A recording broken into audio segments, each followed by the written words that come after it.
12 Stories and a Dream. By H. G. Wells. 1. Filmer. In truth, the mastery of flying was the work of thousands of men, this man a suggestion and that an experiment, until at last only one vigorous intellectual effort was needed to finish the work. But the inexorable injustice of the popular mind has decided that of all these thousands, one man, and that a man who never flew, should be chosen as the discoverer, just as it has chosen to honor what is the discoverer of steam and Stephenson of the steam engine. And surely of all honored names none is so grotesquely and tragically honored as poor Filmer's, the timid, intellectual creature who solved the problem over which the world had hung perplexed and a little fearful for so many generations, the man who pressed the button that has changed peace and warfare and well nigh every condition of human life and happiness. Never has that recurring wonder of the littleness of the scientific man in the face of the greatness of his science found such an amazing exemplification. Much concerning Filmer is, and must remain, profoundly obscure. Filmers attract no Boswells. But the essential facts and the concluding scene are clear enough, and there are letters, and notes, and casual allusions to piece the whole together. And this is the story one makes, putting this thing with that, of Filmer's life and death. The first authentic trace of Filmer on the page of history is a document in which he applies for admission as a paid student in physics to the government laboratories at South Kensington, and therein he describes himself as the son of a military bootmaker, cobbler, in the vulgar tongue, of Dover, and lists his various examination proofs of a high proficiency in chemistry and mathematics. With a certain want of dignity he seeks to enhance these attainments by a profession of poverty and disadvantages, and he writes of the laboratory as the jail of his ambitions, a slip which reinforces his claim to have devoted himself exclusively to the exact sciences.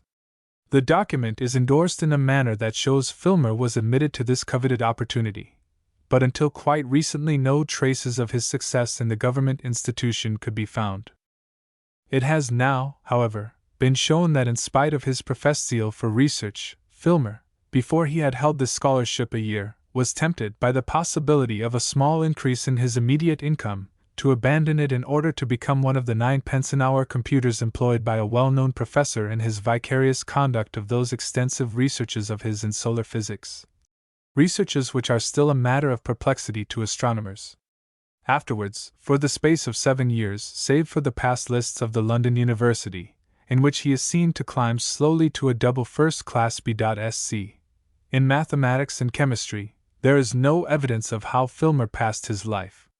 No one knows how or where he lived, though it seems highly probable that he continued to support himself by teaching while he prosecuted the studies necessary for this distinction. And then, oddly enough, one finds him mentioned in the correspondence of Arthur Hicks, the poet. "You remember Filmer?" Hicks writes to his friend Vance. "Well, he hasn't altered a bit, the same hostile mumble and the nasty chin. How can a man contrive to be always 3 days from shaving, and a sort of furtive air of being engaged in sneaking in front of one? Even his coat and that frayed collar of his show no further signs of the passing years.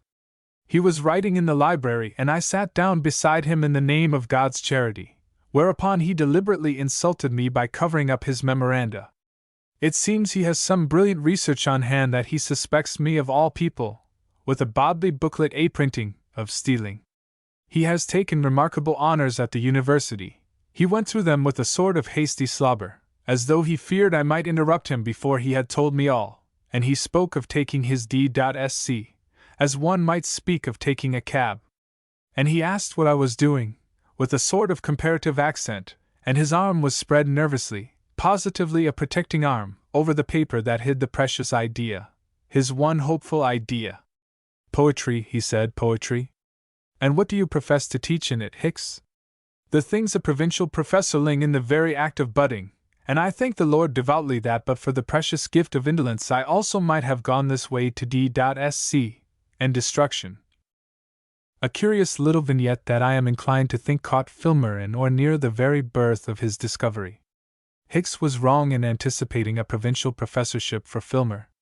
Our next glimpse of him is lecturing on rubber and rubber substitutes to the Society of Arts. He had become manager to a great plastic substance manufactory, and at that time, it is now known, he was a member of the Aeronautical Society, albeit he contributed nothing to the discussions of that body, preferring no doubt to mature his great conception without external assistance.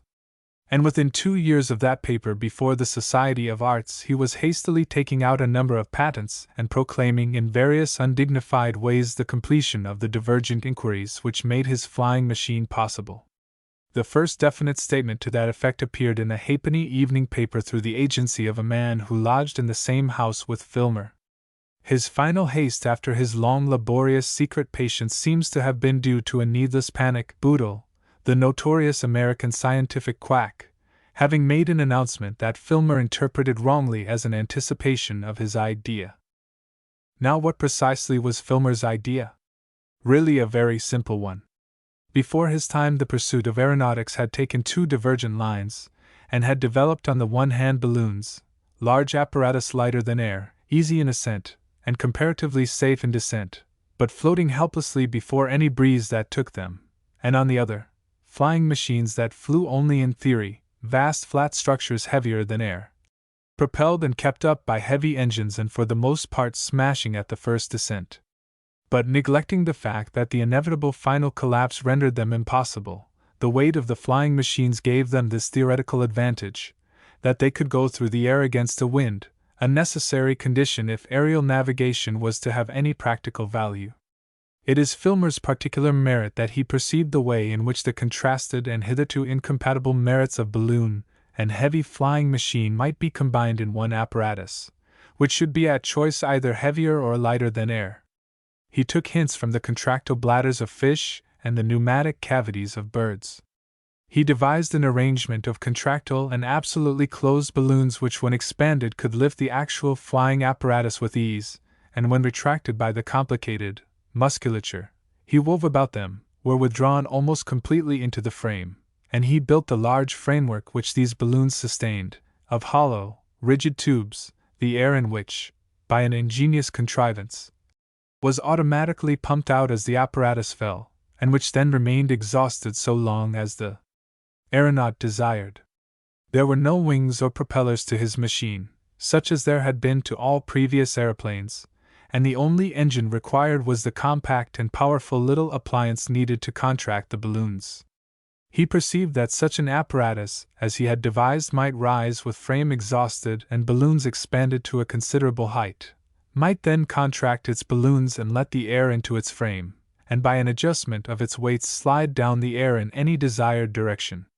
As it fell, it would accumulate velocity and at the same time lose weight, and the momentum accumulated by its downrush could be utilized by means of a shifting of its weights to drive it up in the air again as the balloons expanded. This conception, which is still the structural conception of all successful flying machines, needed, however, a vast amount of toil upon its details before it could actually be realized, and such toil Filmer, as he was accustomed to tell the numerous interviewers who crowded upon him in the heyday of his fame, ungrudgingly and unsparingly gave. His particular difficulty was the elastic lining of the contractile balloon. He found he needed a new substance, and in the discovery and manufacture of that new substance he had, as he never failed to impress upon the interviewers, performed a far more arduous work than even in the actual achievement of my seemingly greater discovery. But it must not be imagined that these interviews followed hard upon Filmer's proclamation of his invention. An interval of nearly 5 years elapsed during which he timidly remained at his rubber factory. He seems to have been entirely dependent on his small income from this source, making misdirected attempts to assure a quite indifferent public that he really had invented what he had invented. He occupied the greater part of his leisure in the composition of letters to the scientific and daily press, and so forth, stating precisely the net result of his contrivances, and demanding financial aid. That alone would have sufficed for the suppression of his letters. He spent such holidays as he could arrange in unsatisfactory interviews with the doorkeepers of leading London papers. He was singularly not adapted for inspiring hall porters with confidence, and he positively attempted to induce the War Office to take up his work with him. There remains a confidential letter from Major General Volleyfire to the Earl of Frogs. "The man's a crank and a bounder to boot," says the Major General in his bluff, sensible, army way, and so left it open for the Japanese to secure, as they subsequently did, the priority in this side of warfare, a priority they still to our great discomfort retain. And then by a stroke of luck the membrane Filmer had invented for his contractile balloon was discovered to be useful for the valves of a new oil engine, and he obtained the means for making a trial model of his invention. He threw up his rubber factory appointment, desisted from all further writing, and with a certain secrecy that seems to have been an inseparable characteristic of all his proceedings, set to work upon the apparatus. He seems to have directed the making of its parts and collected most of it in a room in Shoreditch, but its final putting together was done at Dymchurch, in Kent. He did not make the affair large enough to carry a man, but he made an extremely ingenious use of what were then called the Marconi rays to control its flight. The first flight of this first practicable flying machine took place over some fields near Burford Bridge, near Hythe, in Kent, and Filmer followed and controlled its flight upon a specially constructed motor tricycle. The flight was, considering all things, an amazing success. The apparatus was brought in a cart from Dymchurch to Burford Bridge, ascended there to a height of nearly 300 feet, swooped thence very nearly back to Dymchurch, came about in its sweep, rose again, circled, and finally sank uninjured in a field behind the Burford Bridge Inn. At its descent a curious thing happened. Filmer got off his tricycle, scrambled over the intervening dyke, advanced perhaps 20 yards towards his triumph, threw out his arms in a strange gesticulation, and fell down in a dead faint.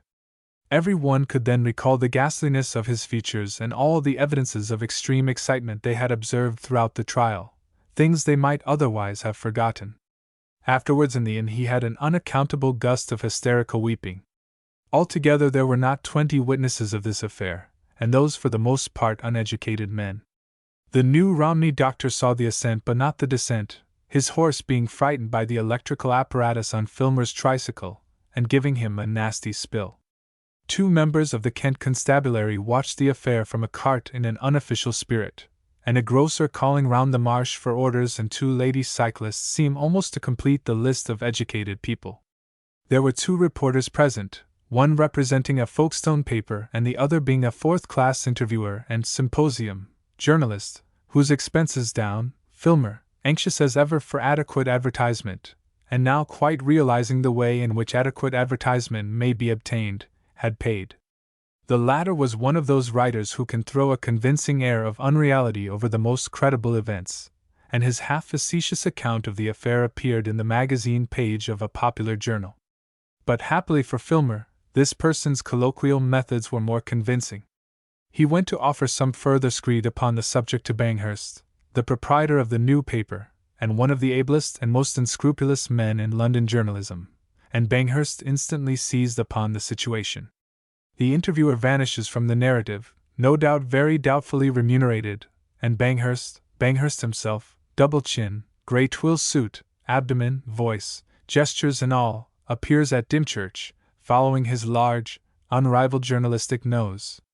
He had seen the whole thing at a glance, just what it was and what it might be. At his touch, as it were, Filmer's long-pent investigations exploded into fame. He instantly and most magnificently was a boom. One turns over the files of the journals of the year 1907 with a quite incredulous recognition of how swift and flaming the boom of those days could be. The July papers know nothing of flying, see nothing in flying, state by a most effective silence that men never would, could or should fly. In August flying and Filmer and flying and parachutes and aerial tactics and the Japanese government and Filmer, and again flying, shouldered the war in Yunnan and the gold mines of Upper Greenland off the leading page. And Banghurst had given £10,000, and further, Banghurst was giving £5,000, and Banghurst had devoted his well-known, magnificent, but hitherto sterile, private laboratories and several acres of land near his private residence on the Surrey Hills to the strenuous and violent completion, Banghurst fashion, of the life-size practicable flying machine.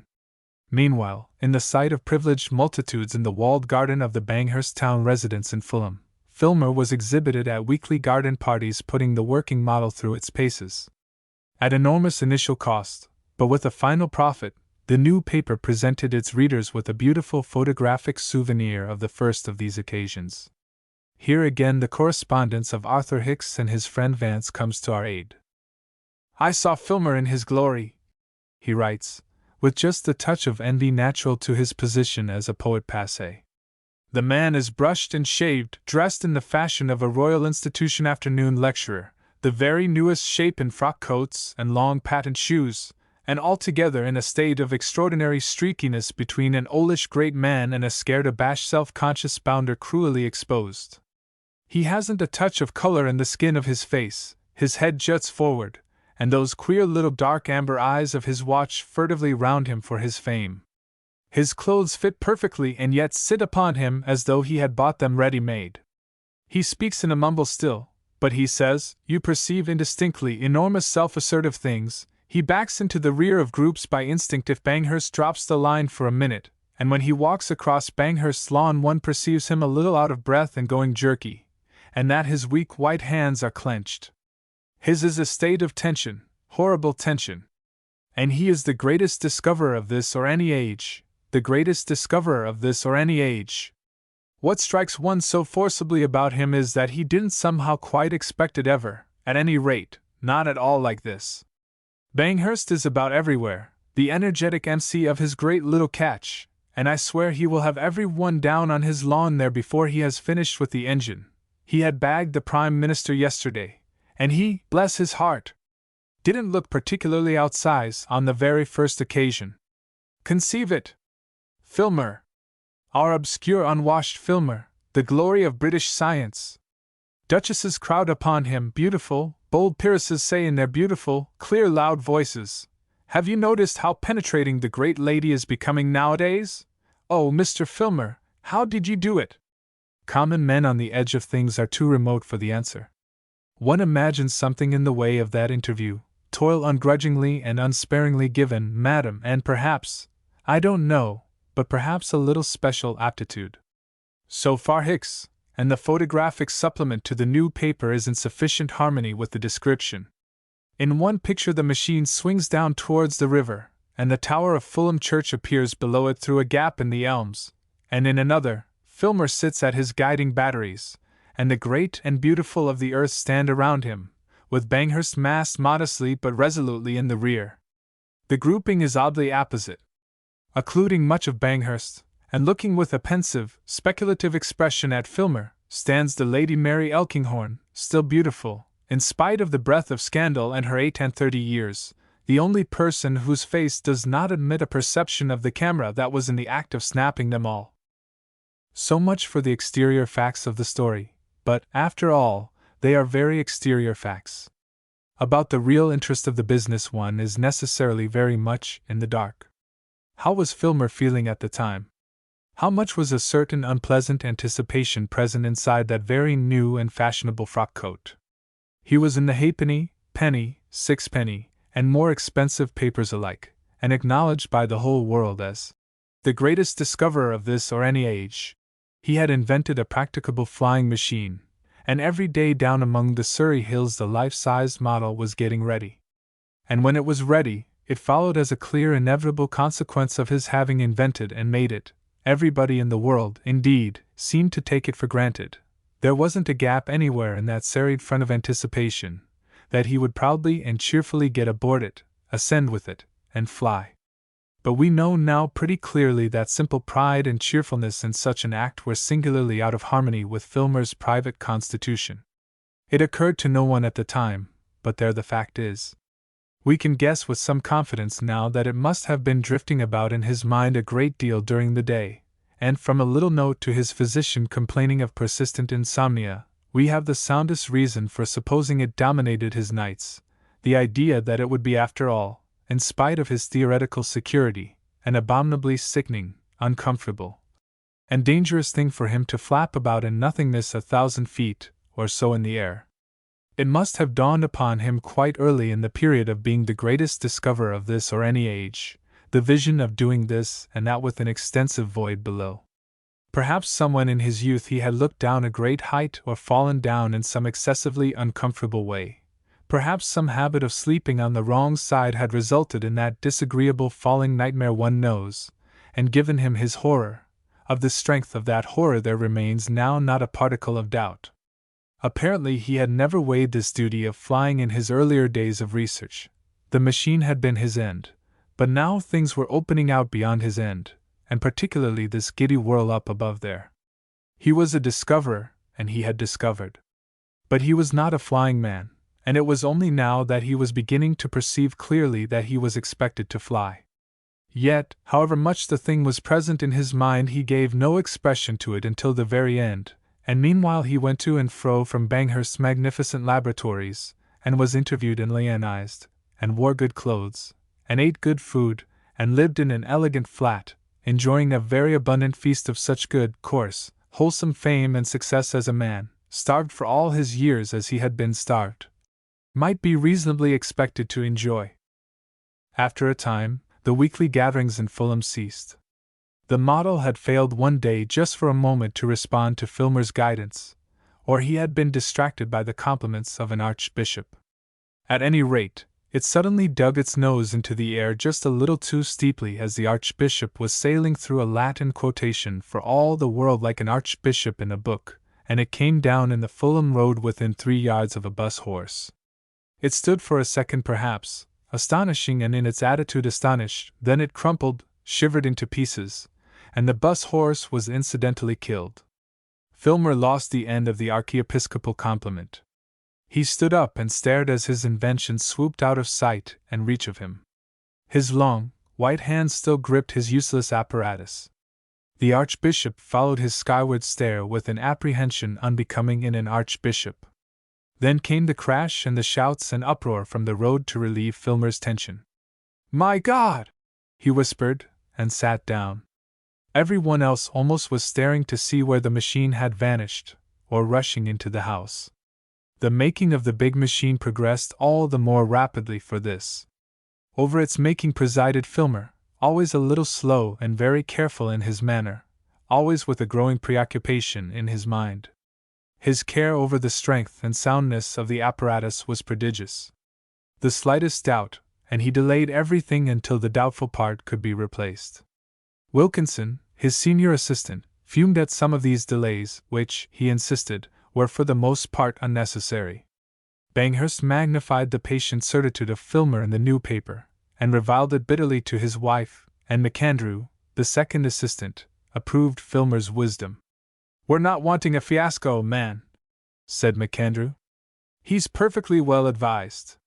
And whenever an opportunity arose, Filmer would expound to Wilkinson and McAndrew just exactly how every part of the flying machine was to be controlled and worked, so that in effect they would be just as capable, and even more capable, when at last the time came, of guiding it through the skies.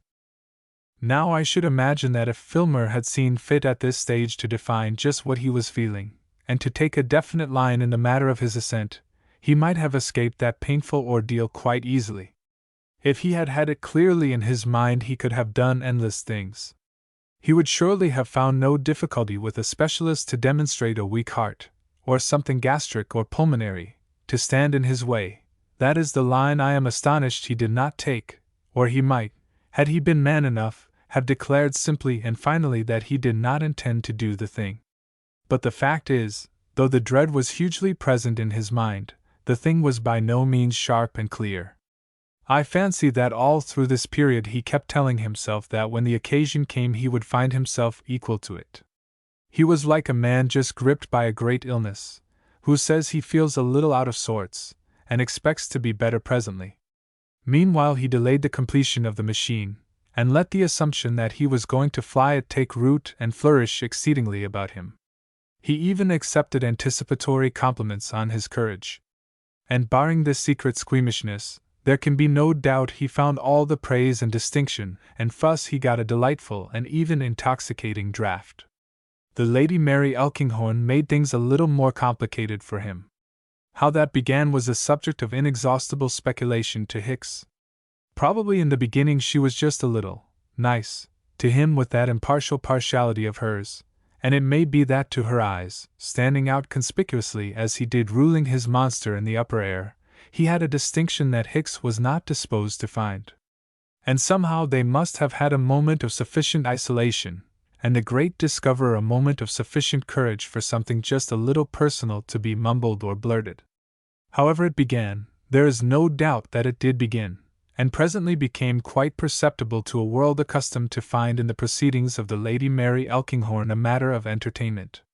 It complicated things, because the state of love in such a virgin mind as Filmer's would brace his resolution, if not sufficiently, at any rate considerably towards facing a danger he feared, and hampered him in such attempts at evasion as would otherwise be natural and congenial. It remains a matter for speculation just how the Lady Mary felt for Filmer, and just what she thought of him. At 38 one may have gathered much wisdom and still be not altogether wise, and the imagination still functions actively enough in creating glamours and effecting the impossible. He came before her eyes as a very central man, and that always counts, and he had powers, unique powers as it seemed, at any rate in the air. The performance with the model had just a touch of the quality of a potent incantation, and women have ever displayed an unreasonable disposition to imagine that when a man has powers he must necessarily have power. Given so much, and what was not good in Filmer's manner and appearance became an added merit. He was modest, he hated display, but given an occasion where true qualities are needed, then one would see. The late Mrs. Bampton thought it wise to convey to Lady Mary her opinion that Filmer, all things considered, was rather a grub.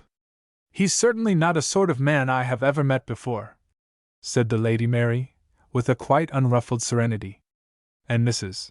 Bampton, after a swift, imperceptible glance at that serenity, decided that so far as saying anything to Lady Mary went, she had done as much as could be expected of her. But she said a great deal to other people. And at last, without any undue haste or unseemliness, the day dawned, the great day, when Banghurst had promised his public, the world in fact, that flying should be finally attained and overcome. Filmer saw it dawn, watched even in the darkness before it dawned, watched its stars fade and the gray and pearly pinks give place at last to the clear blue sky of a sunny, cloudless day. He watched it from the window of his bedroom in the new-built wing of Banghurst's Tudor house. And as the stars were overwhelmed and the shapes and substances of things grew into being out of the amorphous dark, he must have seen more and more distinctly the festive preparations beyond the beech clumps near the green pavilion in the outer park, the 3 stands for the privileged spectators, the raw, new fencing of the enclosure, the sheds and workshops, the Venetian masts and fluttering flags that Banghurst had considered essential. Black and limp in the breezeless dawn, and amidst all these things a great shape covered with tarpauling.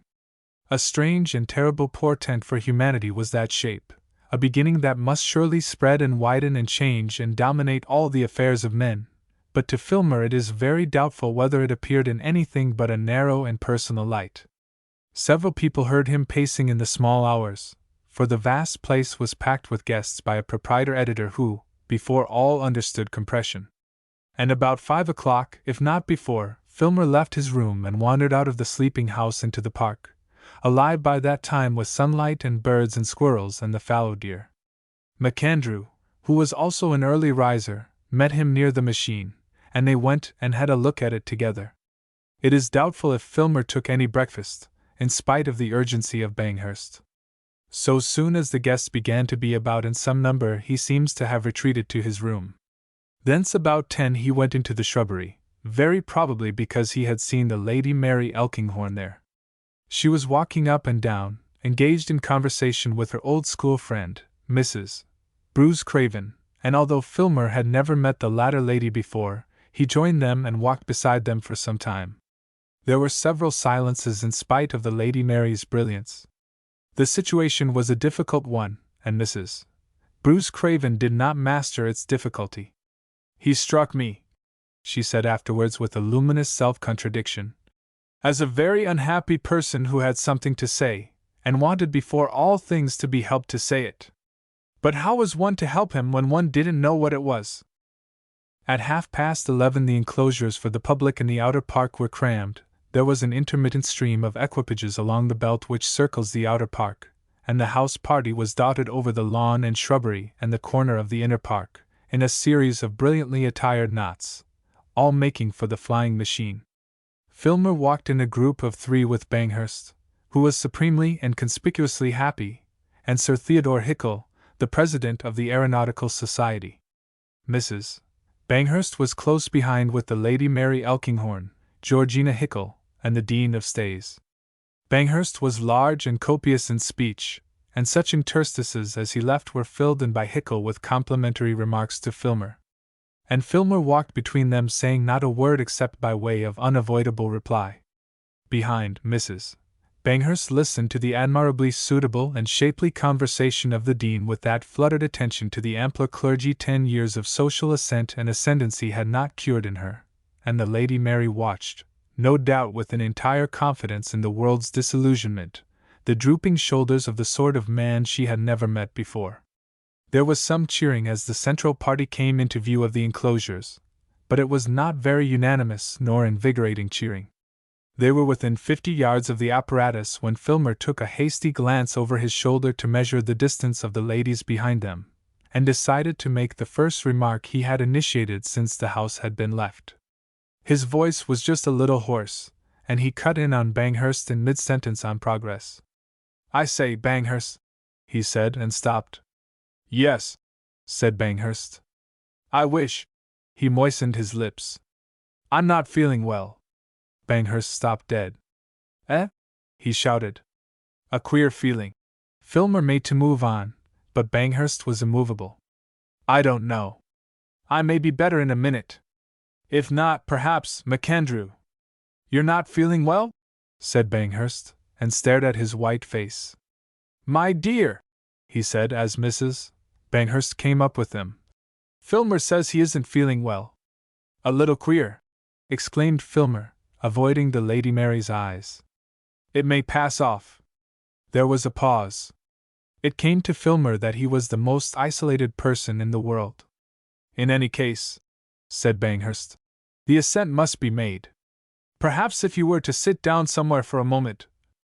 "It's the crowd, I think," said Filmer. There was a second pause. Banghurst's eye rested in scrutiny on Filmer, and then swept the sample of public in the enclosure. "It's unfortunate," said Sir Theodore Hickle. "But still, I suppose, your assistance, of course, if you feel out of condition and disinclined." "I don't think Mr. Filmer would permit that for a moment," said Lady Mary. "But if Mr. Filmer's nerve is run, it might even be dangerous for him to attempt." Hickle coughed. "It's just because it's dangerous," began the Lady Mary, and felt she had made her point of view and Filmer's plain enough. Conflicting motives struggled for Filmer. "I feel I ought to go up," he said, regarding the ground. He looked up and met the Lady Mary's eyes. "I want to go up," he said, and smiled whitely at her. He turned towards Banghurst. "If I could just sit down somewhere for a moment out of the crowd and sun." Banghurst, at least, was beginning to understand the case. "Come into my little room in the green pavilion," he said. "It's quite cool there." He took Filmer by the arm. Filmer turned his face to the Lady Mary Elkinghorn again. "I shall be all right in 5 minutes," he said. "I'm tremendously sorry." The Lady Mary Elkinghorn smiled at him. "I couldn't think," he said to Hickle, and obeyed the compulsion of Banghurst's pull. The rest remained watching the two recede. "He is so fragile," said the Lady Mary. "He's certainly a highly nervous type," said the Dean, whose weakness it was to regard the whole world, except married clergymen with enormous families, as neurotic. "Of course," said Hickle, "it isn't absolutely necessary for him to go up because he has invented." "How could he avoid it?" asked the Lady Mary, with the faintest shadow of scorn. "It's certainly most unfortunate if he's going to be ill now," said Mrs. Banghurst a little severely. "He's not going to be ill," said the Lady Mary, and certainly she had met Filmer's eye. "You'll be all right," said Banghurst, as they went towards the pavilion. "All you want is a nip of brandy. It ought to be you, you know. You'd get it rough, you know, if you let another man." "Oh, I want to go," said Filmer. "I shall be all right. As a matter of fact, I'm almost inclined now." "No! I think I'll have that nip of brandy first." Banghurst took him into the little room and routed out an empty decanter.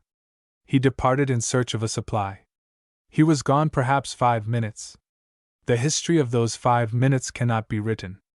At intervals, Filmer's face could be seen by the people on the easternmost of the stands erected for spectators, against the window pane peering out, and then it would recede and fade.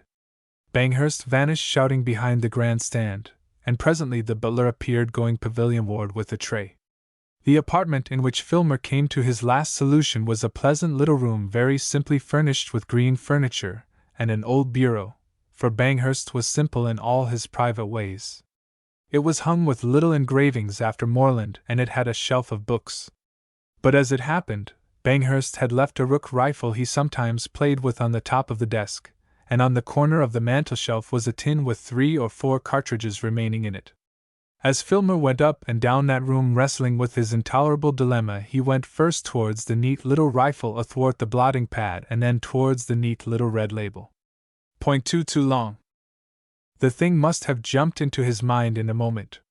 Nobody seems to have connected the report with him, though the gun, being fired in a confined space, must have sounded loud, and there were several people in the billiard room, separated from him only by a lath and plaster partition. But directly Banghurst's butler opened the door and smelt the sour smell of the smoke, he knew, he says, what had happened. For the servants at least of Banghurst's household had guessed something of what was going on in Filmer's mind. All through that trying afternoon Banghurst behaved as he held a man should behave in the presence of hopeless disaster, and his guests for the most part succeeded in not insisting upon the fact, though to conceal their perception of it altogether was impossible, that Banghurst had been pretty elaborately and completely swindled by the deceased. The public in the enclosure, Hicks told me, dispersed like a party that has been ducking a welsher. And there wasn't a soul in the train to London, it seems, who hadn't known all along that flying was a quite impossible thing for man. But he might have tried it, said many, after carrying the thing so far. In the evening, when he was comparatively alone, Banghurst broke down and went on like a man of clay.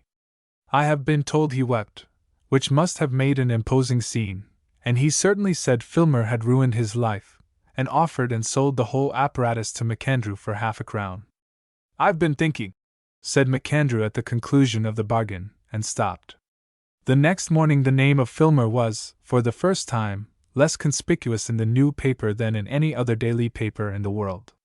The rest of the world's instructors, with varying emphasis, according to their dignity and the degree of competition between themselves and the new paper, proclaimed the entire failure of the new flying machine, and suicide of the impostor. But in the district of North Surrey the reception of the news was tempered by a perception of unusual aerial phenomena.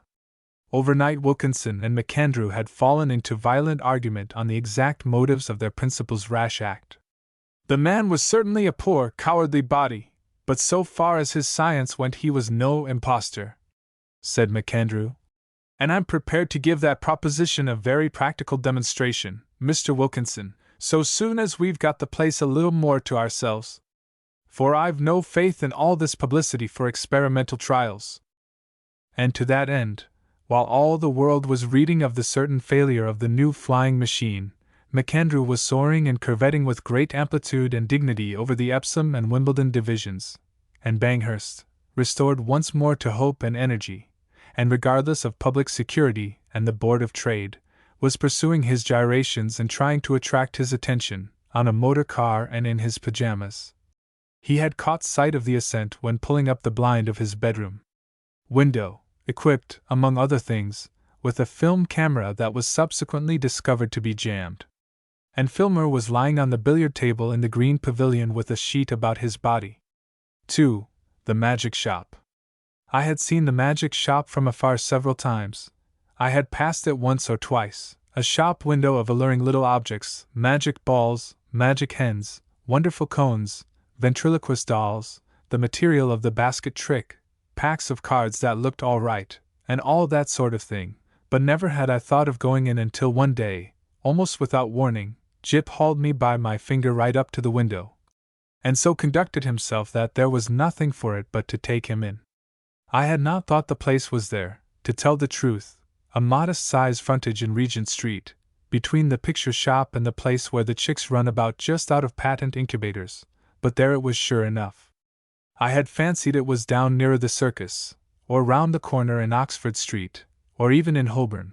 Always over the way and a little inaccessible it had been, with something of the mirage in its position.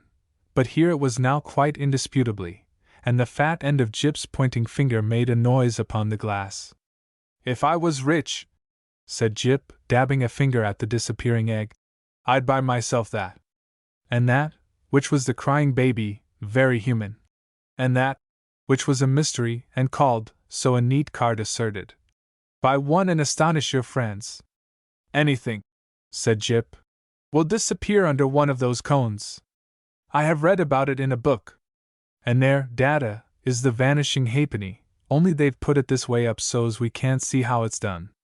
Jip, dear boy, inherits his mother's breeding, and he did not propose to enter the shop or worry in any way, only, you know, quite unconsciously he lugged my finger doorward, and he made his interest clear. That, he said, and pointed to the magic bottle. If you had that?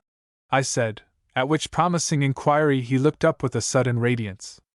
I could show it to Jessie, he said, thoughtful as ever of others. It's less than 100 days to your birthday, Gibbles, I said, and laid my hand on the door handle. Jip made no answer, but his grip tightened on my finger, and so we came into the shop. It was no common shop this. It was a magic shop, and all the prancing precedence Jip would have taken in the matter of mere toys was wanting. He left the burthen of the conversation to me. It was a little, narrow shop, not very well lit, and the doorbell pinged again with a plaintive note as we closed it behind us. For a moment or so we were alone and could glance about us. There was a tiger in papier-mâché on the glass case that covered the low counter, a grave, keen-eyed tiger that waggled his head in a methodical manner. There were several crystal spheres, a china hand holding magic cards, a stock of magic fish bowls in various sizes, and an immodest magic hat that shamelessly displayed its springs. On the floor were magic mirrors, one to draw you out long and thin, one to swell your head and vanish your legs, and one to make you short and fat like a draft. And while we were laughing at these the shopman, as I suppose, came in. At any rate, there he was behind the counter, a curious, sallow, dark man, with one ear larger than the other and a chin like the toe-cap of a boot. "What can we have the pleasure?" he said, spreading his long, magic fingers on the glass case, and so with a start we were aware of him.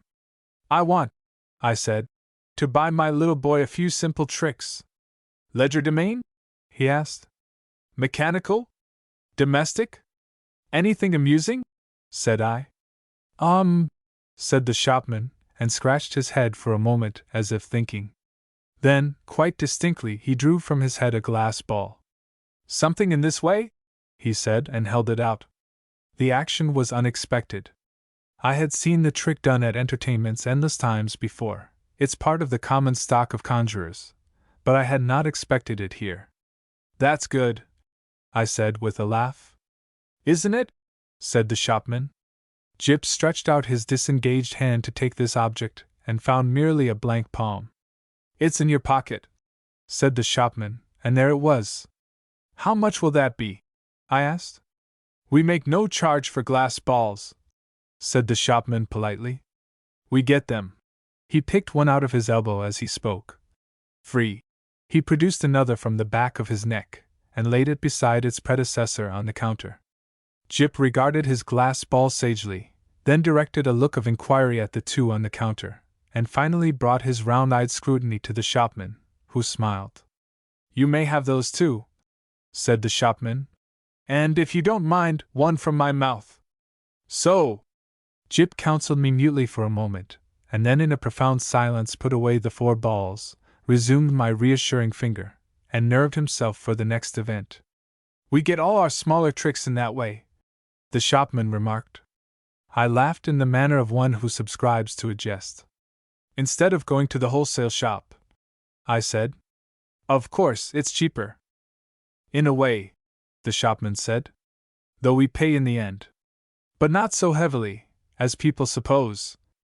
Our larger tricks, and our daily provisions and all the other things we want, we get out of that hat, and you know, sir, if you'll excuse my saying it, there isn't a wholesale shop, not for genuine magic goods, sir. I don't know if you noticed our inscription, the genuine magic shop. He drew a business card from his cheek and handed it to me. Genuine, he said with his finger on the word, and added, "There is absolutely no deception, sir." He seemed to be carrying out the joke pretty thoroughly, I thought. He turned to Jip with a smile of remarkable affability. You know, are the right sort of boy." I was surprised at his knowing that, because, in the interests of discipline, we keep it rather a secret even at home. But Jip received it in unflinching silence, keeping a steadfast eye on him. "It's only the right sort of boy gets through that doorway."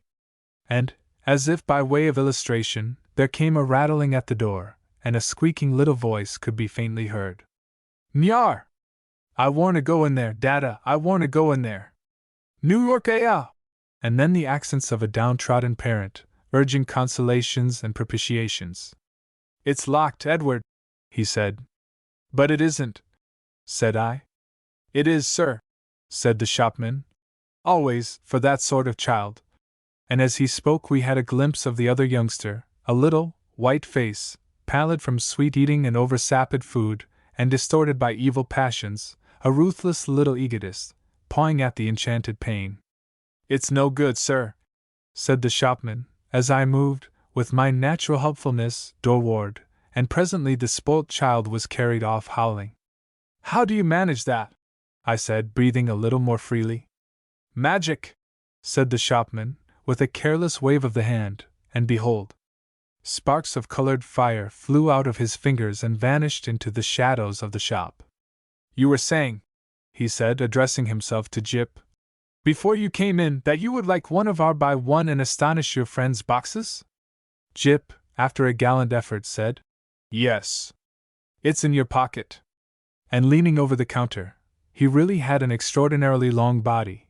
This amazing person produced the article in the customary conjurer's manner.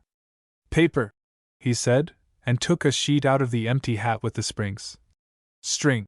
And behold, his mouth was a string box, from which he drew an unending thread, which when he had tied his parcel he bit off, and, it seemed to me, swallowed the ball of string. And then he lit a candle at the nose of one of the ventriloquist's dummies, stuck one of his fingers, which had become sealing wax red, into the flame, and so sealed the parcel. "Then there was the disappearing egg," he remarked, and produced one from within my coat breast and packed it, and also the crying baby, very human. I handed each parcel to Jip as it was ready, and he clasped them to his chest. He said very little, but his eyes were eloquent, the clutch of his arms was eloquent. He was the playground of unspeakable emotions. These, you know, were real magics. Then, with a start, I discovered something moving about in my hat, something soft and jumpy. I whipped it off, and a ruffled pigeon, no doubt a Confederate, dropped out and ran on the counter, and went, I fancy, into a cardboard box behind the papier-mâché tiger. "Tut, tut!" said the shopman, dexterously relieving me of my headdress. "Careless bird, and as I live, nesting!" He shook my hat, and shook out into his extended hand 2 or 3 eggs, a large marble, a watch, about half a dozen of the inevitable glass balls, and then crumpled, crinkled paper, more and more and more, talking all the time of the way in which people neglect to brush their hats inside as well as out, politely, of course, but with a certain personal application. "All sorts of things accumulate, sir. Not you, of course, in particular. Nearly every customer. Astonishing what they carry about with them." The crumpled paper rose and billowed on the counter more and more and more, until he was nearly hidden from us, until he was altogether hidden, and still his voice went on and on. "We none of us know what the fair semblance of a human being may conceal, sir. Are we all then no better than brushed exteriors, whited sepulchres?" His voice stopped, exactly like when you hit a neighbor's gramophone with a well-aimed brick, the same instant silence, and the rustle of the paper stopped, and everything was still. "Have you done with my hat?" I said, after an interval. There was no answer. I stared at Jip, and Jip stared at me, and there were our distortions in the magic mirrors, looking very rum and grave and quiet. "I think we'll go now," I said. "Will you tell me how much all this comes to?" I said on a rather louder note. "I want the bill, and my hat, please." It might have been a sniff from behind the paper pile. Let's look behind the counter, Jip, I said. He's making fun of us. I led Jip round the head-wagging tiger, and what do you think there was behind the counter? No one at all. Only my hat on the floor, and a common conjurer's lop-eared white rabbit lost in meditation, and looking as stupid and crumpled as only a conjurer's rabbit can do. I resumed my hat, and the rabbit lolloped a lollop or so out of my way. Dada? Said Jip, in a guilty whisper. What is it, Jip? Said I. I do like this shop, Dada. So should I said to myself. If the counter wouldn't suddenly extend itself to shut one off from the door. But I didn't call Jip's attention to that. Pussy, he said, with a hand out to the rabbit as it came lolloping past us. Pussy, do Jip a magic! And his eyes followed it as it squeezed through a door I had certainly not remarked a moment before. Then this door opened wider, and the man with one ear larger than the other appeared again. He was smiling still, but his eye met mine with something between amusement and defiance. You'd like to see our showroom, sir? He said, with an innocent suavity. Jip tugged my finger forward. I glanced at the counter and met the shopman's eye again. I was beginning to think the magic just a little too genuine. We haven't very much time, I said. But somehow we were inside the showroom before I could finish that. All goods of the same quality, said the shopman, rubbing his flexible hands together. And that is the best. Nothing in the place that isn't genuine magic, and warranted thoroughly rum. Excuse me, sir. I felt him pull at something that clung to my coat sleeve, and then I saw he held a little, wriggling red demon by the tail. The little creature bit and fought and tried to get at his hand, and in a moment he tossed it carelessly behind a counter. No doubt the thing was only an image of twisted india-rubber, but for the moment. And his gesture was exactly that of a man who handles some petty biting bit of vermin. I glanced at Jip, but Jip was looking at a magic rocking horse. I was glad he hadn't seen the thing. I say, I said, in an undertone, and indicating Jip and the red demon with my eyes, you haven't many things like that about, have you? None of ours. Probably brought it with you, said the shopman, also in an undertone, and with a more dazzling smile than ever. Astonishing what people will carry about with them unawares. And then to Jip. Do you see anything you fancy here? There were many things that Jip fancied there. He turned to this astonishing tradesman with mingled confidence and respect. Is that a magic sword? He said. A magic toy sword. It neither bends, breaks, nor cuts the fingers. It renders the bearer invincible in battle against any one under 18. Half a crown to 7 and 6pence, according to size. These panoplies on cards are for juvenile knights-errant and very useful. Shield of safety, sandals of swiftness, helmet of invisibility. Oh, Daddy! Gasped Jip. I tried to find out what they cost, but the shopman did not heed me. He had got Jip now. He had got him away from my finger. He had embarked upon the exposition of all his confounded stock, and nothing was going to stop him. Presently I saw with a qualm of distrust, and something very like jealousy, that Jip had hold of this person's finger, as usually he has hold of mine. No doubt the fellow was interesting, I thought, and had an interestingly fake lot of stuff, really good fake stuff still. I wandered after them, saying very little, but keeping an eye on this prestidigital fellow. After all, Jip was enjoying it. And no doubt when the time came to go we should be able to go quite easily. It was a long, rambling place, that showroom, a gallery broken up by stands and stalls and pillars, with archways leading off to other departments, in which the queerest-looking assistants loafed and stared at one, and with perplexing mirrors and curtains. So perplexing, indeed, were these that I was presently unable to make out the door by which we had come. The shopman showed Jip magic trains that ran without steam or clockwork, just as you set the signals, and then some very, very valuable boxes of soldiers that all came alive directly you took off the lid and said. I myself haven't a very quick ear and it was a tongue-twisting sound, but Jip, he has his mother's ear, got it in no time. Bravo! Said the shopman, putting the men back into the box unceremoniously and handing it to Jip. No, said the shopman, and in a moment Jip had made them all alive again. "You'll take that box?" asked the shopman. "We'll take that box," said I, "unless you charge its full value. In which case it would need a trust magnate." "Dear heart! No!" And the shopman swept the little men back again, shut the lid, waved the box in the air, and there it was, in brown paper, tied up and, with Jip's full name and address on the paper. The shopman laughed at my amazement. "This is the genuine magic," he said. "The real thing." "It's a little too genuine for my taste," I said again. After that he fell to showing Jip tricks, odd tricks, and still odder the way they were done. He explained them, he turned them inside out, and there was the dear little chap nodding his busy bit of a head in the sagest manner. I did not attend as well as I might. "Hey, presto!" said the magic shopman, and then would come the clear, small "Hey, presto!"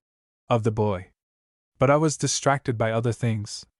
It was being borne in upon me just how tremendously rum this place was. It was, so to speak, inundated by a sense of rumness.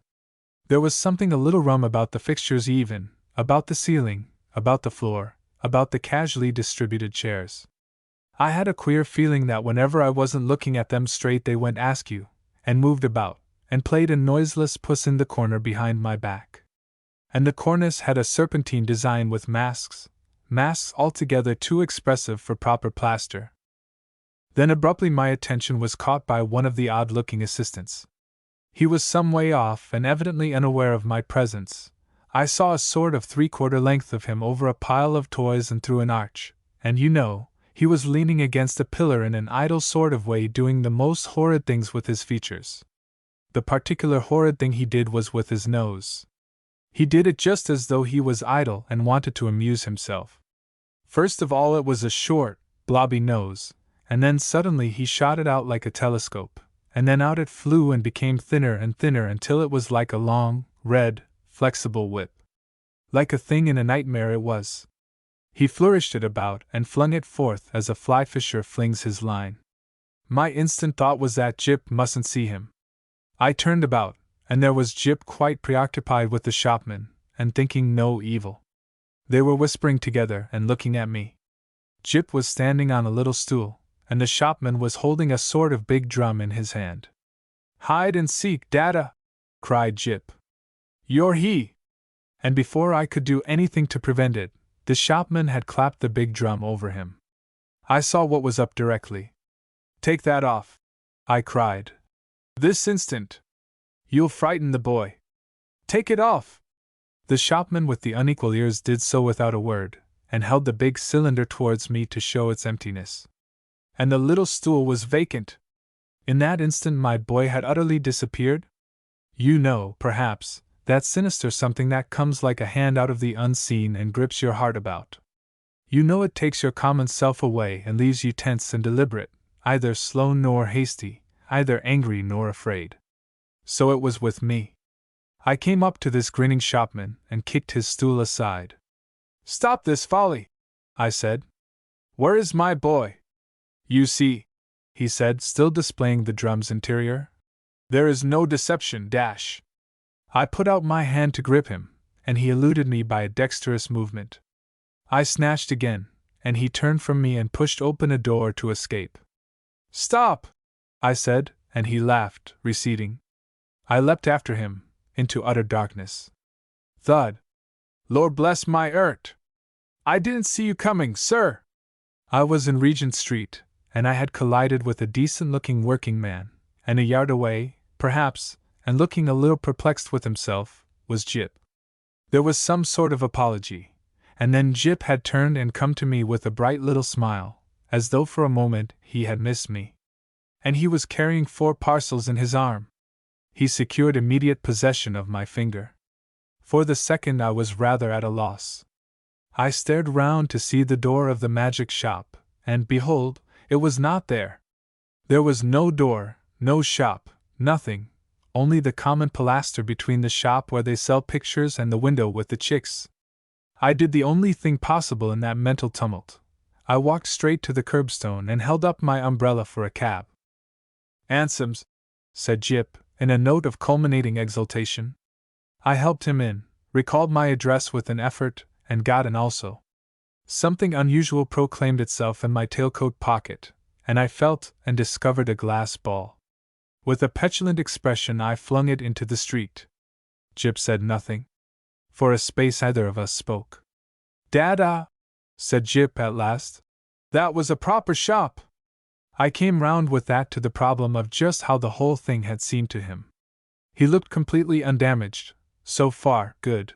He was neither scared nor unhinged. He was simply tremendously satisfied with the afternoon's entertainment, and there in his arms were the 4 parcels. Confound it! What could be in them? I said.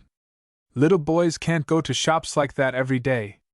He received this with his usual stoicism, and for a moment I was sorry I was his father and not his mother, and so couldn't suddenly there, coram publico, in our hansom, kiss him.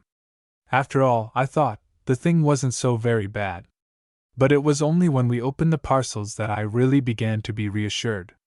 3 of them contained boxes of soldiers, quite ordinary lead soldiers, but of so good a quality as to make Jip altogether forget that originally these parcels had been magic tricks of the only genuine sort, and the 4th contained a kitten, a little living white kitten, in excellent health and appetite and temper.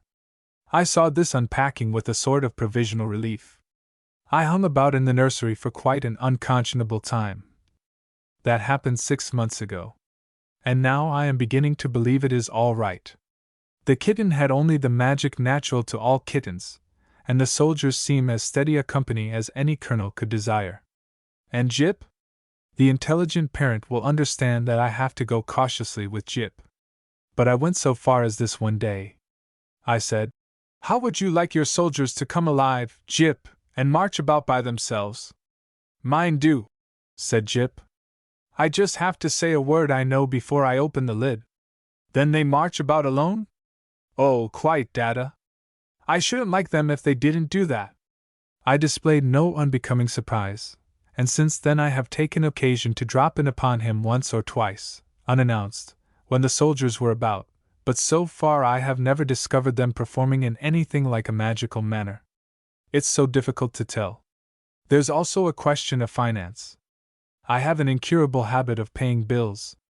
I have been up and down Regent Street several times, looking for that shop. I am inclined to think, indeed, that in that matter honor is satisfied, and that, since Jip's name and address are known to them, I may very well leave it to these people, whoever they may be, to send in their bill in their own time. 3. The Valley of Spiders. Towards midday the 3 pursuers came abruptly round a bend in the torrent bed upon the sight of a very broad and spacious valley. The difficult and winding trench of pebbles along which they had tracked the fugitives for so long expanded to a broad slope, and with a common impulse the 3 men left the trail, and rode to a little eminence set with olive-dun trees, and there halted, the 2 others, as became them, a little behind the man with the silver-studded bridle.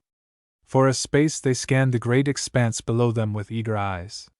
It spread remoter and remoter, with only a few clusters of sere thorn bushes here and there, and the dim suggestions of some now waterless ravine, to break its desolation of yellow grass.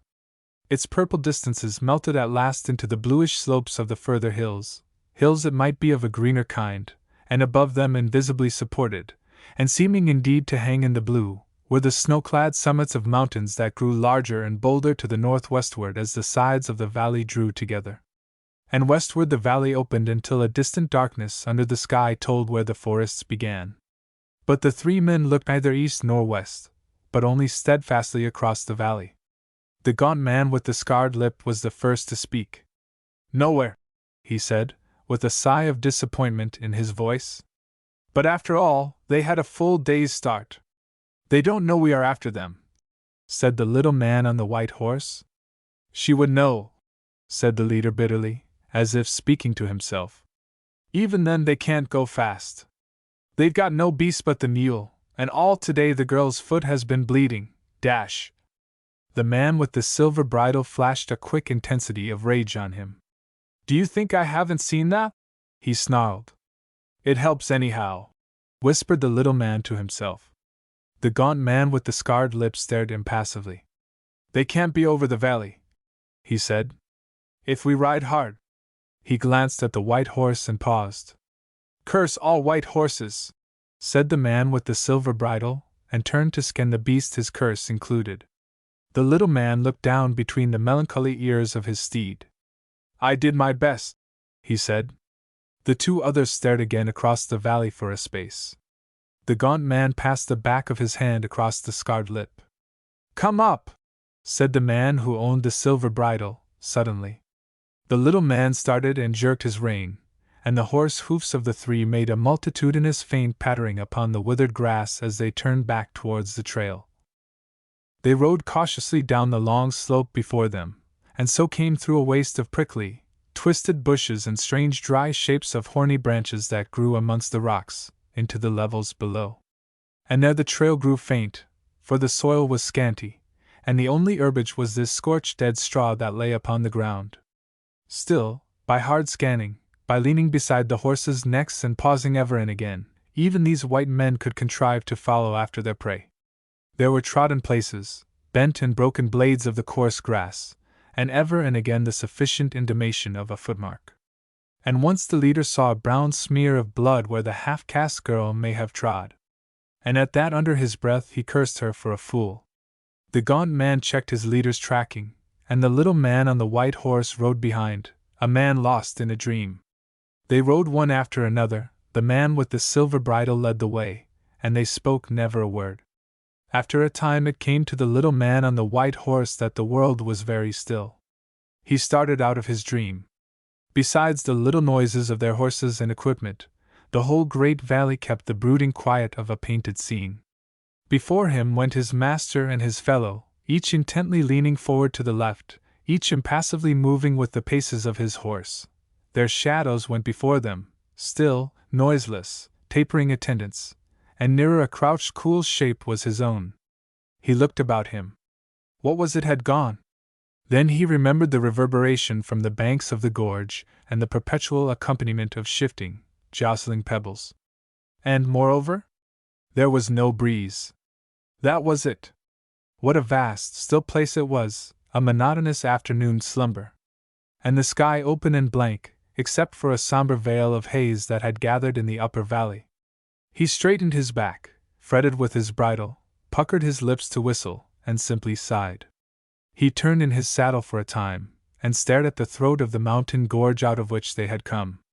Blank slopes on either side, with never a sign of a decent beast or tree, much less a man. What a land it was! What a wilderness! He dropped again into his former pose. It filled him with a momentary pleasure to see a wry stick of purple-black flash out into the form of a snake, and vanish amidst the brown. After all, the infernal valley was alive. And then, to rejoice him still more, came a little breath across his face, a whisper that came and went, the faintest inclination of a stiff black-antlered bush upon a little crest, the first intimations of a possible breeze. Idly he wetted his finger, and held it up. He pulled up sharply to avoid a collision with the gaunt man, who had stopped at fault upon the trail. Just at that guilty moment he caught his master's eye looking towards him. For a time he forced an interest in the tracking. Then, as they rode on again, he studied his master's shadow and hat and shoulder, appearing and disappearing behind the gaunt man's nearer contours. They had ridden 4 days out of the very limits of the world into this desolate place, short of water, with nothing but a strip of dried meat under their saddles, over rocks and mountains, where surely none but these fugitives had ever been before, for that. And all this was for a girl, a mere willful child.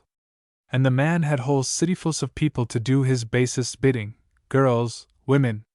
Why in the name of passionate folly this one in particular? Asked the little man, and scowled at the world, and licked his parched lips with a blackened tongue.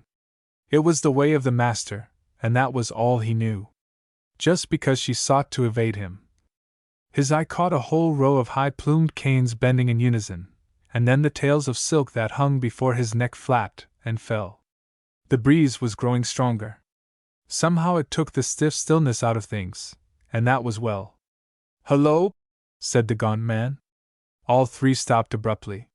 "What?" asked the master. "What?" "Over there," said the gaunt man, pointing up the valley. "What?" Something coming towards us.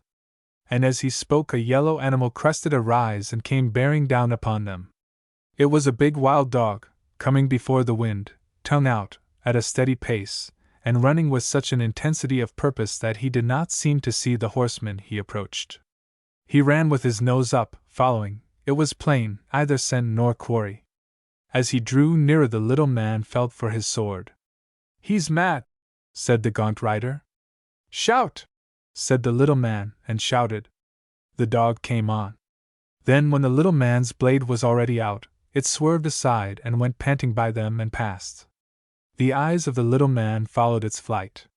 "There was no foam," he said. For a space the man with the silver-studded bridle stared up the valley. "Oh, come on!" he cried at last. "What does it matter?"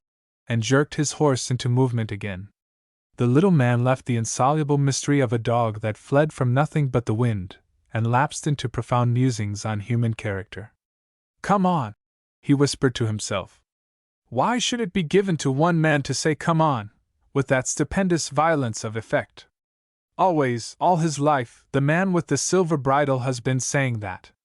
If I said it, thought the little man. But people marveled when the master was disobeyed even in the wildest things.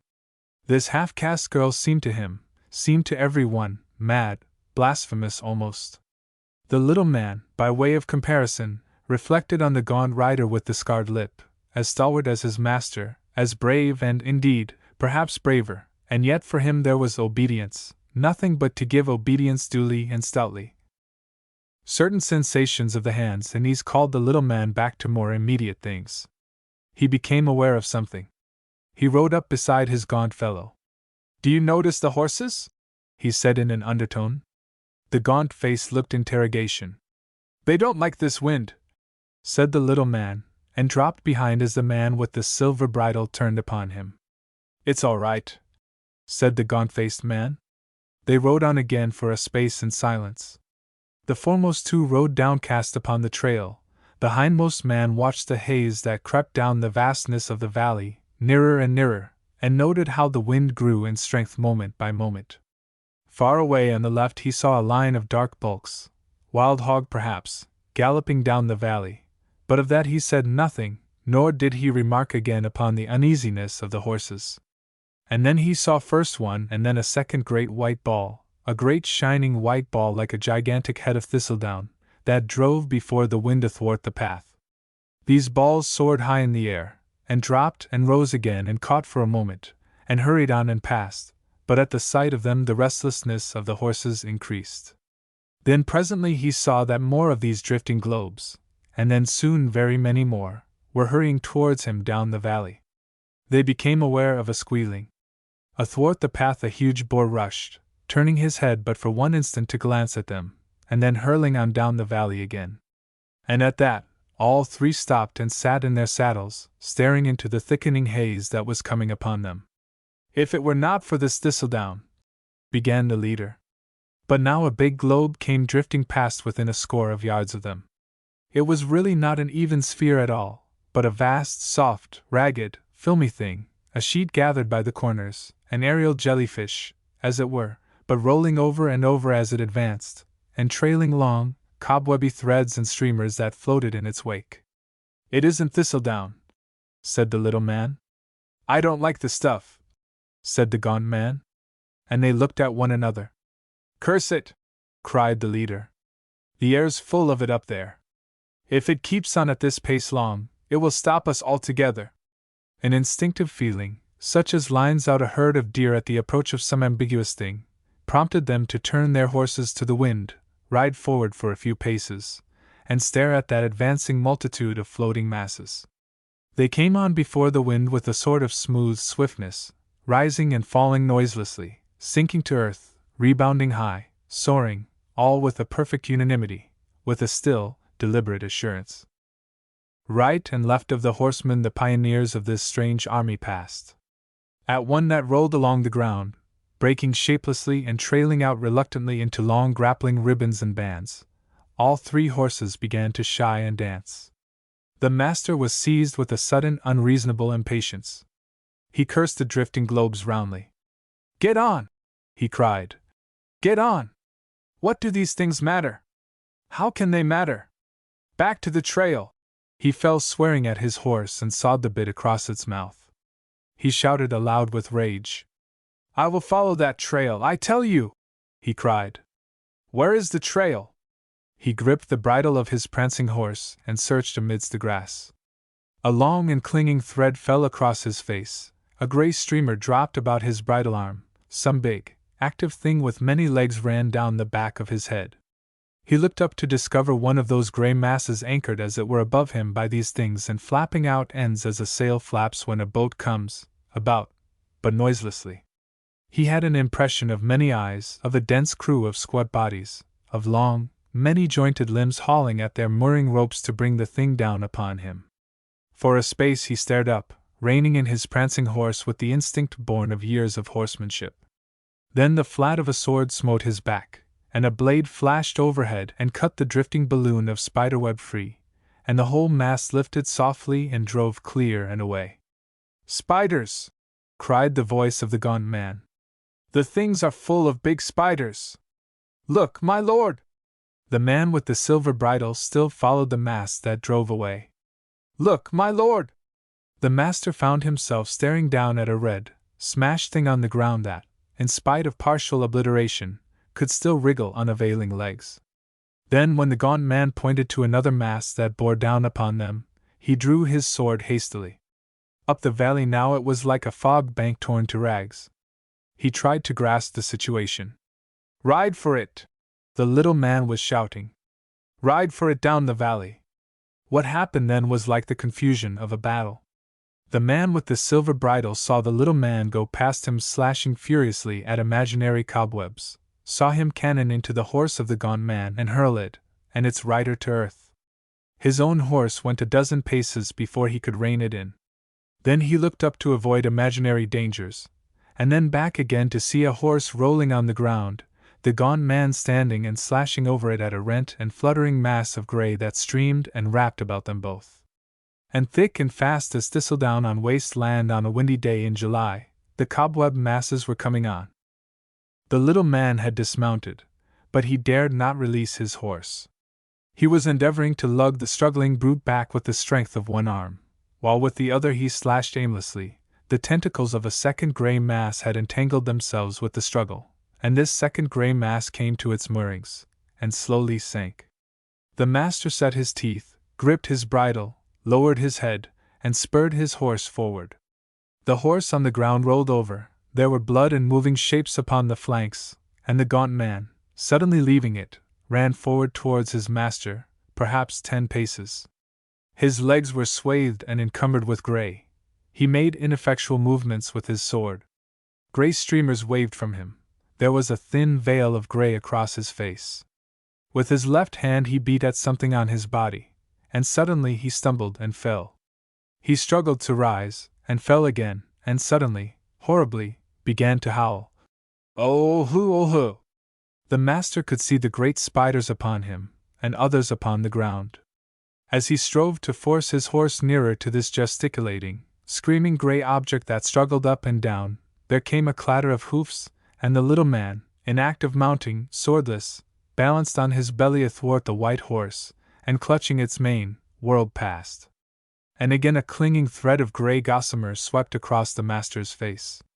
All about him, and over him, it seemed this drifting, noiseless cobweb circled and drew nearer him.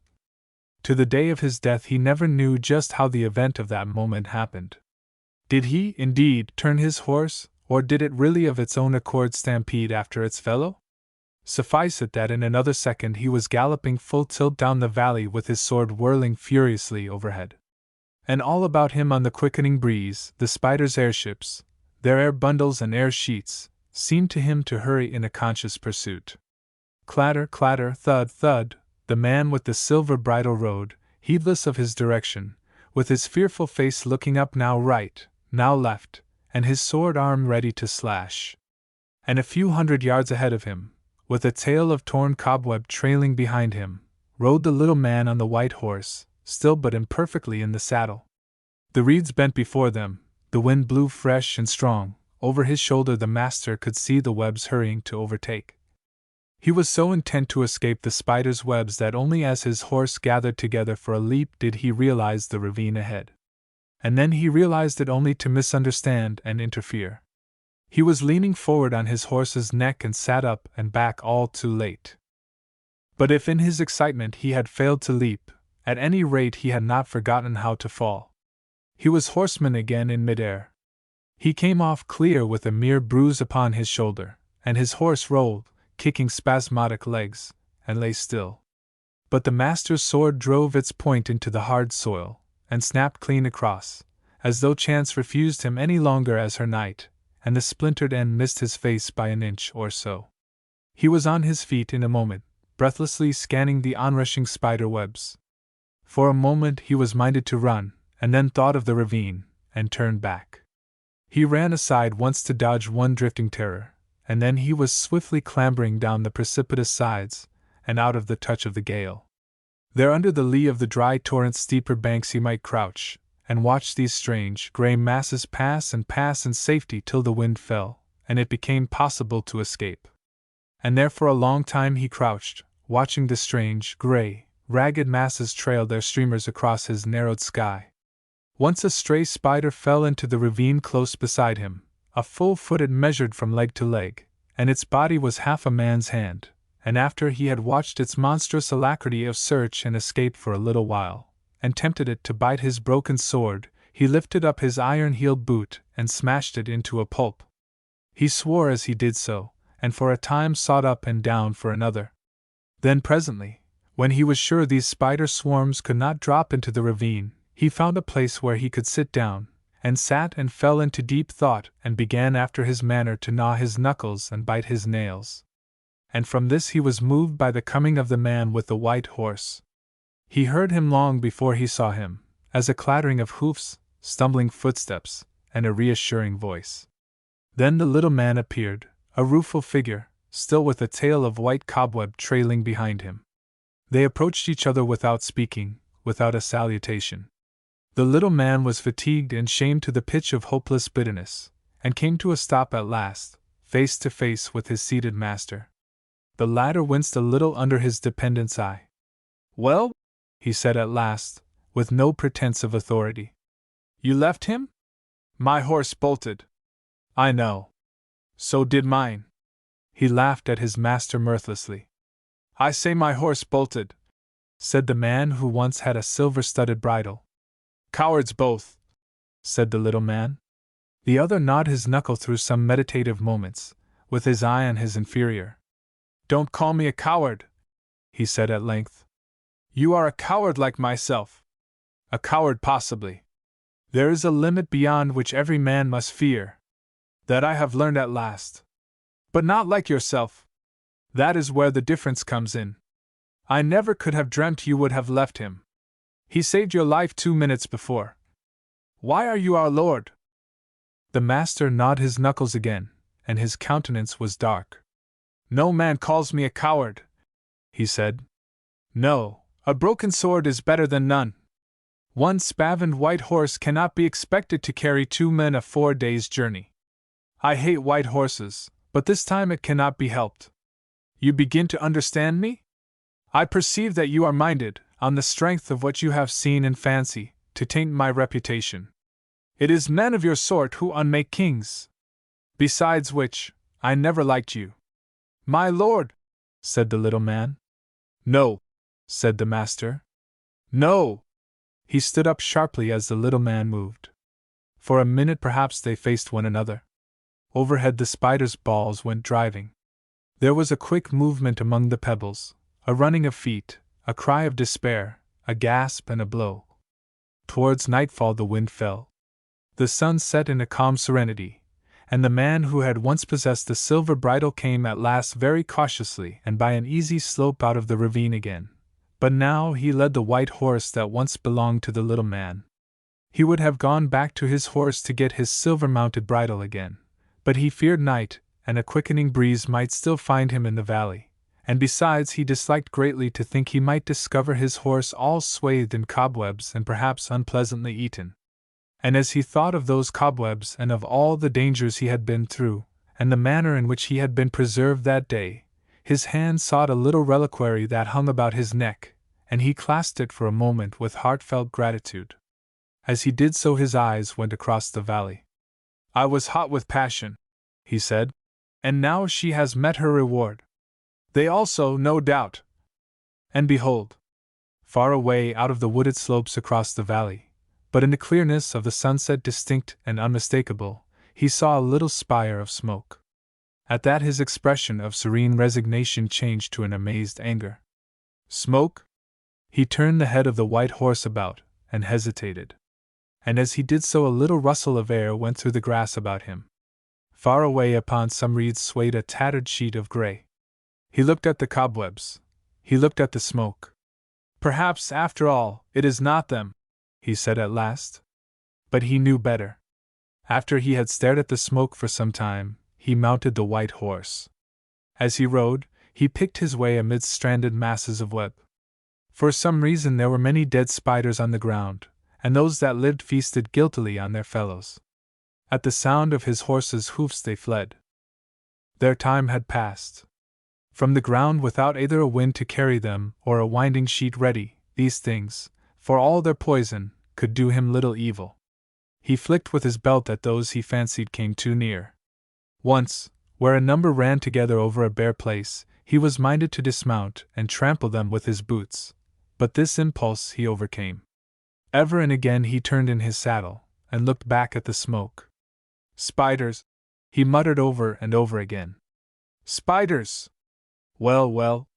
The next time I must spin a web. For, the truth about Pyecraft. He sits not a dozen yards away. If I glance over my shoulder I can see him. And if I catch his eye, and usually I catch his eye, it meets me with an expression. It is mainly an imploring look, and yet with suspicion in it. Confound his suspicion! If I wanted to tell on him I should have told long ago. I don't tell, and I don't tell, and he ought to feel at his ease. As if anything so gross and fat as he could feel at ease. Who would believe me if I did tell? Per old Pyecraft. Great, uneasy jelly of substance. The fattest clubman in London. He sits at one of the little club tables in the huge bay by the fire, stuffing. What is he stuffing?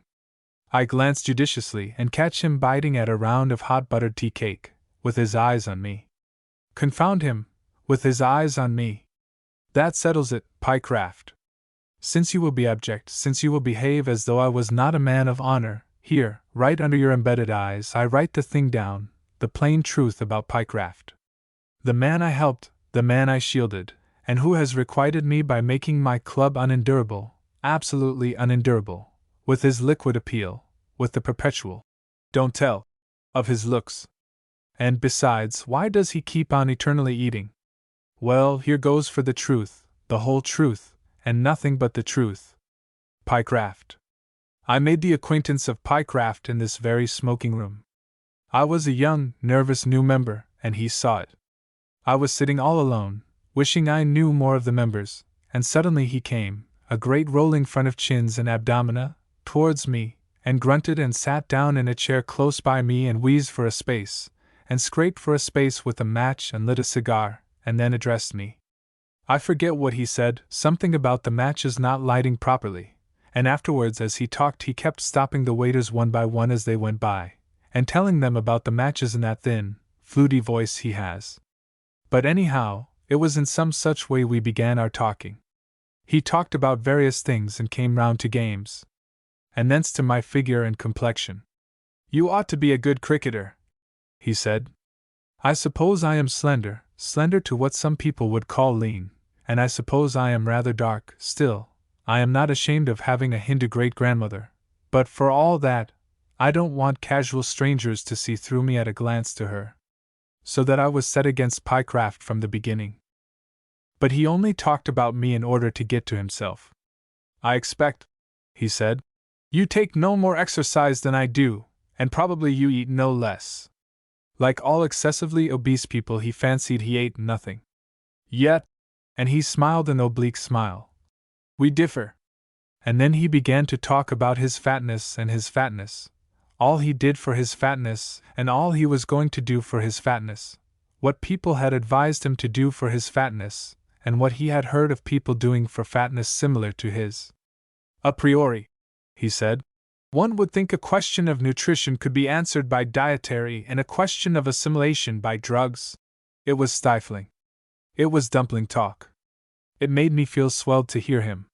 One stands that sort of thing once in a way at a club, but a time came when I fancied I was standing too much.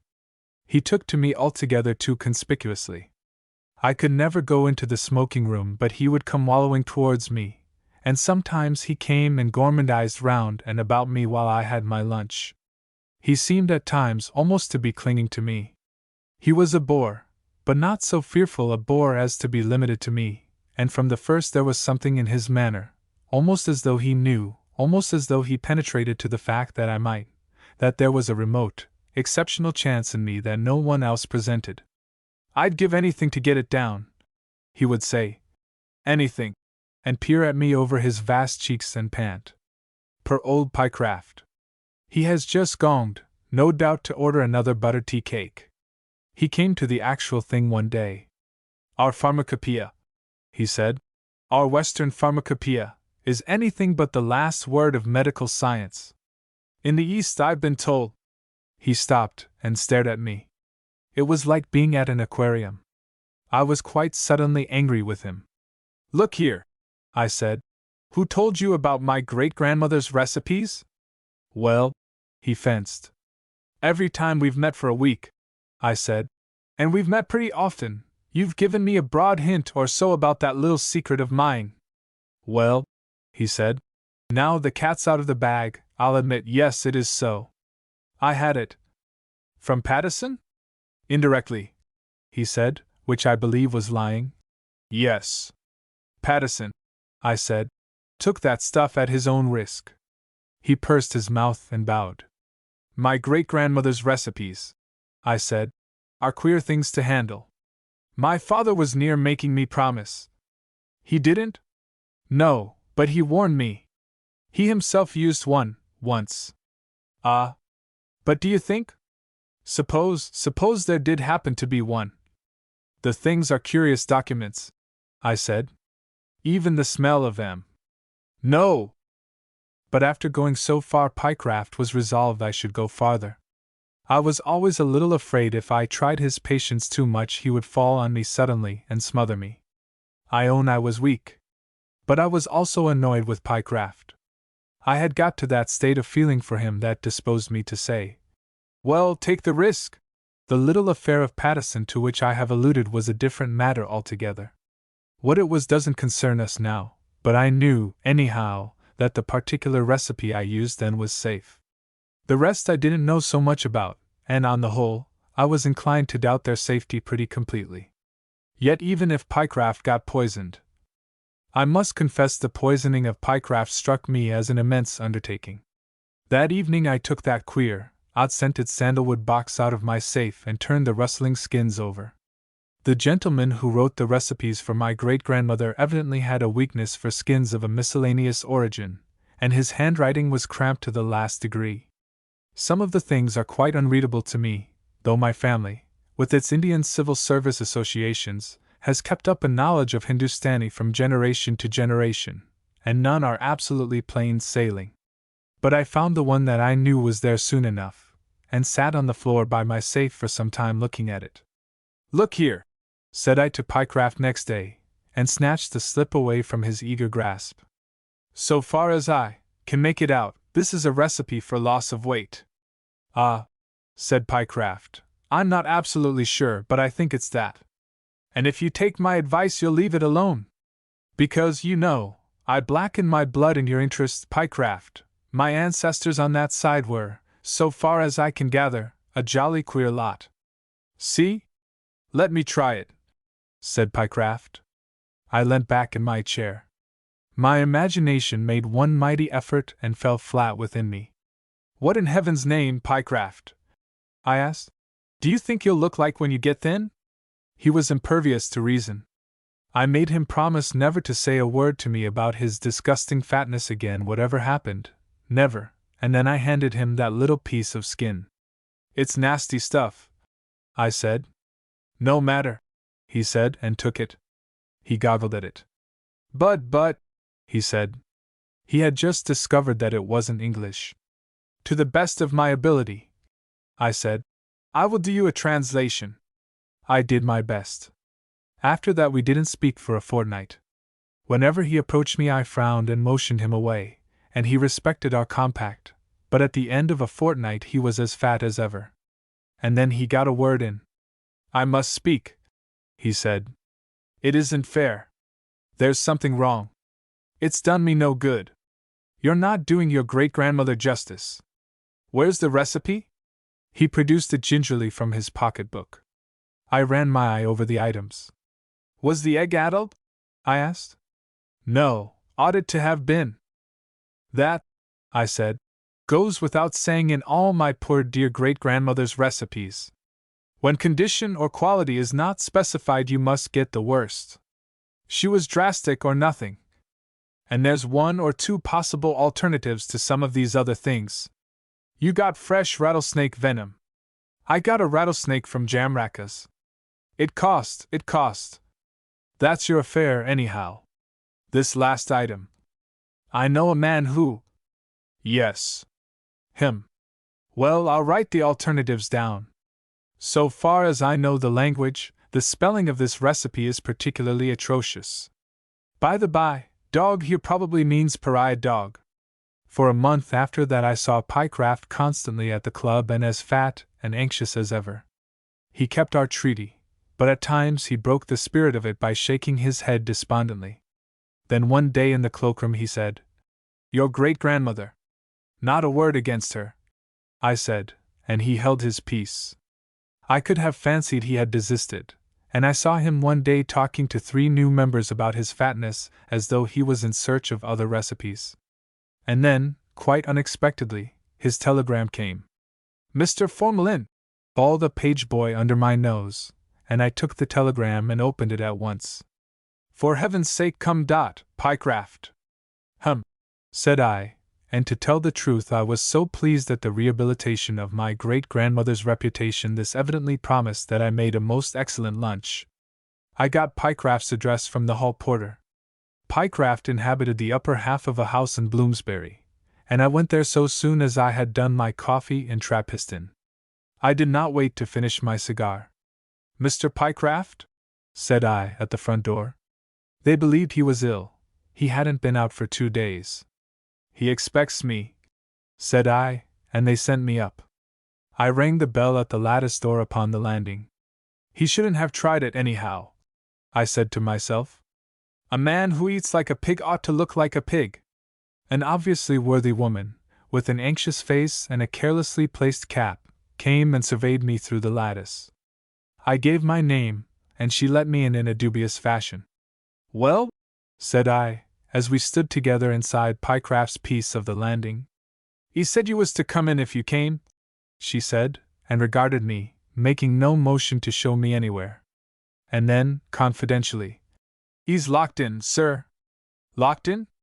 Locked himself in yesterday morning and asn't let any one in since, sir. And ever and again swearing. Oh my! I stared at the door she indicated by her glances. In there? I said. Yes, sir. What's up? She shook her head sadly. He keeps on calling for victuals, sir. Evie victuals he wants. I get him what I can. Porky's ad, soit puddin', sausages, no bread. Everything like that.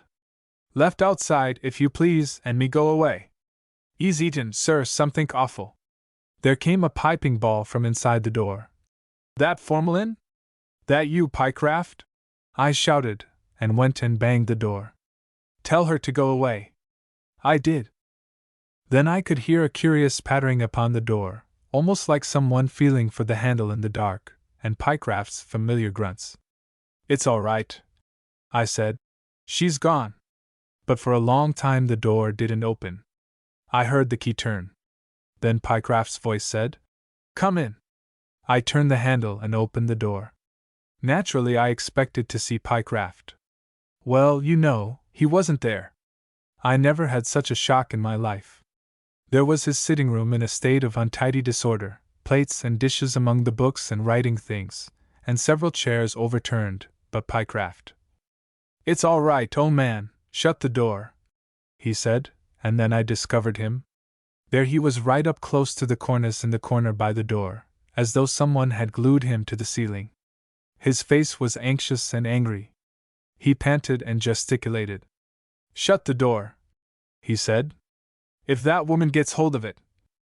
I shut the door, and went and stood away from him and stared. If anything gives way and you tumble down, I said, you'll break your neck, Pycraft. I wish I could, he wheezed. A man of your age and weight getting up to kiddish gymnastics. Don't, he said, and looked agonized. I'll tell you, he said, and gesticulated. How the deuce, said I. Are you holding on up there? And then abruptly I realized that he was not holding on at all, that he was floating up there, just as a gas-filled bladder might have floated in the same position. He began a struggle to thrust himself away from the ceiling and to clamber down the wall to me. It's that prescription, he panted, as he did so. Your great-gran. He took hold of a framed engraving rather carelessly as he spoke, and it gave way, and he flew back to the ceiling again, while the picture smashed onto the sofa.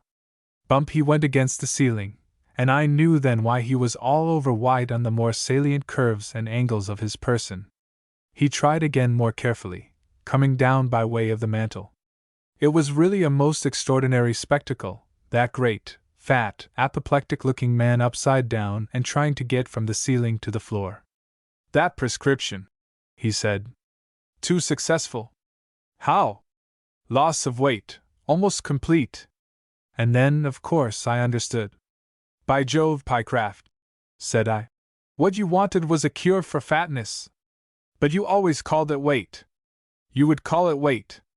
Somehow I was extremely delighted. I quite liked Pycraft for the time. Let me help you, I said, and took his hand and pulled him down. He kicked about, trying to get a foothold somewhere. It was very like holding a flag on a windy day. That table, he said, pointing, is solid mahogany and very heavy. If you can put me under that, dash. I did, and there he wallowed about like a captive balloon, while I stood on his hearthrug and talked to him. I lit a cigar. Tell me, I said, what happened? I took it, he said. How did it taste? Oh, beastly. I should fancy they all did. Whether one regards the ingredients or the probable compound or the possible results, almost all of my great-grandmother's remedies appear to me at least to be extraordinarily uninviting. For my own part, I took a little sip first. Yes? And as I felt lighter and better after an hour, I decided to take the draught. My dear Pycraft, I held my nose, he explained. And then I kept on getting lighter and lighter, and helpless, you know. He gave way to a sudden burst of passion. What the goodness am I to do? He said. There's one thing pretty evident, I said, that you mustn't do. If you go out of doors, you'll go up and up. I waved an arm upward. They'd have to send Santos Dumont after you to bring you down again. I suppose it will wear off. I shook my head. I don't think you can count on that, I said. And then there was another burst of passion, and he kicked out at adjacent chairs and banged the floor. He behaved just as I should have expected a great, fat, self-indulgent man to behave under trying circumstances, that is to say, very badly. He spoke of me and my great-grandmother with an utter want of discretion. I never asked you to take the stuff, I said. And generously disregarding the insults he was putting upon me, I sat down in his armchair and began to talk to him in a sober, friendly fashion. I pointed out to him that this was a trouble he had brought upon himself, and that it had almost an air of poetical justice. He had eaten too much. This he disputed, and for a time we argued the point. He became noisy and violent, so I desisted from this aspect of his lesson. And then, said I, you committed the sin of euphuism. You called it not fat, which is just and inglorious, but wait. You. He interrupted to say he recognized all that. What was he to do? I suggested he should adapt himself to his new conditions. So we came to the really sensible part of the business. I suggested that it would not be difficult for him to learn to walk about on the ceiling with his hands. I can't sleep, he said. But that was no great difficulty. It was quite possible, I pointed out, to make a shake-up under a wire mattress, fasten the underthings on with tapes, and have a blanket, sheet, and coverlet to button at the side. He would have to confide in his housekeeper, I said, and after some squabbling he agreed to that. Afterwards it was quite delightful to see the beautifully matter-of-fact way with which the good lady took all these amazing inversions. He could have a library ladder in his room, and all his meals could be laid on the top of his bookcase. We also hit on an ingenious device by which he could get to the floor whenever he wanted, which was simply to put the British Encyclopedia, 10th edition, on the top of his open shelves. He just pulled out a couple of volumes and held on, and down he came. And we agreed there must be iron staples along the skirting, so that he could cling to those whenever he wanted to get about the room on the lower level. As we got on with the thing I found myself almost keenly interested. It was I who called in the housekeeper and broke matters to her, and it was I chiefly who fixed up the inverted bed. In fact, I spent 2 whole days at his flat. I am a handy, interfering sort of man with a screwdriver, and I made all sorts of ingenious adaptations for him, ran a wire to bring his bells within reach, turned all his electric lights up instead of down, and so on. The whole affair was extremely curious and interesting to me, and it was delightful to think of Pycraft like some great, fat blowfly, crawling about on his ceiling and clambering round the lintels of his doors from one room to another, and never coming to the club any more. Then, you know, my fatal ingenuity got the better of me. I was sitting by his fire drinking his whiskey, and he was up in his favorite corner by the cornice, tacking a Turkey carpet to the ceiling, when the idea struck me. By Jove, Pycraft, I said, all this is totally unnecessary. And before I could calculate the complete consequences of my notion, I blurted it out. Lead underclothing, said I, and the mischief was done. Pycraft received the thing almost in tears. To be right ways up again, he said. I gave him the whole secret before I saw where it would take me.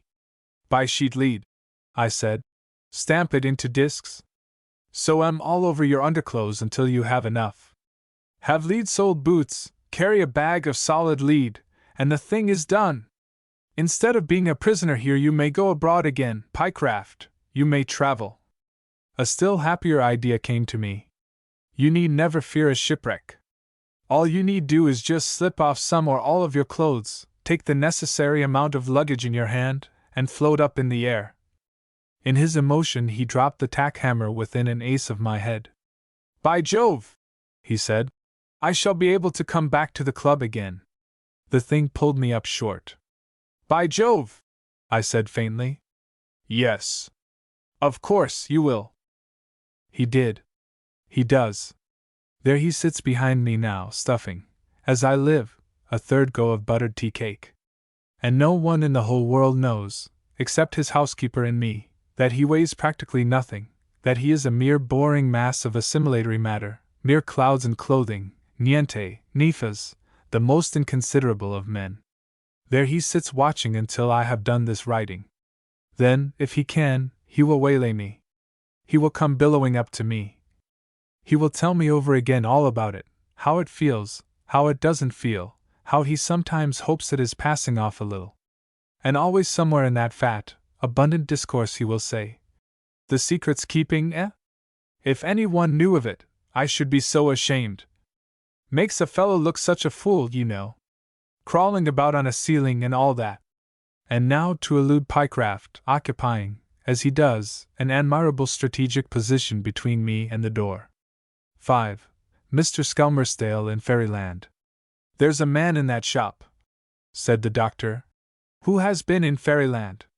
Nonsense, I said, and stared back at the shop.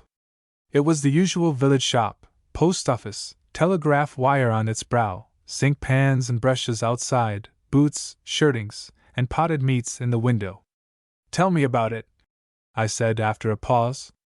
I don't know, said the doctor. He's an ordinary sort of lout, Skelmersdale is his name. But everybody about here believes it like Bible truth. I reverted presently to the topic. I know nothing about it, said the doctor, and I don't want to know. I attended him for a broken finger, married and single cricket match, and that's when I struck the nonsense. That's all. But it shows you the sort of stuff I have to deal with, anyhow, eh? Nice to get modern sanitary ideas into a people like this.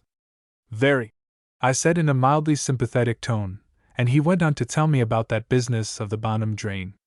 Things of that kind, I observe, are apt to weigh on the minds of medical officers of health.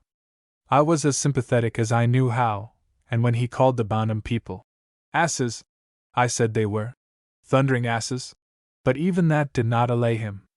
Afterwards, later in the summer, an urgent desire to seclude myself, while finishing my chapter on spiritual pathology, it was really, I believe, stiffer to write than it is to read, took me to Bignor. I lodged at a farmhouse, and presently found myself outside that little general shop again, in search of tobacco. Skelmersdale, said I to myself at the sight of it, and went in. I was served by a short, but shapely, young man, with a fair downy complexion, good, small teeth, blue eyes, and a languid manner. I scrutinized him curiously. Except for a touch of melancholy in his expression, he was nothing out of the common. He was in the shirt sleeves and tucked-up apron of his trade, and a pencil was thrust behind his inoffensive ear.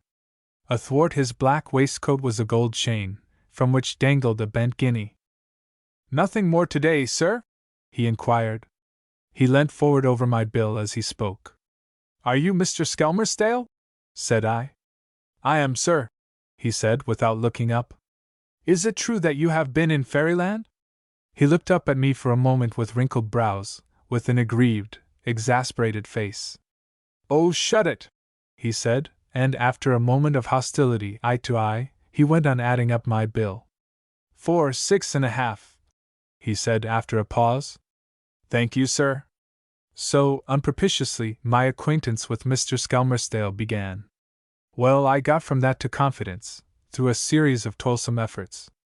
I picked him up again in the village room, where of a night I went to play billiards after my supper, and mitigate the extreme seclusion from my kind that was so helpful to work during the day. I contrived to play with him and afterwards to talk with him. I found the one subject to avoid was Fairyland. On everything else he was open and amiable in a commonplace sort of way, but on that he had been worried. It was a manifest taboo. Only once in the room did I hear the slightest allusion to his experience in his presence, and that was by a cross-grained farm hand who was losing to him. Skelmersdale had run a break into double figures, which, by the Bignor standards, was uncommonly good play. "Steady on," said his adversary. "None of your fairy flukes." Skelmersdale stared at him for a moment, cue in hand, then flung it down and walked out of the room. "Why can't you leave him alone?" said a respectable elder who had been enjoying the game, and in the general murmur of disapproval the grin of satisfied wit faded from the ploughboy's face. I scented my opportunity. "What's this joke?" said I. "About Fairyland?" "'Tain't no joke about Fairyland, not to young Skelmersdale," said the respectable elder, drinking. A little man with rosy cheeks was more communicative. "They do say, sir," he said, "that they took him into Aldington Knoll and kept him there a matter of 3 weeks." And with that the gathering was well under way. Once one sheep had started, others were ready enough to follow, and in a little time I had at least the exterior aspect of the Skelmersdale affair. Formerly, before he came to Bignor, he had been in that very similar little shop at Aldington Corner, and there whatever it was did happen had taken place. The story was clear that he had stayed out late one night on the knoll and vanished for 3 weeks from the sight of men, and had returned with his cuffs as clean as when he started, and his pockets full of dust and ashes. He returned in a state of moody wretchedness that only slowly passed away, and for many days he would give no account of where it was he had been. The girl he was engaged to at Clapton Hill tried to get it out of him, and threw him over partly because he refused, and partly because, as she said, he fairly gave her the ump.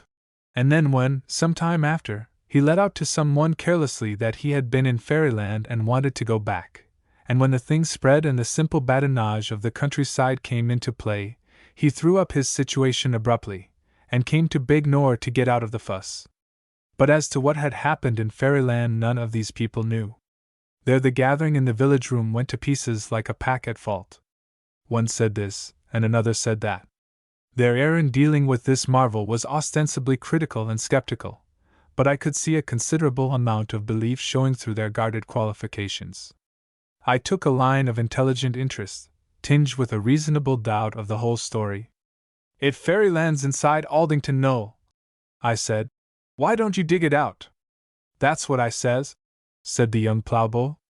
"There's a many have tried to dig on Aldington Knoll," said the respectable elder solemnly, "one time and another. But there's none as goes about today to tell what they got by digging." The unanimity of vague belief that surrounded me was rather impressive. I felt there must surely be something at the root of so much conviction, and the already pretty keen curiosity I felt about the real facts of the case was distinctly whetted.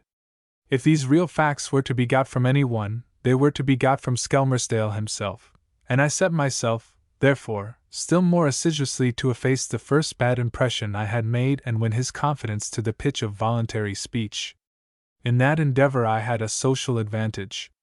Being a person of affability and no apparent employment, and wearing tweeds and knickerbockers, I was naturally classed as an artist in Bignor, and in the remarkable code of social precedence prevalent in Bignor an artist ranks considerably higher than a grocer's assistant.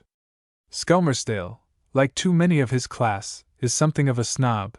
He had told me to shut it, only under sudden, excessive provocation, and with, I am certain, a subsequent repentance. He was, I knew, quite glad to be seen walking about the village with me. In due course, he accepted the proposal of a pipe and whiskey in my rooms readily enough, and there, scenting by some happy instinct that there was trouble of the heart in this, and knowing that confidences beget confidences, I plied him with much of interest and suggestion from my real and fictitious past. And it was after the third whiskey of the third visit of that sort, if I remember rightly, that apropos of some artless expansion of a little affair that had touched and left me in my teens, that he did at last, of his own free will and motion, break the ice. "It was like that with me," he said, "over there at Aldington. It's just that that's so rum. First I didn't care a bit, and it was all her, and afterwards, when it was too late, it was, in a manner of speaking, all me." I forbore to jump upon this illusion, and so he presently threw out another, and in a little while he was making it as plain as daylight that the one thing he wanted to talk about now was this fairyland adventure he had sat tight upon for so long. You see, I'd done the trick with him, and from being just another half incredulous, would-be facetious stranger, I had, by all my wealth of shameless self-exposure, become the possible confidant. He had been bitten by the desire to show that he, too, had lived and felt many things, and the fever was upon him. He was certainly confoundedly elusive at first, and my eagerness to clear him up with a few precise questions was only equaled and controlled by my anxiety not to get to this sort of thing too soon. But in another meeting or so the basis of confidence was complete, and from first to last I think I got most of the items and aspects. Indeed, I got quite a number of times over almost everything that Mr. Skelmersdale, with his very limited powers of narration, will ever be able to tell. And so I come to the story of his adventure, and I piece it all together again. Whether it really happened, whether he imagined it or dreamt it, or fell upon it in some strange hallucinatory trance, I do not profess to say. But that he invented it I will not for one moment entertain. The man simply and honestly believes the thing happened as he says it happened. He is transparently incapable of any lie so elaborate and sustained, and in the belief of the simple, yet often keenly penetrating, rustic minds about him I find a very strong confirmation of his sincerity. He believes, and nobody can produce any positive fact to falsify his belief. As for me, with this much of endorsement, I transmit his story. I am a little old now to justify or explain. He says he went to sleep on Aldington Knoll about 10 o'clock one night. It was quite possibly Midsummer Night, though he has never thought of the date, and he cannot be sure within a week or so, and it was a fine night, and windless, with a rising moon. I have been at the pains to visit this knoll thrice since his story grew up under my persuasions, and once I went there in the twilight summer moonrise on what was, perhaps, a similar night to that of his adventure. Jupiter was great and splendid above the moon, and in the north and northwest the sky was green and vividly bright over the sunken Sunday. The knoll stands out bare and bleak under the sky, but surrounded at a little distance by dark thickets, and as I went up towards it there was a mighty starting and scampering of ghostly or quite invisible rabbits. Just over the crown of the knoll, but nowhere else, was a multitudinous thin trumpeting of midges. The knoll is, I believe, an artificial mound, the tumulus of some great prehistoric chieftain, and surely no man ever chose a more spacious prospect for a sepulchre. Eastward one sees along the hills to Hythe, and thence across the channel to where, 30 miles and more perhaps, away, the great white lights by Green Ees and Boulogne wink and pass and shine. Westward lies the whole tumbled valley of the Weald, visible as far as Hindhead and Leith Hill, and the valley of the Stour opens the downs in the north to interminable hills beyond Wye. All Romney Marsh lies southward at one's feet. Dymchurch and Romney and Lydd, Hastings and its hill are in the middle distance, and the hills multiply vaguely far beyond where Eastbourne rolls up to Beachy Head. And out upon all this it was that Skelmersdale wandered, being troubled in his earlier love affair, and as he says, not caring where he went. And there he sat down to think it over, and so, sulking and grieving, was overtaken by sleep. And so he fell into the fairy's power. The quarrel that had upset him was some trivial matter enough between himself and the girl at Clapton Hill to whom he was engaged. She was a farmer's daughter, said Skelmersdale, and very respectable, and no doubt an excellent match for him. But both girl and lover were very young, and with just that mutual jealousy, that intolerantly keen edge of criticism, that irrational hunger for a beautiful perfection, that life and wisdom do presently and most mercifully dull. What the precise matter of quarrel was I have no idea. She may have said she liked men in gaiters when he hadn't any gaiters on, or he may have said he liked her better in a different sort of hat, but however it began, it got by a series of clumsy stages to bitterness and tears. She no doubt got tearful and smeary, and he grew dusty and drooping, and she parted with invidious comparisons, grave doubts whether she ever had really cared for him, and a clear certainty she would never care again. And with this sort of thing upon his mind he came out upon Aldington Knoll grieving, and presently, after a long interval, perhaps, quite inexplicably, fell asleep. He woke to find himself on a softer turf than ever he had slept on before, and under the shade of very dark trees that completely hid the sky. Always, indeed, in fairyland the sky is hidden, it seems. Except for one night when the fairies were dancing, Mr. Skelmersdale, during all his time with them, never saw a star. And of that night I am in doubt whether he was in fairyland proper or out where the rings and rushes are, in those low meadows near the railway line at Smeeth. But it was light under these trees for all that, and on the leaves and amidst the turf shone a multitude of glowworms, very bright and fine. Mr. Skelmersdale's first impression was that he was small, and the next that quite a number of people still smaller were standing all about him. For some reason, he says, he was neither surprised nor frightened, but sat up quite deliberately and rubbed the sleep out of his eyes. And there all about him stood the smiling elves who had caught him sleeping under their privileges and had brought him into fairyland. What these elves were like I have failed to gather, so vague and imperfect is his vocabulary, and so unobservant of all minor detail does he seem to have been. They were clothed in something very light and beautiful, that was neither wool, nor silk, nor leaves, nor the petals of flowers.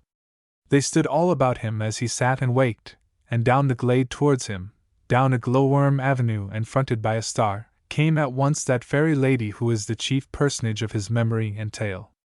Of her I gathered more.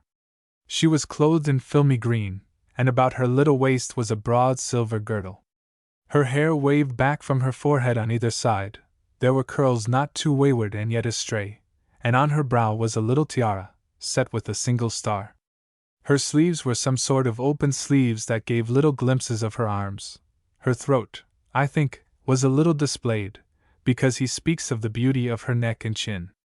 There was a necklace of coral about her white throat, and in her breast a coral-colored flower. She had the soft lines of a little child in her chin and cheeks and throat. And her eyes, I gather, were of a kindled brown, very soft and straight and sweet under her level brows. You see by these particulars how greatly this lady must have loomed in Mr. Skelmersdale's picture. Certain things he tried to express and could not express. The way she moved, he said several times, and I fancy a sort of demure joyousness radiated from this lady. And it was in the company of this delightful person, as the guest and chosen companion of this delightful person, that Mr. Skelmersdale set out to be taken into the intimacies of fairyland. She welcomed him gladly and a little warmly. I suspect a pressure of his hand in both of hers and a lit face to his. After all, 10 years ago young Skelmersdale may have been a very comely youth. And once she took his arm, and once, I think, she led him by the hand adown the glade that the glowworms lit. Just how things chanced and happened there is no telling from Mr. Skelmersdale's disarticulated skeleton of description. He gives little unsatisfactory glimpses of strange corners and doings, of places where there were many fairies together, of toadstool things that shone pink, of fairy food, of which he could only say, "You should have tasted it," and of fairy music, like a little musical box, that came out of nodding flowers. There was a great open place where fairies rode and raced on things, but what Mr. Skelmersdale meant by these here things they rode, there is no telling. Larvae, perhaps, or crickets, or the little beetles that elude us so abundantly. There was a place where water splashed and gigantic kingcups grew, and there in the hotter times the fairies bathed together. There were games being played and dancing and much elvish love-making, too, I think, among the moss-branch thickets. There can be no doubt that the fairy lady made love to Mr. Skelmersdale, and no doubt either that this young man set himself to resist her. A time came, indeed, when she sat on a bank beside him, in a quiet, secluded place, all smelling of sixlets, and talked to him of love. When her voice went low and she whispered, said Mr. Skelmersdale, and laid, and on my end, you know, and came close with a soft, warm, friendly way she had, it was as much as I could do to keep my EAD. It seems he kept his head to a certain limited unfortunate extent. He saw how the wind was blowing, he says, and so, sitting there in a place all smelling of violets, with the touch of this lovely fairy lady about him, Mr. Skelmersdale broke it to her gently, that he was engaged. She had told him she loved him dearly, that he was a sweet human lad for her, and whatever he would ask of her he should have, even his heart's desire. And Mr. Skelmersdale, who, I fancy, tried hard to avoid looking at her little lips as they just dropped apart and came together, led up to the more intimate question by saying he would like enough capital to start a little shop. He'd just like to feel, he said, he had money enough to do that. I imagine a little surprise in those brown eyes he talked about, but she seemed sympathetic for all that, and she asked him many questions about the little shop, laughing like, all the time. So he got to the complete statement of his affianced position, and told her all about Milly. All? Said I. Everything, said Mr. Skelmersdale. Just who she was, and where she lived, and everything about her. I sort of felt I had to all the time, I did. Whatever you want you shall have, said the fairy lady. That's as good as done. You shall feel you have the money just as you wish. And now you know, you must kiss me. And Mr. Skelmersdale pretended not to hear the latter part of her remark, and said she was very kind. That he really didn't deserve she should be so kind. And the fairy lady suddenly came quite close to him and whispered, "Kiss me." And, said Mr. Skelmersdale, like a fool I did. There are kisses and kisses, I am told, and this must have been quite the other sort from Milly's resonant signals of regard. There was something magic in that kiss. Assuredly it marked a turning point. At any rate, this is one of the passages that he thought sufficiently important to describe most at length. I have tried to get it right, I have tried to disentangle it from the hints and gestures through which it came to me, but I have no doubt that it was all different from my telling and far finer and sweeter, in the soft filtered light and the subtly stirring silences of the fairy glades. The fairy lady asked him more about Milly, and was she very lovely, and so on, a great many times. As to Milly's loveliness, I conceive him answering that she was all right. And then, or on some such occasion, The fairy lady told him she had fallen in love with him as he slept in the moonlight, and so he had been brought into fairyland, and she had thought, not knowing of Millie, that perhaps he might chance to love her. But now you know you can't, she said. So you must stop with me just a little while, and then you must go back to Millie. She told him that, and you know Skelmersdale was already in love with her, but the pure inertia of his mind kept him in the way he was going. I imagine him sitting in a sort of stupefaction amidst all these glowing beautiful things, answering about his Millie and the little shop he projected and the need of a horse and cart. And that absurd state of affairs must have gone on for days and days. I see this little lady, hovering about him and trying to amuse him, too dainty to understand his complexity, and too tender to let him go. And he, you know, hypnotized as it were by his earthly position, went his way with her hither and thither, blind to everything in fairyland but this wonderful intimacy that had come to him. It is hard, it is impossible, to give in print the effect of her radiant sweetness shining through the jungle of poor Skelmersdale's rough and broken sentences. To me, at least, she shone clear amidst the muddle of his story like a glowworm in a tangle of weeds. There must have been many days of things while all this was happening, and once, I say, they danced under the moonlight in the fairy rings that stud the meadows near Smeeth, but at last it all came to an end. She led him into a great cavernous place, lit by a red nightlight sort of thing, where there were coffers piled on coffers, and cups and golden boxes, and a great heap of what certainly seemed to all Mr. Skelmersdale's senses, coined gold. There were little gnomes amidst this wealth, who saluted her at her coming, and stood aside. And suddenly she turned on him there with brightly shining eyes. "And now," she said, "you have been kind to stay with me so long, and it is time I let you go. You must go back to your Millie. You must go back to your Millie, and here, just as I promised you, they will give you gold." She choked like, said Mr. Skelmersdale. At that I had a sort of feeling, he touched his breastbone, as though I was fainting here. I felt pale, you know, and shivering, and even then, I hadn't a thing to say. He paused. "Yes," I said. The scene was beyond his describing. But I know that she kissed him good-bye. "And you said nothing?" "Nothing," he said. "I stood like a stuffed calf. She just looked back once, you know, and stood smiling like and crying. I could see the shine of her eyes, and then she was gone.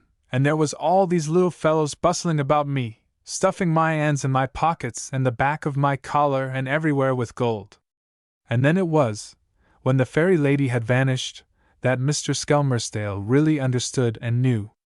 He suddenly began plucking out the gold they were thrusting upon him, and shouting out at them to prevent their giving him more. "I don't want your gold," I said. "I haven't done yet. I'm not going. I want to speak to that fairy lady again." I started off to go after her, and they held me back. Yes, stuck their little ends against my middle and shoved me back. They kept giving me more and more gold until it was running all down my trouser legs and dropping out of my hands. "I don't want your gold," I says to them. "I want just to speak to the fairy lady again." "And did you?" It came to a tussle. "Before you saw her?" "I didn't see her. When I got out from them she wasn't anywhere to be seen." So he ran in search of her out of this red-lit cave, down a long grotto, seeking her, and thence he came out in a great and desolate place athwart which a swarm of will-o'-the-wisps were flying to and fro. And about him elves were dancing in derision, and the little gnomes came out of the cave after him, carrying golden handfuls and casting it after him, shouting, "Fairy love and fairy gold! Fairy love and fairy gold!" And when he heard these words came a great fear that it was all over, and he lifted up his voice and called to her by her name, and suddenly set himself to run down the slope from the mouth of the cavern, through a place of thorns and briars, calling after her very loudly and often. The elves danced about him unheeded, pinching him and pricking him, and the will-o'-the-wisps circled round him and dashed into his face, and the gnomes pursued him shouting and pelting him with fairy gold. As he ran with all this strange rout about him and distracting him, suddenly he was knee-deep in a swamp, and suddenly he was amidst thick twisted roots, and he caught his foot in one and stumbled and fell. He fell and he rolled over, and in that instant he found himself sprawling upon Aldington Knoll, all lonely under the stars. He sat up sharply at once, he says, and found he was very stiff and cold, and his clothes were damp with dew. The first pallor of dawn and a chilly wind were coming up together. He could have believed the whole thing a strangely vivid dream until he thrust his hand into his side pocket and found it stuffed with ashes. Then he knew for certain it was fairy gold they had given him. He could feel all their pinches and pricks still, though there was never a bruise upon him. And in that manner, and so suddenly, Mr. Skelmersdale came out of fairyland back into this world of men.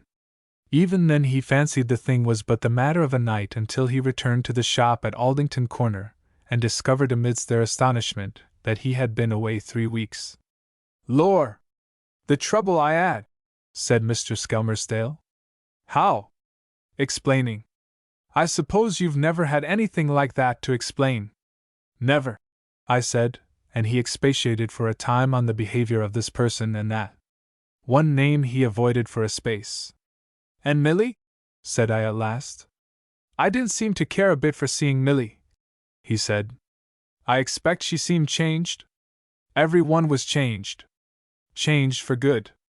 Every one seemed big, you know, and coarse. And their voices seemed loud. Why, the sun, when it rose in the morning, fair hit me in the eye. And Milly? I didn't want to see Milly. And when you did? I came up against her Sunday, coming out of church. 'Where you been?' she said, and I saw there was a row. I didn't care if there was. I seemed to forget about her even while she was there talking to me. She was just nothing. I couldn't make out whatever I had seen in her ever, or what there could have been. Sometimes when she wasn't about, I did get back a little, but never when she was there. Then it was always the other came up and blotted her out. And it didn't break her heart." "Married?" I asked. "Married her cousin," said Mr. Skelmersdale, and reflected on the pattern of the tablecloth for a space. When he spoke again it was clear that his former sweetheart had clean vanished from his mind, and that the talk had brought back the fairy lady triumphant in his heart. He talked of her, soon he was letting out the oddest things, queer love secrets it would be treachery to repeat. I think, indeed, that was the queerest thing in the whole affair, to hear that neat little grocer man after his story was done, with a glass of whiskey beside him and a cigar between his fingers, witnessing, with sorrow still, though now, indeed, with a time-blunted anguish, of the inappeasable hunger of the heart that presently came upon him. "I couldn't eat," he said. "I couldn't sleep. I made mistakes in orders and got mixed with change. There she was day and night, drawing me and drawing me. Oh, I wanted her. Lord! How I wanted her! I was up there, most evenings I was up there on the knoll, often even when it rained. I used to walk over the knoll and round it, calling for them to let me in. Shouting. Near blubbering I was at times. Daft I was and miserable. I kept on saying it was all a mistake. And every Sunday afternoon I went up there, wet and fine, though I knew as well as you do it wasn't no good by day. And I've tried to go to sleep there." He stopped sharply and decided to drink some whiskey. "I've tried to go to sleep there," he said, and I could swear his lips trembled. "I've tried to go to sleep there, often and often. And I couldn't, sir, never. I've thought if I could go to sleep there might be something. But I've sat up there and laid up there, and I couldn't, not for thinking and longing. It's the longing. I've tried." He blew, drank up the rest of his whiskey spasmodically, stood up suddenly and buttoned his jacket, staring closely and critically at the cheap oleographs beside the mantel meanwhile. The little black notebook in which he recorded the orders of his daily round projected stiffly from his breast pocket. When all the buttons were quite done, he patted his chest and turned on me suddenly. "Well," he said, "I must be going." There was something in his eyes and manner that was too difficult for him to express in words. "One gets talking," he said at last at the door, and smiled wanly, and so vanished from my eyes. And that is the tale of Mr. Skelmersdale in Fairyland just as he told it to me. 6. The story of the inexperienced ghost. The scene amidst which Clayton told his last story comes back very vividly to my mind. There he sat, for the greater part of the time, in the corner of the authentic settle by the spacious open fire, and Sanderson sat beside him smoking the Broseley clay that bore his name. There was Evans, and that marvel among actors, Wish, who is also a modest man. We had all come down to the Mermaid Club that Saturday morning, except Clayton, who had slept there overnight, which indeed gave him the opening of his story. We had golfed until golfing was invisible. We had dined, and we were in that mood of tranquil kindliness when men will suffer a story. When Clayton began to tell one, we naturally supposed he was lying. It may be that indeed he was lying, of that the reader will speedily be able to judge as well as I. He began, it is true, with an air of matter-of-fact anecdote, but that we thought was only the incurable artifice of the man. "I say," he remarked, after a long consideration of the upward rain of sparks from the log that Sanderson had thumped. "You know I was alone here last night?" "Except for the domestics," said Wish. "Who sleep in the other wing," said Clayton. "Yes." "Well," he pulled at his cigar for some little time as though he still hesitated about his confidence. Then he said quite quietly, "I caught a ghost." "Caught a ghost, did you?" said Sanderson. "Where is it?" And Evans, who admires Clayton immensely and has been 4 weeks in America, shouted, "Caught a ghost, did you, Clayton? I'm glad of it. Tell us all about it right now." Clayton said he would in a minute, and asked him to shut the door. He looked apologetically at me. "There's no eavesdropping, of course, but we don't want to upset our very excellent service with any rumors of ghosts in the place. There's too much shadow and oak paneling to trifle with that. And this, you know, wasn't a regular ghost. I don't think it will come again, ever." "You mean to say you didn't keep it?" said Sanderson. "I hadn't the heart to," said Clayton. And Sanderson said he was surprised. We laughed, and Clayton looked aggrieved. "I know," he said with the flicker of a smile. "But the fact is it really was a ghost, and I'm as sure of it as I am that I am talking to you now. I'm not joking. I mean what I say." Sanderson drew deeply at his pipe, with one reddish eye on Clayton, and then emitted a thin jet of smoke more eloquent than many words. Clayton ignored the comment. "It is the strangest thing that has ever happened in my life. You know, I never believed in ghosts or anything of the sort, before, ever, and then, you know, I bag one in a corner, and the whole business is in my hands." He meditated still more profoundly, and produced and began to pierce a second cigar with a curious little stabber he affected. "You talked to it?" asked Wish. "For the space, probably, of an hour." "Chatty?" I said, joining the party of the skeptics.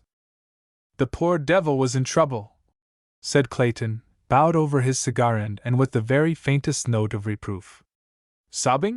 someone asked. Clayton heaved a realistic sigh at the memory. "Good Lord!" he said. "Yes." And then, "Poor fellow!" "Yes." "Where did you strike it?" asked Evans, in his best American accent.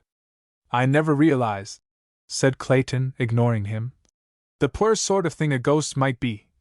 And he hung us up again for a time, while he sought for matches in his pocket, and lit, and warmed to his cigar. "I took an advantage," he reflected at last. We were none of us in a hurry. "A character," he said, "remains just the same character for all that it's been disembodied. That's a thing we too often forget. People with a certain strength or fixity of purpose may have ghosts of a certain strength and fixity of purpose. Most haunting ghosts, you know, must be as one-ideaed as monomaniacs and as obstinate as mules to come back again and again. This poor creature wasn't." He suddenly looked up rather queerly, and his eye went round the room. "I say it," he said, "in all kindliness, but that is the plain truth of the case. Even at the first glance he struck me as weak." He punctuated with the help of his cigar.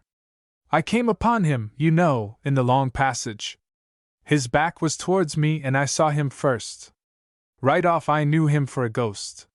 He was transparent and whitish. Clean through his chest I could see the glimmer of the little window at the end. And not only his physique but his attitude struck me as being weak. He looked, you know, as though he didn't know in the slightest whatever he meant to do. One hand was on the paneling and the other fluttered to his mouth. Like so. What sort of physique? Said Sanderson. Lean. You know that sort of young man's neck that has two great flutings down the back, here and here, so. And a little, meanish head with scrubby hair, and rather bad ears. Shoulders bad, narrower than the hips, turn-down collar, ready-made short jacket, trousers baggy and a little frayed at the heels. That's how he took me. I came very quietly up the staircase. I did not carry a light, you know. The candles are on the landing table and there is that lamp, and I was in my list slippers, and I saw him as I came up. I stopped dead at that, taking him in. I wasn't a bit afraid. I think that in most of these affairs one is never nearly so afraid or excited as one imagines one would be. I was surprised and interested. I thought, good Lord! Here's a ghost at last. And I haven't believed for a moment in ghosts during the last 25 years. Said Wish. I suppose I wasn't on the landing a moment before he found out I was there. He turned on me sharply, and I saw the face of an immature young man, a weak nose, a scrubby little mustache, a feeble chin. So for an instant we stood, he looking over his shoulder at me and regarded one another. Then he seemed to remember his high calling. He turned round, drew himself up, projected his face, raised his arms, spread his hands in approved ghost fashion, came towards me. As he did so his little jaw dropped, and he emitted a faint, drawn-out boo. No, it wasn't, not a bit dreadful. I'd dined. I'd had a bottle of champagne, and being all alone, perhaps 2 or 3, perhaps even 4 or 5, whiskies, so I was as solid as rocks and no more frightened than if I'd been assailed by a frog. Boo, I said. Nonsense. You don't belong to this place. What are you doing here? I could see him wince. Boo, he said. Boo, be hanged. Are you a member? I said, and just to show I didn't care a pin for him I stepped through a corner of him and made to light my candle. Are you a member? I repeated, looking at him sideways. He moved a little so as to stand clear of me, and his bearing became crestfallen. No, he said, in answer to the persistent interrogation of my eye. I'm not a member. I'm a ghost. Well, that doesn't give you the run of the Mermaid Club. Is there any one you want to see, or anything of that sort? And doing it as steadily as possible for fear that he should mistake the carelessness of whiskey for the distraction of fear, I got my candle alight. I turned on him, holding it. What are you doing here? I said. He had dropped his hands and stopped his booing, and there he stood, abashed and awkward, the ghost of a weak, silly, aimless young man. I'm hunting, he said. You haven't any business to, I said in a quiet voice. I'm a ghost, he said, as if in defense. That may be, but you haven't any business to haunt here. This is a respectable private club. People often stop here with nursemaids and children, and going about in the careless way you do, some poor little mite could easily come upon you and be scared out of her wits. I suppose you didn't think of that? No, sir, he said, I didn't. You should have done. You haven't any claim on the place, have you? Weren't murdered here, or anything of that sort? None, sir, but I thought as it was old and oak-paneled. That's no excuse. I regarded him firmly. Your coming here is a mistake, I said, in a tone of friendly superiority. I feigned to see if I had my matches, and then looked up at him frankly. If I were you I wouldn't wait for cockcrow, I'd vanish right away. He looked embarrassed. The fact is, sir, he began. I'd vanish, I said, driving it home. The fact is, sir, that, somehow, I can't. You can't? No, sir. There's something I've forgotten. I've been hanging about here since midnight last night, hiding in the cupboards of the empty bedrooms and things like that. I'm flurried. I've never come haunting before, and it seems to put me out. Put you out? Yes, sir. I've tried to do it several times, and it doesn't come off. There's some little thing has slipped me, and I can't get back. That, you know, rather bowled me over. He looked at me in such an abject way that for the life of me I couldn't keep up quite the high, hectoring vein I had adopted. That's queer, I said, and as I spoke I fancied I heard someone moving about down below. Come into my room and tell me more about it, I said. I didn't, of course, understand this, and I tried to take him by the arm. But, of course, you might as well have tried to take hold of a puff of smoke. I had forgotten my number, I think. Anyhow, I remember going into several bedrooms. It was lucky I was the only soul in that wing, until I saw my traps. Here we are, I said, and sat down in the armchair. Sit down and tell me all about it. It seems to me you have got yourself into a jolly awkward position, old chap. Well, he said he wouldn't sit down. He preferred to flit up and down the room if it was all the same to me. And so he did, and in a little while we were deep in a long and serious talk. And presently, something of those whiskeys and sodas evaporated out of me, and I began to realize just a little what a thundering rum and weird business it was that I was in. There he was, semi-transparent, the proper conventional phantom, and noiseless except for his ghost of a voice, flitting to and fro in that nice, clean, chintz-hung old bedroom. You could see the gleam of the copper candlesticks through him, and the lights on the brass fender, and the corners of the framed engravings on the wall, and there he was telling me all about this wretched little life of his that had recently ended on earth. He hadn't a particularly honest face, but being transparent, of course, he couldn't avoid telling the truth. Eh? Said Wish, suddenly sitting up in his chair. What? Said Clayton. Being transparent, couldn't avoid telling the truth. I don't see it, said Wish. I don't see it, said Clayton, with inimitable assurance. But it is so, I can assure you nevertheless. I don't believe he got once a nail's breadth off the Bible truth. He told me how he had been killed. He went down into a London basement with a candle to look for a leakage of gas, and described himself as a senior English master in a London private school when that release occurred. Poor wretch, said I. That's what I thought, and the more he talked the more I thought it. There he was, purposeless in life and purposeless out of it. He talked of his father and mother and his schoolmaster, and all who had ever been anything to him in the world, meanly.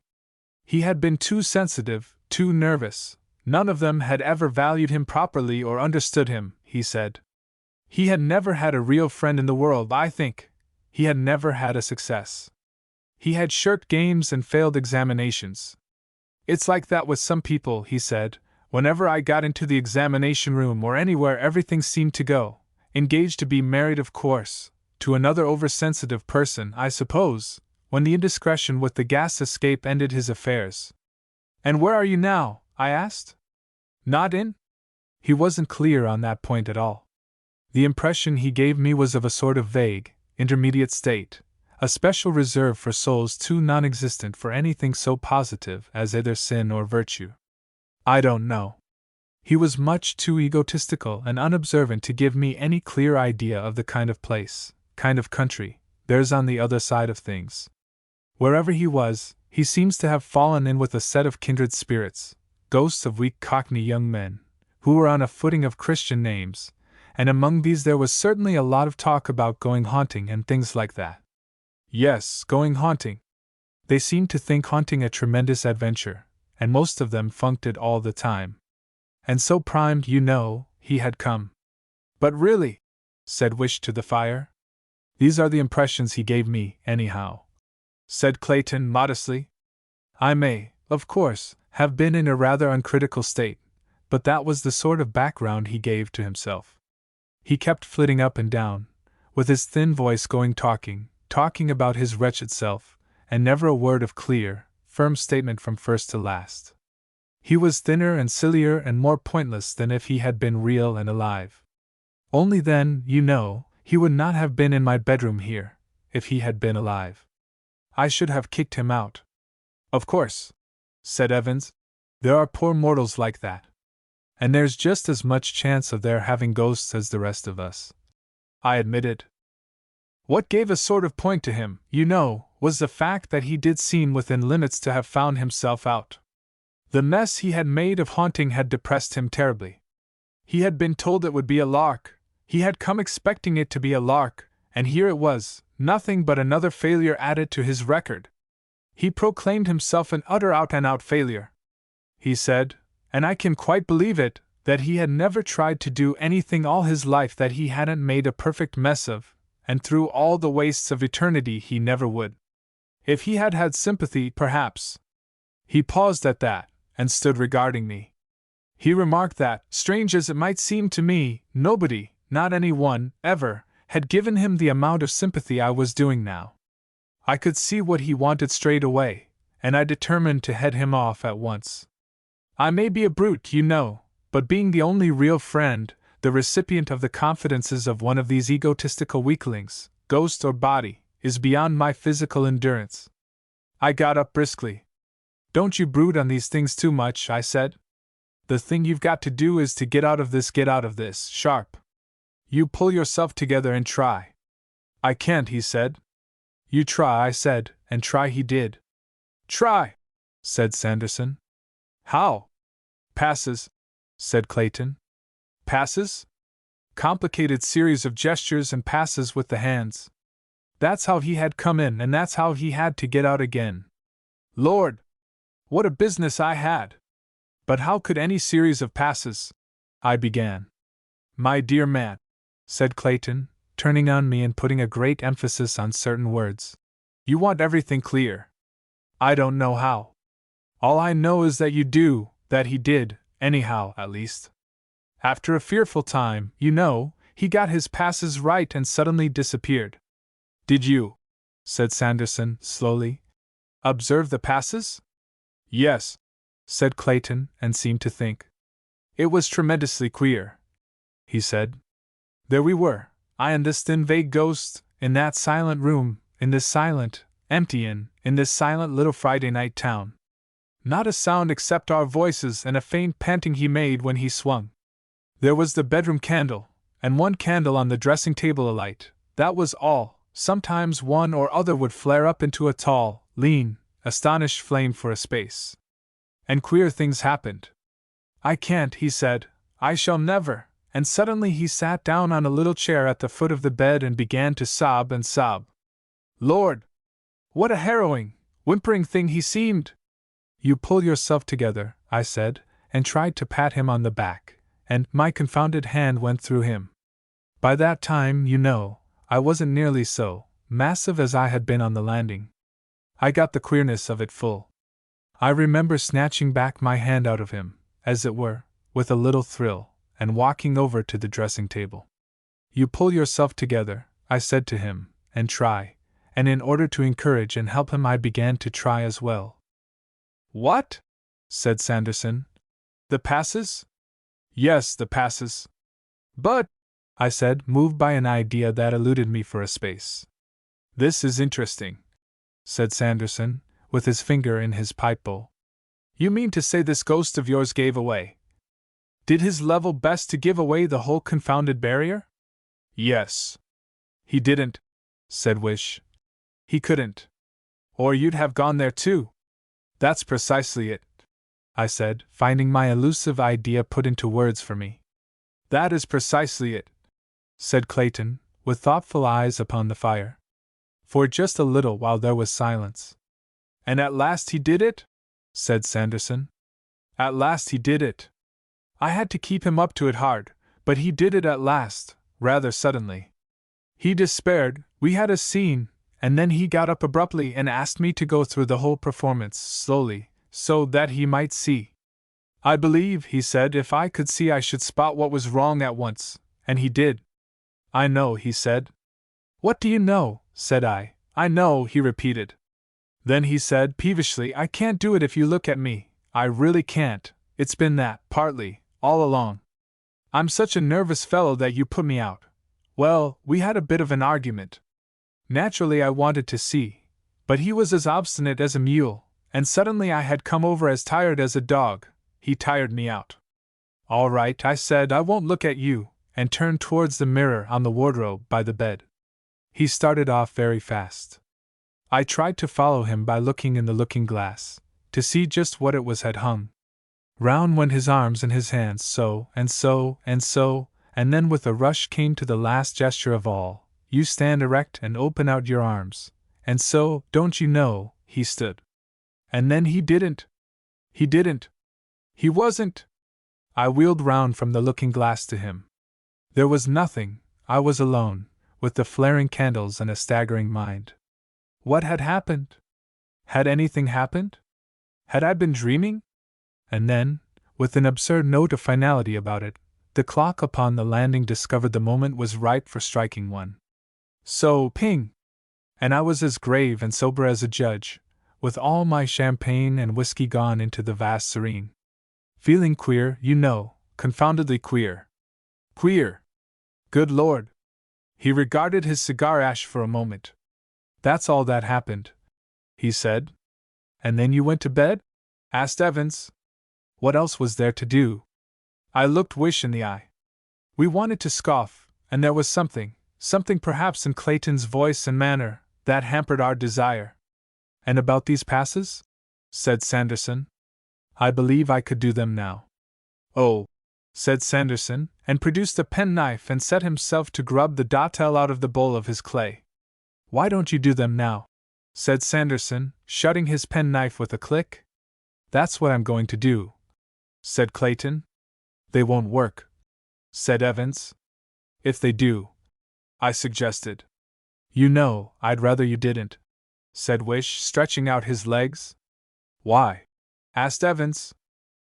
I'd rather he didn't, said Wish. But he hasn't got 'em right, said Sanderson, plugging too much tobacco in his pipe. All the same, I'd rather he didn't, said Wish. We argued with Wish. He said that for Clayton to go through those gestures was like mocking a serious matter. But you don't believe? I said. Wish glanced at Clayton, who was staring into the fire, weighing something in his mind.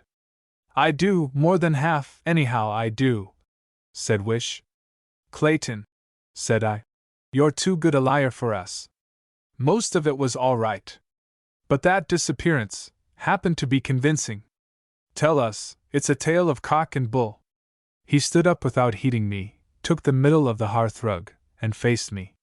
For a moment he regarded his feet thoughtfully, and then for all the rest of the time his eyes were on the opposite wall, with an intent expression. He raised his two hands slowly to the level of his eyes and so began. Now, Sanderson is a Freemason, a member of the Lodge of the Four Kings, which devotes itself so ably to the study and elucidation of all the mysteries of Masonry past and present, and among the students of this lodge Sanderson is by no means the least. He followed Clayton's motions with a singular interest in his reddish eye. That's not bad, he said when it was done. You really do, you know, put things together, Clayton, in a most amazing fashion. But there's one little detail out. I know, said Clayton. I believe I could tell you which. Well? This, said Clayton, and did a queer little twist and writhing and thrust of the hands. Yes. That, you know, was what he couldn't get right, said Clayton. But how do you? Most of this business, and particularly how you invented it, I don't understand at all, said Sanderson. But just that phase I do, he reflected. These happen to be a series of gestures, connected with a certain branch of esoteric masonry. Probably you know. Or else how? He reflected still further. I do not see I can do any harm in telling you just the proper twist. After all, if you know, you know. If you don't, you don't. I know nothing, said Clayton, except what the poor devil let out last night. Well, anyhow, said Sanderson, and placed his churchwarden very carefully upon the shelf over the fireplace. Then very rapidly he gesticulated with his hands. So? Said Clayton, repeating. So, said Sanderson, and took his pipe in hand again. Ah, now, said Clayton, I can do the whole thing, right. He stood up before the waning fire and smiled at us all. But I think there was just a little hesitation in his smile. If I begin, he said. I wouldn't begin, said Wish. It's all right, said Evans. Matter is indestructible. You don't think any jiggery-pokery of this sort is going to snatch Clayton into the world of shades? Not it. You may try, Clayton, so far as I'm concerned, until your arms drop off at the wrists. I don't believe that, said Wish, and stood up and put his arm on Clayton's shoulder. You've made me half believe in that story somehow, and I don't want to see the thing done. Goodness, said I. Here's Wish frightened. I am, said Wish, with real or admirably feigned intensity. I believe that if he goes through these motions right, he'll go. He'll not do anything of the sort, I cried. There's only one way out of this world for men, and Clayton is 30 years from that. Besides, and such a ghost! Do you think? Wish interrupted me by moving. He walked out from among our chairs and stopped beside the toll and stood there. Clayton, he said, you're a fool. Clayton, with a humorous light in his eyes, smiled back at him. Wish, he said, is right and all you others are wrong. I shall go. I shall get to the end of these passes, and as the last swish whistles through the air, presto, this hearthrug will be vacant, the room will be blank amazement, and a respectably dressed gentleman of 15 stone will plump into the world of shades. I'm certain. So will you be. I decline to argue further. Let the thing be tried.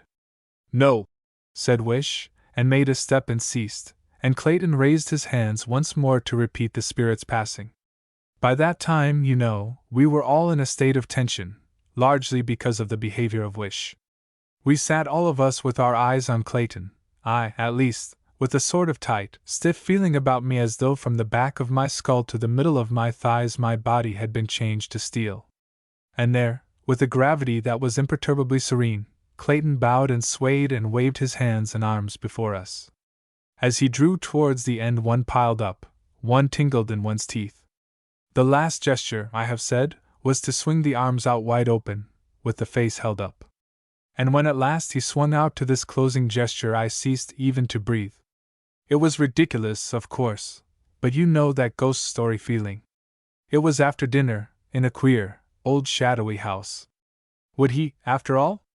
There he stood for one stupendous moment, with his arms open and his upturned face, assured and bright, in the glare of the hanging lamp. We hung through that moment as if it were an age, and then came from all of us something that was half a sigh of infinite relief and half a reassuring no, for visibly, he wasn't going. It was all nonsense. He had told an idle story, and carried it almost to conviction, that was all. And then in that moment the face of Clayton changed. It changed. It changed as a lit house changes when its lights are suddenly extinguished. His eyes were suddenly eyes that were fixed, his smile was frozen on his lips, and he stood there still. He stood there, very gently swaying. That moment, too, was an age. And then, you know, chairs were scraping, things were falling, and we were all moving. His knees seemed to give, and he fell forward, and Evans rose and caught him in his arms. It stunned us all. For a minute I suppose no one said a coherent thing. We believed it, yet could not believe it. I came out of a muddled stupefaction to find myself kneeling beside him, and his vest and shirt were torn open, and Sanderson's hand lay on his heart. Well, the simple fact before us could very well wait our convenience. There was no hurry for us to comprehend. It lay there for an hour. It lies athwart my memory, black and amazing still, to this day. Clayton had, indeed, passed into the world that lies so near to and so far from our own, and he had gone thither by the only road that mortal man may take. But whether he did indeed pass there by that poor ghost incantation, or whether he was stricken suddenly by apoplexy in the midst of an idle tale, as the coroner's jury would have us believe, is no matter for my judging. It is just one of those inexplicable riddles that must remain unsolved until the final solution of all things shall come. All I certainly know is that, in the very moment, in the very instant, of concluding those passes, he changed, and staggered, and fell down before us, dead. 7. Jimmy Goggles the God. It isn't every one who's been a god, said the sunburned man. But it's happened to me. Among other things. I intimated my sense of his condescension. It don't leave much for ambition, does it? Said the sunburned man. I was one of those men who were saved from the ocean pioneer. Gummy! How time flies! It's 20 years ago. I doubt if you'll remember anything of the ocean pioneer? The name was familiar, and I tried to recall when and where I had read it. The ocean pioneer? Something about gold dust, I said vaguely. But the precise.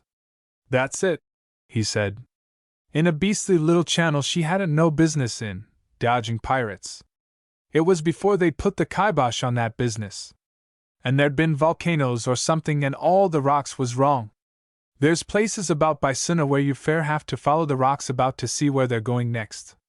Down she went in 20 fathoms before you could have dealt for whist, with £50,000 worth of gold aboard, it was said, in one form or another. Survivors? 3. I remember the case now, I said. There was something about salvage. But at the word salvage the sunburnt man exploded into language so extraordinarily horrible that I stopped aghast.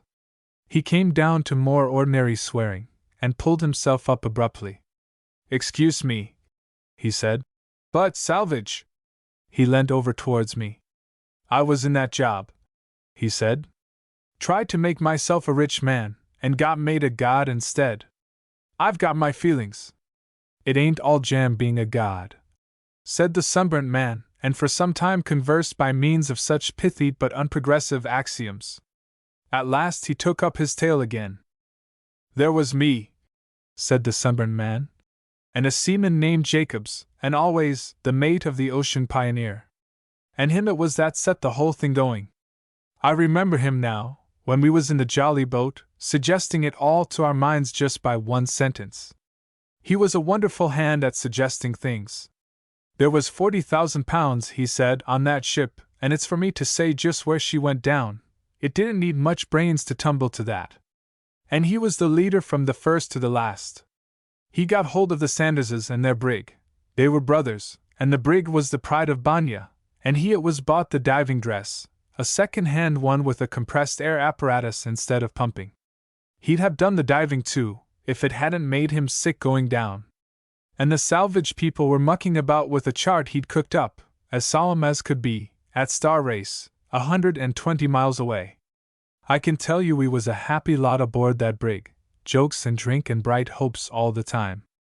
It all seemed so neat and clean and straightforward, and what rough chaps call a cert, and we used to speculate how the other blessed lot, the proper salvagers, who'd started 2 days before us, were getting on, until our sides fairly ached. We all messed together in the Sanderses' cabin. It was a curious crew, all officers and no men, and there stood the diving dress waiting its turn. Young Sanders was a humorous sort of chap, and there certainly was something funny in the confounded thing's great fat head and its stare, and he made us see it too. Jimmy Goggles, he used to call it, and talked to it like a Christian. Asked if he was married, and how Mrs. Goggles was, and all the little Goggleses. Fit to make you split. And every blessed day all of us used to drink the health of Jimmy Goggles and rum, and unscrew his eye and pour a glass of rum in him, until, instead of that nasty Macintosheriness, he smelt as nice in his inside as a cask of rum. It was jolly times we had in those days, I can tell you, little suspecting, poor chaps, what was coming. We weren't going to throw away our chances by any blessed hurry, you know, and we spent a whole day sounding our way towards where the Ocean Pioneer had gone down, right between 2 chunks of ropey gray rock, lava rocks that rose nearly out of the water. We had to lay off about half a mile to get a safe anchorage, and there was a thundering row who should stop on board. And there she lay just as she had gone down, so that you could see the top of the masts that was still standing perfectly distinctly. The row ending in all coming in the boat. I went down in the diving dress on Friday morning directly it was light. What a surprise it was! I can see it all now quite distinctly. It was a queer-looking place, and the light was just coming. People over here think every blessed place in the tropics is a flat shore and palm trees and surf, bless 'em. This place, for instance, wasn't a bit that way. Not common rocks they were, undermined by waves, but great curved banks like ironwork cinder heaps, with green slime below, and thorny shrubs and things just waving upon them here and there, and the water glassy calm and clear, and showing you a kind of dirty gray-black shine, with huge flaring red-brown weeds spreading motionless, and crawling and darting things going through it. And far away beyond the ditches and pools and the heaps was a forest on the mountain flank, growing again after the fires and cinder showers of the last eruption. And the other way forest, too, and a kind of broken, what is it, amphitheater of black and rusty cinders rising out of it all, and the sea in a kind of bay in the middle. The dawn, I say, was just coming, and there wasn't much color about things, and not a human being but ourselves anywhere in sight up or down the channel. Except the Pride of Banya, lying out beyond a lump of rocks towards the line of the sea. Not a human being in sight, he repeated and paused. I don't know where they came from, not a bit. And we were feeling so safe that we were all alone that poor young Sanders was singing. I was in Jimmy goggles, all except the helmet. Easy, says always, there's her mast. And after I'd had just one squint over the gunwale, I caught up the bogey and almost tipped out as old Sanders brought the boat round. When the windows were screwed and everything was all right, I shut the valve from the air belt in order to help my sinking, and jumped overboard, feet foremost, for we hadn't a ladder. I left the boat pitching, and all of them staring down into the water after me, as my head sank down into the weeds and blackness that lay about the mast. I suppose nobody, not the most cautious chap in the world, would have bothered about a lookout at such a desolate place. It stunk of solitude. Of course you must understand that I was a greenhorn at diving. None of us were divers. We'd had to muck about with the thing to get the way of it, and this was the first time I'd been deep. It feels damnable. Your ears hurt beastly.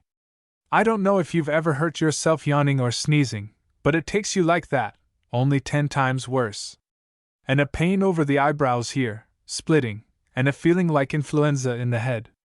And it isn't all heaven in your lungs and things. And going down feels like the beginning of a lift, only it keeps on. And you can't turn your head to see what's above you, and you can't get a fair squint at what's happening to your feet without bending down something painful. And being deep it was dark, let alone the blackness of the ashes and mud that formed the bottom.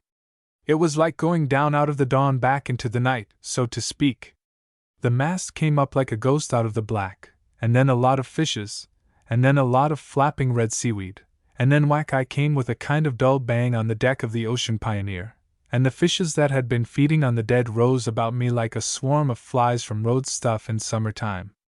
I turned on the compressed air again, for the suit was a bit thick and Macintoshery after all, in spite of the rum, and stood recovering myself. It struck coolish down there, and that helped take off the stuffiness a bit. When I began to feel easier, I started looking about me. It was an extraordinary sight. Even the light was extraordinary, a kind of reddy-colored twilight, on account of the streamers of seaweed that floated up on either side of the ship. And far overhead just a moony, deep green blue. The deck of the ship, except for a slight list to starboard, was level, and lay all dark and long between the weeds, clear except where the masts had snapped when she rolled, and vanishing into black night towards the forecastle. There wasn't any dead on the decks, most were in the weeds alongside, I suppose. But afterwards I found 2 skeletons lying in the passengers' cabins, where death had come to them. It was curious to stand on that deck and recognize it all, bit by bit. A place against the rail where I'd been fond of smoking by starlight, and the corner where an old chap from Sydney used to flirt with a widow we had aboard. A comfortable couple they'd been, only a month ago, and now you couldn't have got a meal for a baby crab off either of them. I've always had a bit of a philosophical turn, and I dare say I spent the best part of 5 minutes in such thoughts before I went below to find where the blessed dust was stored. It was slow work hunting, feeling it was for the most part pitchy dark, with confusing blue gleams down the companion. And there were things moving about, a dab at my glass once, and once a pinch at my leg. Crabs, I expect. I kicked a lot of loose stuff that puzzled me, and stooped and picked up something all knobs and spikes. What do you think? Backbone. But I never had any particular feeling for bones. We had talked the affair over pretty thoroughly, and always knew just where the stuff was stowed. I found it that trip. I lifted a box one end an inch or more. He broke off in his story. I've lifted it, he said. As near as that. 40,000 pounds worth of pure gold. Gold! I shouted inside my helmet as a kind of cheer and hurt my ears. I was getting confounded stuffy and tired by this time. I must have been down 25 minutes or more, and I thought this was good enough. I went up the companion again, and as my eyes came up flush with the deck, a thundering great crab gave a kind of hysterical jump and went scuttling off sideways. Quite a start it gave me. I stood up clear on deck and shut the valve behind the helmet to let the air accumulate to carry me up again. I noticed a kind of whacking from above, as though they were hitting the water with an oar, but I didn't look up. I fancied they were signaling me to come up. And then something shot down by me, something heavy, and stood a quiver in the planks. I looked, and there was a long knife I'd seen young Sanders handling. Thinks I, he's dropped it, and I was still calling him this kind of fool and that, for it might have hurt me serious, when I began to lift and drive up towards the daylight. Just about the level of the top spars of the Ocean Pioneer, whack! I came against something sinking down, and a boot knocked in front of my helmet. Then something else, struggling frightful. It was a big weight atop of me, whatever it was, and moving and twisting about. I'd have thought it a big octopus, or some such thing, if it hadn't been for the boot. But octopuses don't wear boots. It was all in a moment, of course. I felt myself sinking down again, and I threw my arms about to keep steady, and the whole lot rolled free of me and shot down as I went up. He paused. I saw young Sanders' face, over a naked black shoulder, and a spear driven clean through his neck, and out of his mouth and neck what looked like spurts of pink smoke in the water. And down they went clutching one another, and turning over, and both too far gone to leave go. And in another second my helmet came a whack, fit to split, against the nigger's canoe. It was niggers! 2 canoes full. It was lively times, I tell you! Overboard came always with 3 spears in him. There was the legs of 3 or 4 black chaps kicking about me in the water. I couldn't see much, but I saw the game was up at a glance, gave my valve a tremendous twist, and went bubbling down again after poor Always, in as awful a state of scare and astonishment as you can well imagine. I passed young Sanders and the nigger going up again and struggling still a bit, and in another moment I was standing in the dim again on the deck of the Ocean Pioneer. Gummy, thinks I, here's a fix, niggers? At first I couldn't see anything for it but stifle below or stabs above. I didn't properly understand how much air there was to last me, but I didn't feel like standing very much more of it down below. I was hot and frightfully heady, quite apart from the blue funk I was in. We never repined with these beastly natives, filthy Papuan beasts. It wasn't any good, coming up where I was, but I had to do something. On the spur of the moment, I clambered over the side of the brig and landed among the weeds, and set off through the darkness as fast as I could. I just stopped once and knelt, and twisted back my head in the helmet, and had a look up. It was a most extraordinary bright green blue above, and the 2 canoes and the boat floating there very small and distant like a kind of twisted H, and it made me feel sick to squint up at it, and think what the pitching and swaying of the 3 meant. It was just about the most horrible 10 minutes I ever had, blundering about in that darkness, pressure something awful, like being buried in sand, pain across the chest, sick with funk, and breathing nothing as it seemed but the smell of rum and mackintosh. Gummy! After a bit, I found myself going up a steepish sort of slope. I had another squint to see if anything was visible of the canoes and boats, and then kept on. I stopped with my head a foot from the surface, and tried to see where I was going, but of course, nothing was to be seen but the reflection of the bottom. Then out I dashed like knocking my head through a mirror. Directly I got my eyes out of the water, I saw I'd come up a kind of beach near the forest. I had a look round, but the natives and the brig were both hidden by a big, hummocky heap of twisted lava. The born fool in me suggested a run for the woods. I didn't take the helmet off, but eased open one of the windows, and, after a bit of a pant, went on out of the water. You'd hardly imagine how clean and light the air tasted. Of course, with 4 inches of lead in your boot soles, and your head in a copper knob the size of a football, and in 35 minutes under water, you don't break any records running. I ran like a plowboy going to work. And halfway to the trees I saw a dozen niggers or more, coming out in a gaping, astonished sort of way to meet me. I just stopped dead, and cursed myself for all the fools out of London. I had about as much chance of cutting back to the water as a turned turtle. I just screwed up my window again to leave my hands free, and waited for them. There wasn't anything else for me to do. But they didn't come on very much. I began to suspect why. Jimmy Goggles, I says, it's your beauty does it. I was inclined to be a little light-headed, I think, with all these dangers about and the change in the pressure of the blessed air. Who are ye staring at? I said, as if the savages could hear me. What do ye take me for? I'm hanged if I don't give you something to stare at, I said, and with that I screwed up the escape valve and turned on the compressed air from the belt, until I was swelled out like a blown frog.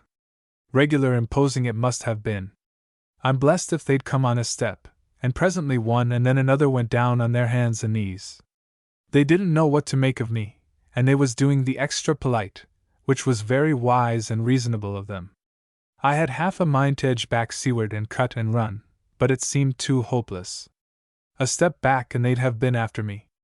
And out of sheer desperation I began to march towards them up the beach, with slow, heavy steps, and waving my blown-out arms about, in a dignified manner.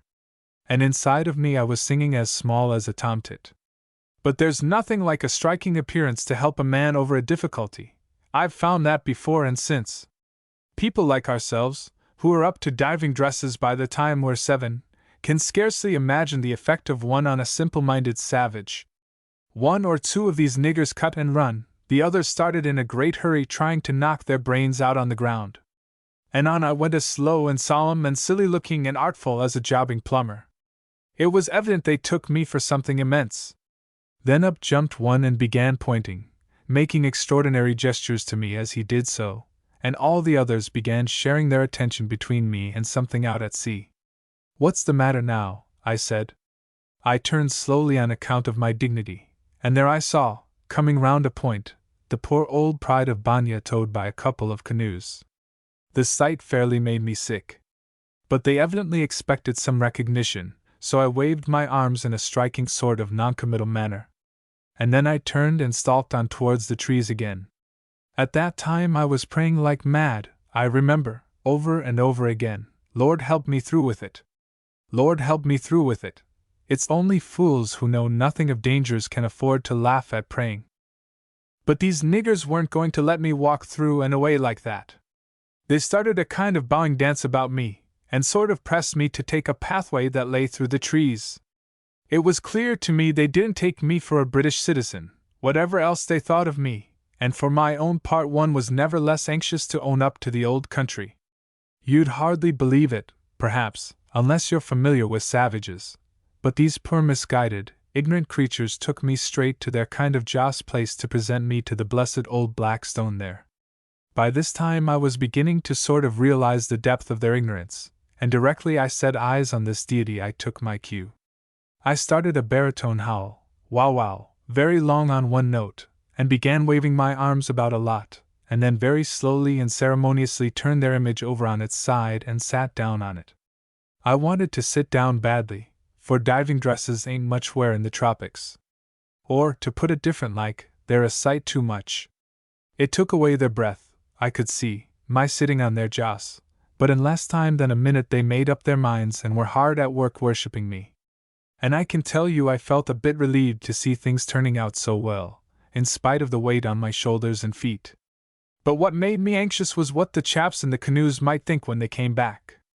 If they'd seen me in the boat before I went down, and without the helmet on, for they might have been spying and hiding since overnight, they would very likely take a different view from the others.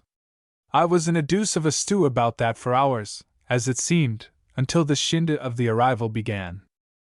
But they took it down, the whole blessed village took it down.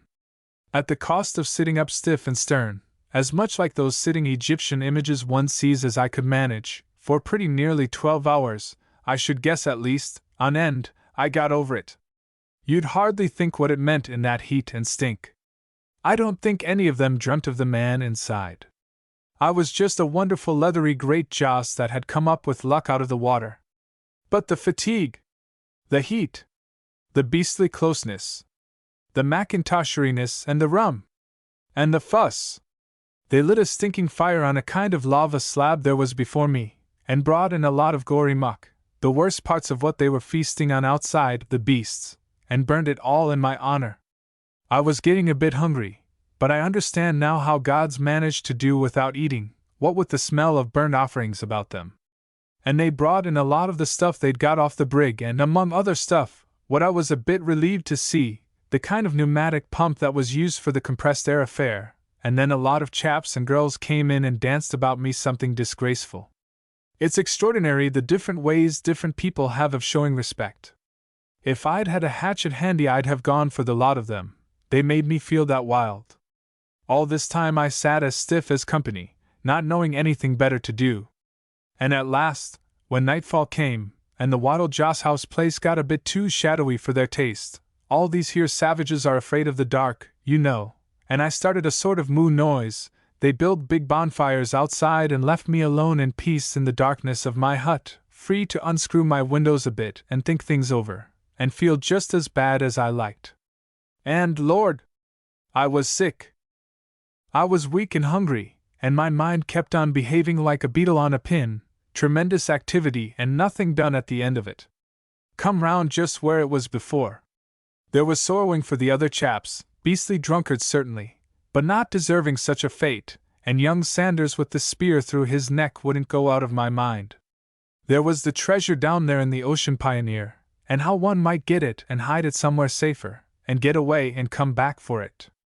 And there was the puzzle where to get anything to eat. I tell you I was fair rambling. I was afraid to ask by signs for food, for fear of behaving too human, and so there I sat and hungered until very near the dawn. Then the village got a bit quiet, and I couldn't stand it any longer, and I went out and got some stuff like artichokes in a bowl and some sour milk. What was left of these I put away among the other offerings, just to give them a hint of my tastes. And in the morning they came to worship, and found me sitting up stiff and respectable on their previous god, just as they'd left me overnight. I'd got my back against the central pillar of the hut, and practically I was asleep. And that's how I became a god among the heathen, a false god no doubt, and blasphemous, but one can't always pick and choose. Now, I don't want to crack myself up as a god beyond my merits, but I must confess that while I was god to these people they was extraordinary successful. I don't say there's anything in it, mind you. They won a battle with another tribe. I got a lot of offerings I didn't want through it. They had wonderful fishing, and their crop of pura was exceptional fine. And they counted the capture of the brig among the benefits I brought 'em. I must say I don't think that was a poor record for a perfectly new hand. And though perhaps you'd scarcely credit it, I was the tribal god of those beastly savages for pretty nearly 4 months. What else could I do, man? But I didn't wear that diving dress all the time. I made 'em rig me up a sort of holy of holies, and a deuce of a time I had too, making them understand what it was I wanted them to do. That indeed was the great difficulty, making them understand my wishes. I couldn't let myself down by talking their lingo badly, even if I'd been able to speak at all, and I couldn't go flapping a lot of gestures at them. So I drew pictures in sand and sat down beside them and hooted like 1 o'clock. Sometimes they did the things I wanted all right, and sometimes they did them all wrong. They was always very willing, certainly. All the while I was puzzling how I was to get the confounded business settled. Every night before the dawn I used to march out in full rig and go off to a place where I could see the channel in which the Ocean Pioneer lay sunk, and once even, one moonlight night, I tried to walk out to her, but the weeds and rocks and dark clean beat me. I didn't get back till full day, and then I found all those silly niggers out on the beach praying their sea god to return to them. I was that vexed and tired, messing and tumbling about, and coming up and going down again, I could have punched their silly heads all round when they started rejoicing. I'm hanged if I like so much ceremony. And then came the missionary. That missionary. It was in the afternoon, and I was sitting in state in my outer temple place, sitting on that old black stone of theirs when he came. I heard a row outside and jabbering, and then his voice speaking to an interpreter. They worship stocks and stones, he said, and I knew what was up in a flash. I had one of my windows out for comfort, and I sang out straight away on the spur of the moment. Stocks and stones, I says. You come inside, I says, and I'll punch your blooming head. There was a kind of silence and more jabbering, and in he came, Bible in hand, after the manner of them, a little sandy chap in specs and a pith helmet. I flatter myself that me sitting there in the shadows, with my copper head and my big goggles, struck him a bit of a heap at first. Well, I says, how's the trade in calico? For I don't hold with missionaries. I had a lark with that missionary. He was a raw hand, and quite outclassed with a man like me. He gasped out who was I, and I told him to read the inscription at my feet if he wanted to know. Down he goes to read, and his interpreter, being of course as superstitious as any of them, took it as an act of worship and plumped down like a shot. All my people gave a howl of triumph, and there wasn't any more business to be done in my village after that journey, not by the likes of him. But, of course, I was a fool to choke him off like that. If I'd had any sense, I should have told him straight away of the treasure and taken him into company. I've no doubt he'd have come into company a child, with a few hours to think it over, could have seen the connection between my diving dress and the loss of the Ocean Pioneer. A week after he left, I went out one morning and saw the Motherhood, the salvage ship from Star Race, towing up the channel and sounding. The whole blessed game was up, and all my trouble thrown away. Gummy! How wild I felt! And guying it in that stinking silly dress! 4 months! The sunburnt man's story degenerated again. Think of it, he said, when he emerged to linguistic purity once more. 40,000 pounds worth of gold. Did the little missionary come back? I asked. Oh, yes. Bless him! And he pledged his reputation there was a man inside the god, and started out to sea as much with tremendous ceremony. But there wasn't, he got sold again. I always did hate scenes and explanations, and long before he came I was out of it all, going home to Banya along the coast, hiding in bushes by day, and thieving food from the villages by night. Only weapon a spear. No clothes, no money. Nothing. My face was my fortune, as the saying is. And just a squeak of 8,000 pounds of gold, 5th share. But the natives cut up Rusty, thank goodness, because they thought it was him had driven their luck away. 8. The new accelerator. Certainly, if ever a man found a guinea when he was looking for a pin, it is my good friend Professor Gibbern. I have heard before of investigators overshooting the mark, but never quite to the extent that he has done. He has really, this time at any rate, without any touch of exaggeration in the phrase, found something to revolutionize human life. And that when he was simply seeking an all-round nervous stimulant to bring languid people up to the stresses of these pushful days. I have tasted the stuff now several times, and I cannot do better than describe the effect the thing had on me. That there are astonishing experiences in store for all in search of new sensations will become apparent enough. Professor Gibbern, as many people know, is my neighbor in Folkestone. Unless my memory plays me a trick, his portrait at various ages has already appeared in the Strand magazine, I think late in 1899, but I am unable to look it up because I have lent that volume to someone who has never sent it back. The reader may, perhaps, recall the high forehead and the singularly long black eyebrows that give such a Mephistophelian touch to his face. He occupies one of those pleasant little detached houses in the mixed style that make the western end of the upper Sandgate Road so interesting. His is the one with the Flemish gables and the Moorish portico, and it is in the little room with the mullioned bay window that he works when he is down here, and in which of an evening we have so often smoked and talked together. He is a mighty jester, but besides he likes to talk to me about his work. He is one of those men who find a help and stimulus in talking, and so I have been able to follow the conception of the new accelerator right up from a very early stage. Of course, the greater portion of his experimental work is not done in Folkestone, but in Gower Street, in the fine new laboratory next to the hospital that he has been the first to use. As everyone knows, or at least as all intelligent people know, the special department in which Gibbern has gained so great and deserved a reputation among physiologists is the action of drugs upon the nervous system. Upon soporifics, sedatives, and anesthetics he is, I am told, unequaled. He is also a chemist of considerable eminence, and I suppose in the subtle and complex jungle of riddles that centers about the ganglion cell and the axis fiber there are little cleared places of his making, little glades of illumination that, until he sees fit to publish his results, are still inaccessible to every other living man. And in the last few years he has been particularly assiduous upon this question of nervous stimulants, and already, before the discovery of the new accelerator, very successful with them. Medical science has to thank him for at least 3 distinct and absolutely safe invigorators of unrivaled value to practicing men. In cases of exhaustion, the preparation known as Gibberne's bee syrup has, I suppose, saved more lives already than any lifeboat round the coast. But none of these little things begin to satisfy me yet, he told me nearly a year ago. Either they increase the central energy without affecting the nerves, or they simply increase the available energy by lowering the nervous conductivity, and all of them are unequal and local in their operation. One wakes up the heart and viscera and leaves the brain stupefied, one gets at the brain champagne fashion and does nothing good for the solar plexus, and what I want, and what, if it's an earthly possibility, I mean to have, is a stimulant that stimulates all round, that wakes you up for a time from the crown of your head to the tip of your great toe, and makes you go 2, or even 3, to everybody else's 1. Eh? That's the thing I'm after. It would tire a man, I said. Not a doubt of it.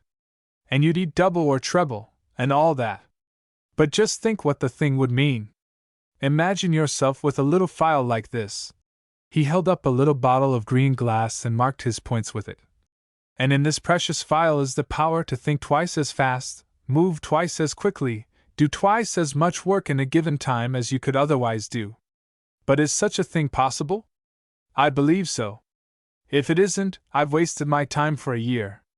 These various preparations of the hypophosphites, for example, seem to show that something of the sort, even if it was only 1.5 times as fast, it would do. It would do, I said. If you were a statesman in a corner, for example, time rushing up against you, something urgent to be done, eh? He could dose his private secretary, I said, and gain double time. And think if you, for example, wanted to finish a book. Usually, I said, I wish I'd never begun M. Or a doctor, driven to death, wants to sit down and think out a case. Or a barrister, or a man cramming for an examination. Worth a guinea a drop, said I. And more to men like that. And in a duel again, said Gibberne, where it all depends on your quickness in pulling the trigger. Or in fencing, I echoed. You see, said Gibberne, if I get it as an all-round thing, it will really do you no harm at all, except perhaps to an infinitesimal degree it brings you nearer old age. You will just have lived twice to other people's once. I suppose, I meditated. In a duel, it would be fair? That's a question for the seconds, said Gibberne. I harked back further. And you really think such a thing is possible? I said. As possible, said Gibberne, and glanced at something that went throbbing by the window. As a motor bus. As a matter of fact. He paused and smiled at me deeply, and tapped slowly on the edge of his desk with the green file. I think I know the stuff. Already I've got something coming. The nervous smile upon his face betrayed the gravity of his revelation. He rarely talked of his actual experimental work unless things were very near the end.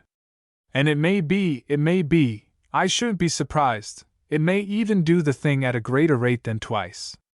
It will be rather a big thing, I hazarded. It will be, I think, rather a big thing. But I don't think he quite knew what a big thing it was to be, for all that. I remember we had several talks about the stuff after that. The new accelerator, he called it, and his tone about it grew more confident on each occasion. Sometimes he talked nervously of unexpected physiological results its use might have, and then he would get a little unhappy. At others he was frankly mercenary, and we debated long and anxiously how the preparation might be turned to commercial account. It's a good thing, said Gibberne. A tremendous thing. I know I'm giving the world something, and I think it only reasonable we should expect the world to pay. The dignity of science is all very well, but I think somehow I must have the monopoly of the stuff for, say, 10 years. I don't see why all the fun in life should go to the dealers in ham. My own interest in the coming drug certainly did not wane in the time.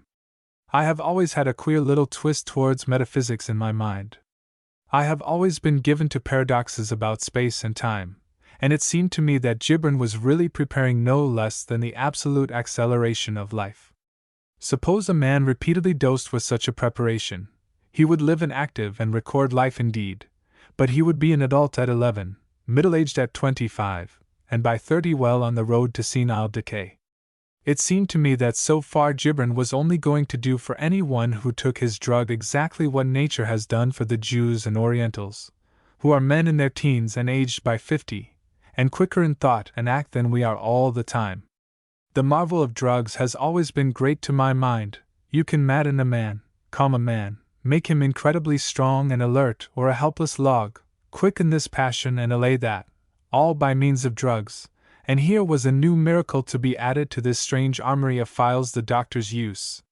But Gibran was far too eager upon his technical points to enter very keenly into my aspect of the question. It was the 7th or 8th of August when he told me the distillation that would decide his failure or success for a time was going forward as we talked, and it was on the 10th that he told me the thing was done and the new accelerator a tangible reality in the world. I met him as I was going up the Sandgate Hill towards Folkestone. I think I was going to get my hair cut, and he came hurrying down to meet me. I suppose he was coming to my house to tell me at once of his success. I remember that his eyes were unusually bright and his face flushed, and I noted even then the swift alacrity of his step. "It's done!" he cried, and gripped my hand, speaking very fast. "It's more than done. Come up to my house and see." "Really? Really?" he shouted. "Incredibly! Come up and see. And it does twice? It does more, much more. It scares me. Come up and see the stuff. Taste it. Try it. It's the most amazing stuff on earth." He gripped my arm and, walking at such a pace that he forced me into a trot, went shouting with me up the hill. A whole char-a-banc full of people turned and stared at us in unison after the manner of people in chars-a-banc. It was one of those hot, clear days that Folkestone sees so much of, every color incredibly bright and every outline hard. There was a breeze, of course, but not so much breeze as sufficed under these conditions to keep me cool and dry. I panted for mercy. "I'm not walking fast, am I?" cried Gibran, and slackened his pace to a quick march. "You've been taking some of this stuff?" I puffed. "No," he said. "At the utmost a drop of water that stood in a beaker from which I had washed out the last traces of the stuff. I took some last night, you know. But that is ancient history, now." "And it goes twice?" I said, nearing his doorway in a grateful perspiration. "It goes 1,000 times, many thousand times," cried Gibran, with a dramatic gesture, flinging open his early English carved oak gate. "Phew," said I, and followed him to the door. "I don't know how many times it goes," he said with his latchkey in his hand. "And you?" "It throws all sorts of light on nervous physiology. It kicks the theory of vision into a perfectly new shape. Heaven knows how many thousand times. We'll try all that after. The thing is to try the stuff now."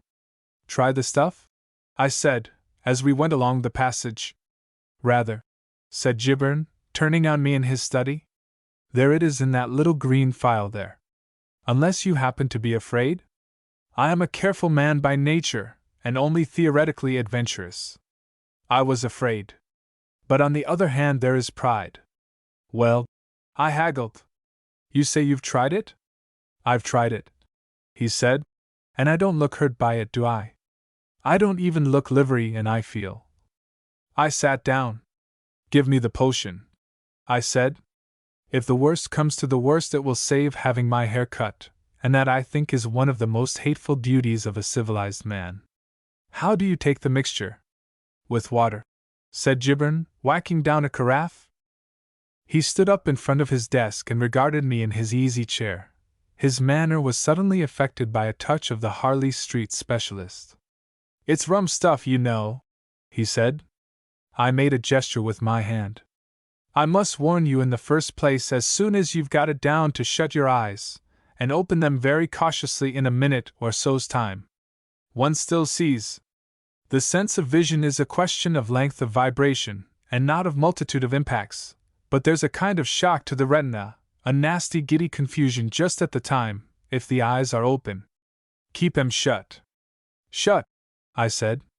"Good. And the next thing is, keep still. Don't begin to whack about.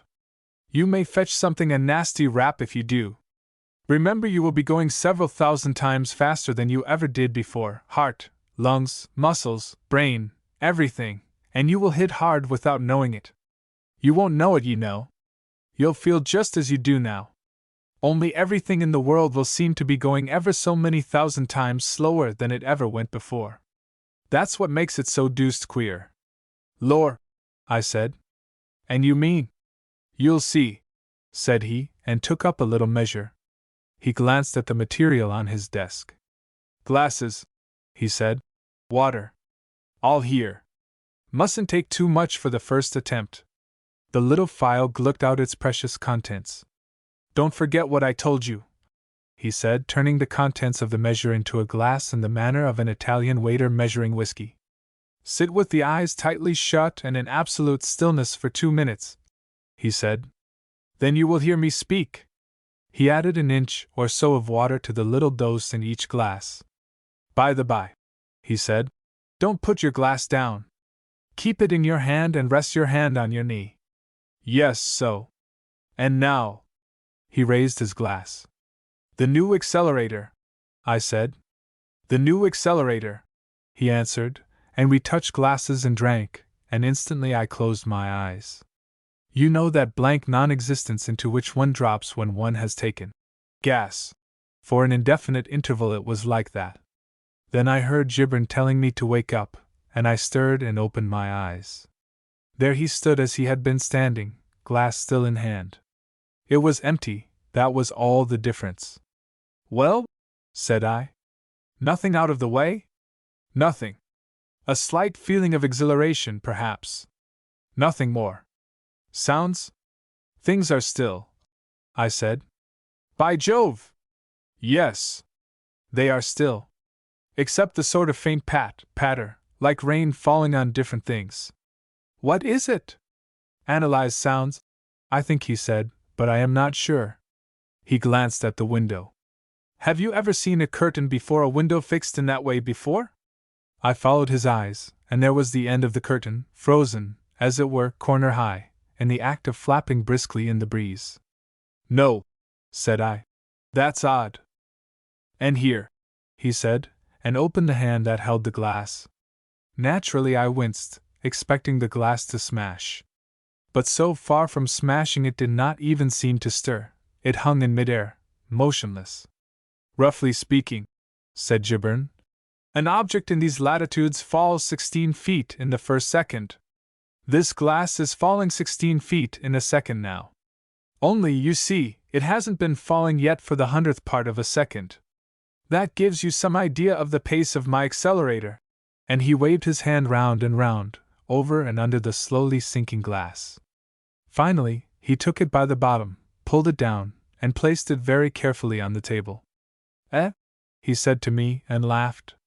That seems all right, I said, and began very gingerly to raise myself from my chair. I felt perfectly well, very light and comfortable, and quite confident in my mind. I was going fast all over. My heart, for example, was beating 1,000 times a second, but that caused me no discomfort at all. I looked out of the window. An immovable cyclist, head down and with a frozen puff of dust behind his driving wheel, scorched to overtake a galloping char-a-banc that did not stir. I gaped in amazement at this incredible spectacle. Gibran, I cried. How long will this confounded stuff last? Heaven knows, he answered. Last time I took it I went to bed and slept it off. I tell you, I was frightened. It must have lasted some minutes, I think, it seemed like hours. But after a bit it slows down rather suddenly, I believe. I was proud to observe that I did not feel frightened, I suppose because there were 2 of us. Why shouldn't we go out? I asked. Why not? They'll see us. Not they. Goodness, no! Why, we shall be going 1,000 times faster than the quickest conjuring trick that was ever done. Come along! Which way shall we go? Window or door? And out by the window we went. Assuredly, of all the strange experiences that I have ever had, or imagined, or read of other people having or imagining, that little raid I made with Gibran on the Folkestone Leas, under the influence of the new accelerator, was the strangest and maddest of all. We went out by his gate into the road, and there we made a minute examination of the statuesque passing traffic. The tops of the wheels and some of the legs of the horses of this char-a-banc, the end of the whiplash and the lower jaw of the conductor, who was just beginning to yawn, were perceptibly in motion, but all the rest of the lumbering conveyance seemed still, and quite noiseless except for a faint rattling that came from one man's throat. And as parts of this frozen edifice there were a driver, and a conductor, and 11 people. The effect as we walked about the thing began by being madly queer, and ended by being disagreeable. There they were, people like ourselves and yet not like ourselves, frozen in careless attitudes, caught in mid-gesture. A girl and a man smiled at one another, a leering smile that threatened to last forevermore. A woman in a floppy capeline rested her arm on the rail and stared at Gibran's house with the unwinking stare of eternity. A man stroked his mustache like a figure of wax, and another stretched a tiresome stiff hand with extended fingers towards his loosened hat. We stared at them, we laughed at them, we made faces at them, and then a sort of disgust of them came upon us, and we turned away and walked round in front of the cyclist towards the Leas. "Goodness!" cried Gibran, suddenly. "Look there!" He pointed, and there at the tip of his finger, and sliding down the air with wings flapping slowly and at the speed of an exceptionally languid snail, was a bee. And so we came out upon the Leas. There the thing seemed madder than ever.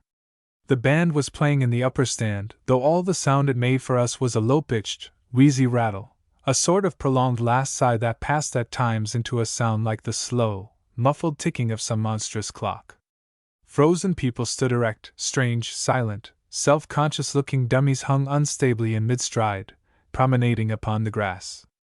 I passed close to a little poodle dog suspended in the act of leaping, and watched the slow movement of his legs as he sank to earth. "Lord, look here!" cried Gibran, and we halted for a moment before a magnificent person in white faint-striped flannels, white shoes, and a Panama hat, who turned back to wink at 2 gaily dressed ladies he had passed. A wink, studied with such leisurely deliberation as we could afford, is an unattractive thing. It loses any quality of alert gaiety, and one remarks that the winking eye does not completely close, that under its drooping lid appears the lower edge of an eyeball and a little line of white. "Heaven give me memory," said I, "and I will never wink again." "Or smile," said Gibran, with his eye on the lady's answering teeth.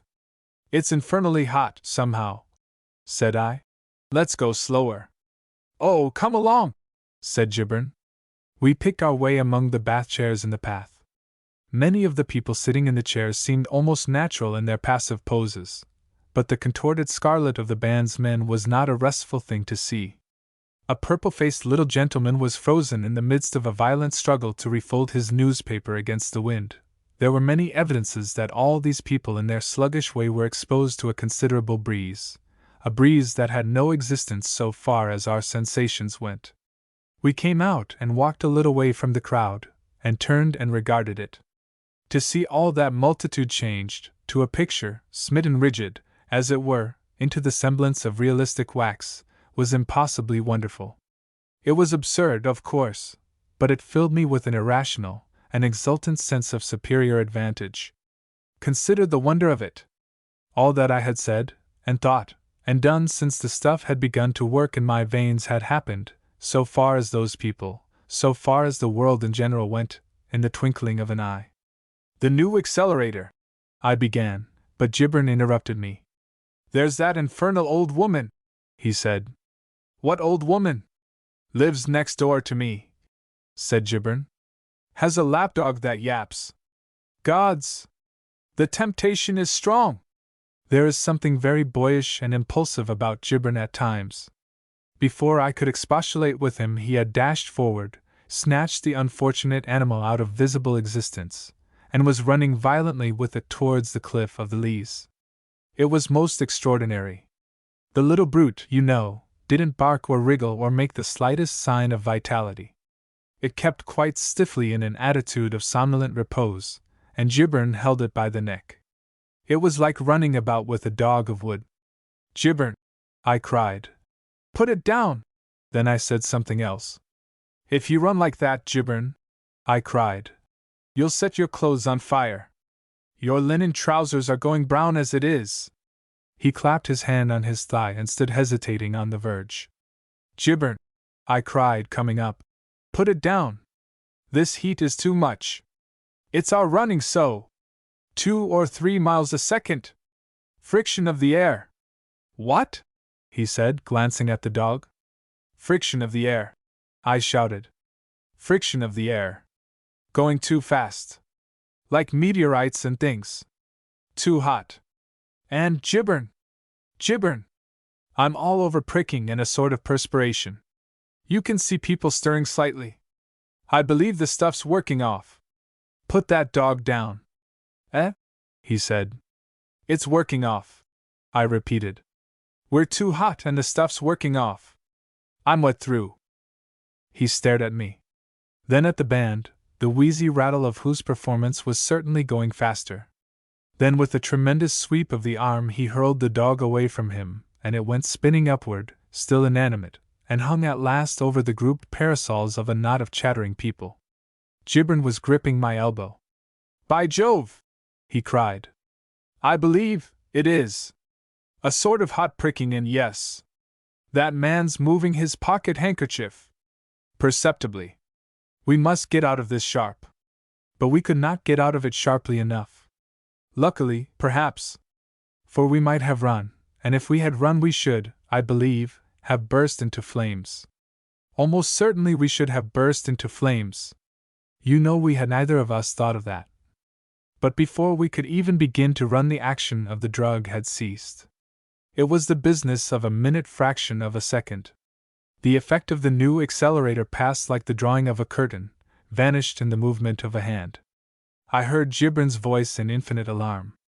Sit down, he said, and flop down upon the turf at the edge of the leas I sat, scorching as I Saturday. There is a patch of burnt grass there still where I sat down. The whole stagnation seemed to wake up as I did so. The disarticulated vibration of the band rushed together into a blast of music. The promenaders put their feet down and walked their ways. The papers and flags began flapping, smiles passed into words. The winker finished his wink and went on his way complacently, and all the seated people moved and spoke. The whole world had come alive again, was going as fast as we were, or rather we were going no faster than the rest of the world. It was like slowing down as one comes into a railway station. Everything seemed to spin round for a second or two. I had the most transient feeling of nausea, and that was all. And the little dog, which had seemed to hang for a moment when the force of Gibbern's arm was expended, fell with a swift acceleration clean through a lady's parasol. That was the saving of us. Unless it was for one corpulent old gentleman in a bath chair, who certainly did start at the sight of us and afterwards regarded us at intervals with a darkly suspicious eye, and finally, I believe, said something to his nurse about us. I doubt if a solitary person remarked our sudden appearance among them. Plop! We must have appeared abruptly. We ceased to smolder almost at once, though the turf beneath me was uncomfortably hot. The attention of every one, including even the Amusements Association band, which on this occasion, for the only time in its history, got out of tune, was arrested by the amazing fact, and the still more amazing yapping and uproar caused by the fact that a respectable, overfed lapdog sleeping quietly to the east of the bandstand should suddenly fall through the parasol of a lady on the west, in a slightly singed condition due to the extreme velocity of its movements through the air. In these absurd days, too, when we are all trying to be as psychic, and silly, and superstitious as possible, people got up and trod on other people, chairs were overturned, the Lees policeman ran. How the matter settled itself I do not know. We were much too anxious to disentangle ourselves from the affair and get out of range of the eye of the old gentleman in the bath chair to make minute inquiries. As soon as we were sufficiently cool and sufficiently recovered from our giddiness and nausea and confusion of mind to do so, we stood up and, skirting the crowd, directed our steps back along the road below the metropole towards Gibbern's house. But amidst the din I heard very distinctly the gentleman who had been sitting beside the lady of the ruptured sunshade using quite unjustifiable threats and language to one of those chair attendants who have, Inspector, written on their caps. If you didn't throw the dog, he said. Who did? the sudden return of movement and familiar noises, and our natural anxiety about ourselves. Our clothes were still dreadfully hot, and the fronts of the thighs of Gibberne's white trousers were scorched a drabbish brown, prevented the minute observations I should have liked to make on all these things. Indeed, I really made no observations of any scientific value on that return. The bee, of course, had gone. I looked for that cyclist, but he was already out of sight as we came into the upper Sandgate Road or hidden from us by traffic. The char-a-banc, however, with its people now all alive and stirring, was clattering along at a spanking pace almost abreast of the nearer church. We noted, however, that the windowsill on which we had stepped in getting out of the house was slightly singed, and that the impressions of our feet on the gravel of the path were unusually deep. So it was I had my first experience of the new accelerator. Practically we had been running about, and saying and doing all sorts of things in the space of a second or so of time. We had lived half an hour while the band had played, perhaps 2 bars. But the effect it had upon us was that the whole world had stopped for our convenient inspection. Considering all things, and particularly considering our rashness in venturing out of the house, the experience might certainly have been much more disagreeable than it was. It showed, no doubt, that Gibberne has still much to learn before his preparation is a manageable convenience, but its practicability it certainly demonstrated beyond all cavil. Since that adventure he has been steadily bringing its use under control, and I have several times, and without the slightest bad result, taken measured doses under his direction, though I must confess I have not yet ventured abroad again while under its influence. I may mention, for example, that this story has been written at one sitting and without interruption, except for the nibbling of some chocolate, by its means. I began at 6:25, and my watch is now very nearly at the minute past the half hour. The convenience of securing a long, uninterrupted spell of work in the midst of a day full of engagements cannot be exaggerated. Gibberne is now working at the quantitative handling of his preparation, with a special reference to its distinctive effects upon different types of constitution. He then hopes to find a retarder with which to dilute its present rather excessive potency. The retarder will, of course, have the reverse effect to the accelerator. Used alone, it should enable the patient to spread a few seconds over many hours of ordinary time, and so to maintain an apathetic inaction, a glacier-like absence of alacrity, amidst the most animated or irritating surroundings. The two things together must necessarily work an entire revolution in civilized existence. It is the beginning of our escape from that time garment of which Carlyle speaks.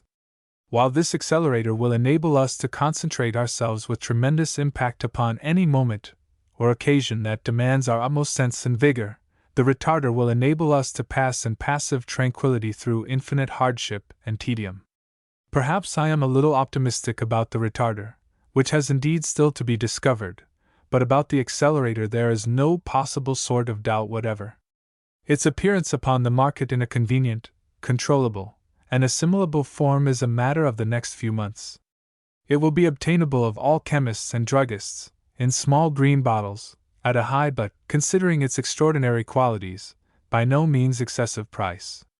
Gibberne's nervous accelerator it will be called, and he hopes to be able to supply it in 3 strengths, 1 in 200, 1 in 900, and 1 in 2000, distinguished by yellow, pink, and white labels respectively.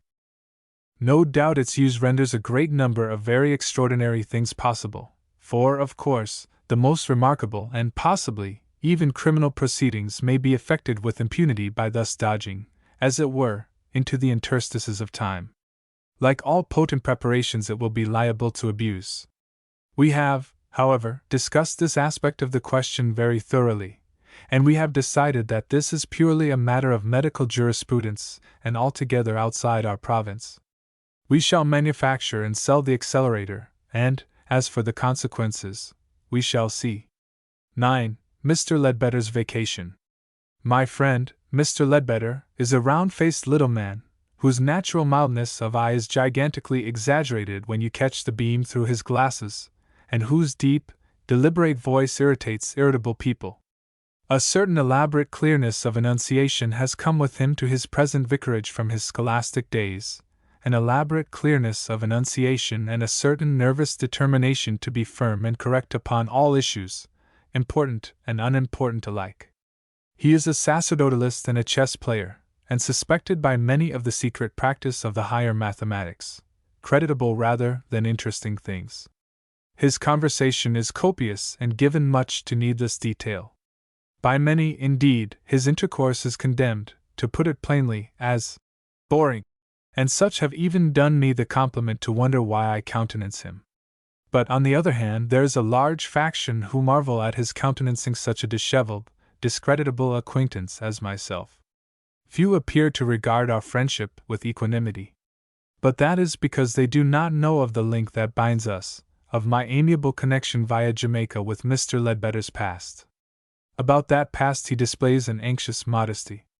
I do not know what I should do if it became known, he says, and repeats, impressively, I do not know what I should do. As a matter of fact, I doubt if he would do anything except get very red about the ears. But that will appear later, nor will I tell here of our first encounter, since, as a general rule, though I am prone to break it, the end of a story should come after, rather than before, the beginning. And the beginning of the story goes a long way back. Indeed, it is now nearly 20 years since fate, by a series of complicated and startling maneuvers, brought Mr. Ledbetter, so to speak, into my hands. In those days I was living in Jamaica, and Mr. Ledbetter was a schoolmaster in England. He was in orders, and already recognizably the same man that he is today, the same rotundity of visage, the same or similar glasses, and the same faint shadow of surprise in his resting expression. He was, of course, disheveled when I saw him, and his collar less of a collar than a wet bandage, and that may have helped to bridge the natural gulf between us, but of that, as I say, later.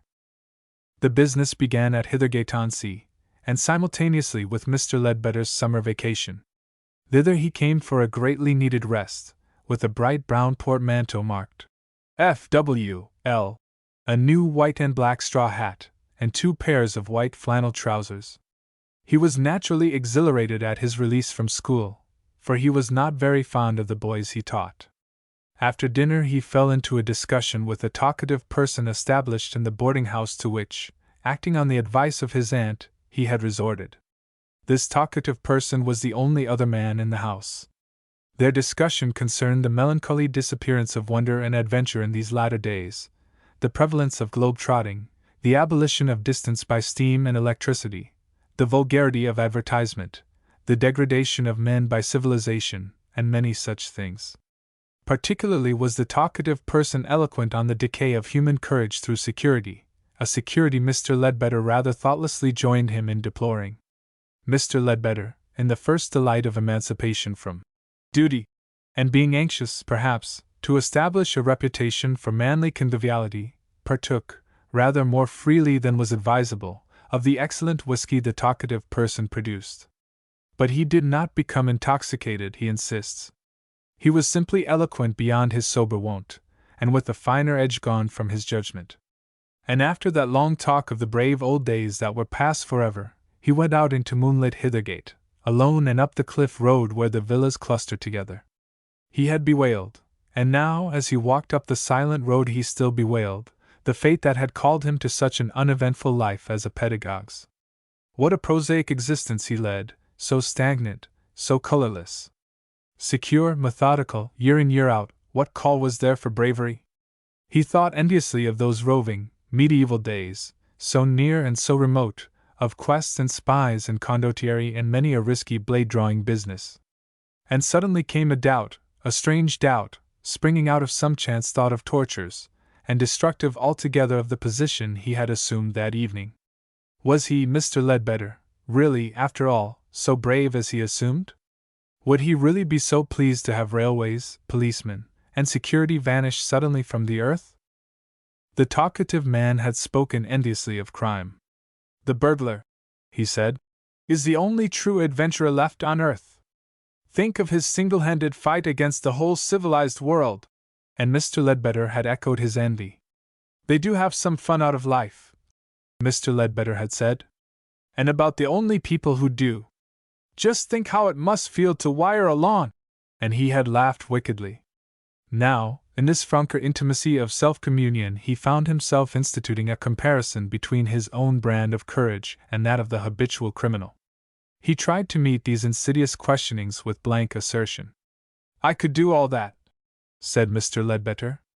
"I long to do all that. Only I do not give way to my criminal impulses. My moral courage restrains me." But he doubted even while he told himself these things. Mr. Ledbetter passed a large villa standing by itself. Conveniently situated above a quiet, practicable balcony was a window, gaping black, wide open. At the time he scarcely marked it, but the picture of it came with him, wove into his thoughts.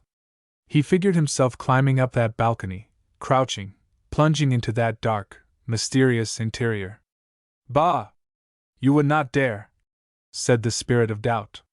"My duty to my fellow men forbids," said Mr. Ledbetter's self-respect. It was nearly 11, and the little seaside town was already very still. The whole world slumbered under the moonlight. Only one warm oblong of window blind far down the road spoke of waking life.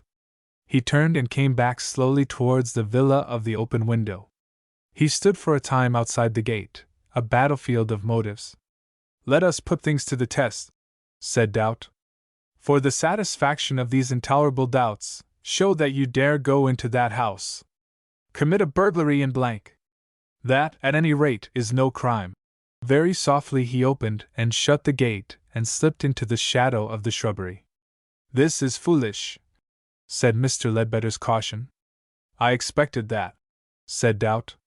His heart was beating fast, but he was certainly not afraid. He was not afraid.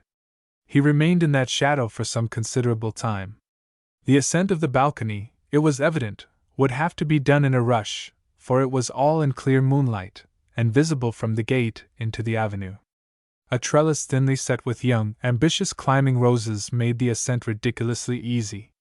There, in that black shadow by the stone vase of flowers, one might crouch and take a closer view of this gaping breach in the domestic defenses, the open window.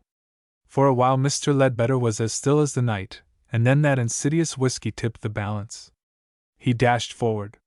He went up the trellis with quick, convulsive movements, swung his legs over the parapet of the balcony, and dropped panting in the shadow even as he had designed. He was trembling violently, short of breath, and his heart pumped noisily, but his mood was exultation. He could have shouted to find he was so little afraid. A happy line that he had learned from Wilza's Mephistopheles came into his mind as he crouched there. "I feel like a cat on the tiles," he whispered to himself. It was far better than he had expected, this adventurous exhilaration. He was sorry for all poor men to whom burglary was unknown. Nothing happened. He was quite safe. And he was acting in the bravest manner. And now for the window, to make the burglary complete. Must he dare do that? Its position above the front door defined it as a landing or passage, and there were no looking glasses or any bedroom signs about it, or any other window on the first floor, to suggest the possibility of a sleeper within. For a time he listened under the ledge, then raised his eyes above the sill and peered in. Close at hand, on a pedestal, and a little startling at first, was a nearly life-size gesticulating bronze. He ducked, and after some time he peered again. Beyond was a broad landing, faintly gleaming, a flimsy fabric of bead curtain, very black and sharp, against a further window, a broad staircase, plunging into a gulf of darkness below, and another ascending to the second floor. He glanced behind him, but the stillness of the night was unbroken. "Crime," he whispered. "Crime," and scrambled softly and swiftly over the sill into the house. His feet fell noiselessly on a mat of skin. He was a burglar indeed. He crouched for a time, all ears and peering eyes. Outside was a scampering and rustling, and for a moment he repented of his enterprise. A short meow, a spitting, and a rush into silence spoke reassuringly of cats. His courage grew. He stood up. Everyone was abed, it seemed. So easy is it to commit a burglary, if one is so minded. He was glad he had put it to the test. He determined to take some petty trophy, just to prove his freedom from any abject fear of the law, and depart the way he had come. He peered about him, and suddenly the critical spirit arose again. Burglars did far more than such mere elementary entrance as this. They went into rooms, they forced safes. Well, he was not afraid. He could not force safes, because that would be a stupid want of consideration for his hosts. But he would go into rooms, he would go upstairs. More, he told himself that he was perfectly secure. An empty house could not be more reassuringly still. He had to clench his hands, nevertheless, and summon all his resolution before he began very softly to ascend the dim staircase, pausing for several seconds between each step. Above was a square landing with one open and several closed doors, and all the house was still. For a moment he stood wondering what would happen if some sleeper woke suddenly and emerged. The open door showed a moonlit bedroom, the coverlet white and undisturbed. Into this room he crept in 3 interminable minutes, and took a piece of soap for his plunder, his trophy. He turned to descend even more softly than he had ascended. It was as easy as hissed. Footsteps on the gravel outside the house, and then the noise of a latchkey, the yawn and bang of a door, and the spitting of a match in the hall below. Mr. Ledbetter stood petrified by the sudden discovery of the folly upon which he had come. "How on earth am I to get out of this?" said Mr. Ledbetter. The hall grew bright with a candle flame, some heavy object bumped against the umbrella stand, and feet were ascending the staircase. In a flash Mr. Ledbetter realized that his retreat was closed. He stood for a moment, a pitiful figure of penitent confusion. "My goodness! What a fool I have been!" he whispered, and then darted swiftly across the shadowy landing into the empty bedroom from which he had just come. He stood listening, quivering. The footsteps reached the first-floor landing. Horrible thought! This was possibly the latecomer's room. Not a moment was to be lost. Mr. Ledbetter stooped beside the bed, thanked heaven for a valance, and crawled within its protection not 10 seconds too soon. He became motionless on hands and knees. The advancing candlelight appeared through the thinner stitches of the fabric, the shadows ran wildly about, and became rigid as the candle was put down. "Lord, what a day!" said the newcomer, blowing noisily, and it seemed he deposited some heavy burthen on what Mr. Ledbetter, judging by the feet, decided to be a writing table. The unseen then went to the door and locked it, examined the fastenings of the windows carefully and pulled down the blinds, and returning sat down upon the bed with startling ponderosity. "What a day!" he said. "Good Lord!" and blew again, and Mr. Ledbetter inclined to believe that the person was mopping his face. His boots were good stout boots. The shadows of his legs upon the valance suggested a formidable stoutness of aspect. After a time he removed some upper garments, a coat and waistcoat, Mr. Ledbetter inferred, and casting them over the rail of the bed remained breathing less noisily, and as it seemed cooling from a considerable temperature. At intervals he muttered to himself, and once he laughed softly. And Mr. Ledbetter muttered to himself, but he did not laugh. "Of all the foolish things," said Mr. Ledbetter, "what on earth am I to do now?" His outlook was necessarily limited. The minute apertures between the stitches of the fabric of the valance admitted a certain amount of light, but permitted no peeping. The shadows upon this curtain, save for those sharply defined legs, were enigmatical, and intermingled confusingly with the florid patterning of the chintz. Beneath the edge of the valance a strip of carpet was visible, and by cautiously depressing his eye, Mr. Ledbetter found that this strip broadened until the whole area of the floor came into view. The carpet was a luxurious one, the room spacious, and to judge by the casters and so forth of the furniture, well equipped. What he should do he found it difficult to imagine. To wait until this person had gone to bed, and then, when he seemed to be sleeping, to creep to the door, unlock it, and bolt headlong for that balcony seemed the only possible thing to do. Would it be possible to jump from the balcony? The danger of it! When he thought of the chances against him, Mr. Ledbetter despaired. He was within an ace of thrusting forth his head beside the gentleman's legs, coughing if necessary to attract his attention, and then, smiling, apologizing and explaining his unfortunate intrusion by a few well-chosen sentences. But he found these sentences hard to choose. No doubt, sir, my appearance is peculiar. Or, I trust, sir, you will pardon my somewhat ambiguous appearance from beneath you, was about as much as he could get. Grave possibilities forced themselves on his attention. Suppose they did not believe him, what would they do to him? Would his unblemished high character count for nothing? Technically, he was a burglar, beyond dispute. Following out this train of thought, he was composing a lucid apology for this technical crime I have committed, to be delivered before sentence in the dock, when the stout gentleman got up and began walking about the room. He locked and unlocked drawers, and Mr. Ledbetter had a transient hope that he might be undressing. But no! He seated himself at the writing table, and began to write and then tear up documents. Presently the smell of burning cream-laid paper mingled with the odor of cigars in Mr. Ledbetter's nostrils. The position I had assumed, said Mr. Ledbetter when he told me of these things, was in many respects an ill-advised one. A transverse bar beneath the bed depressed my head unduly, and threw a disproportionate share of my weight upon my hands. After a time, I experienced what is called, I believe, a crick in the neck. The pressure of my hands on the coarsely stitched carpet speedily became painful.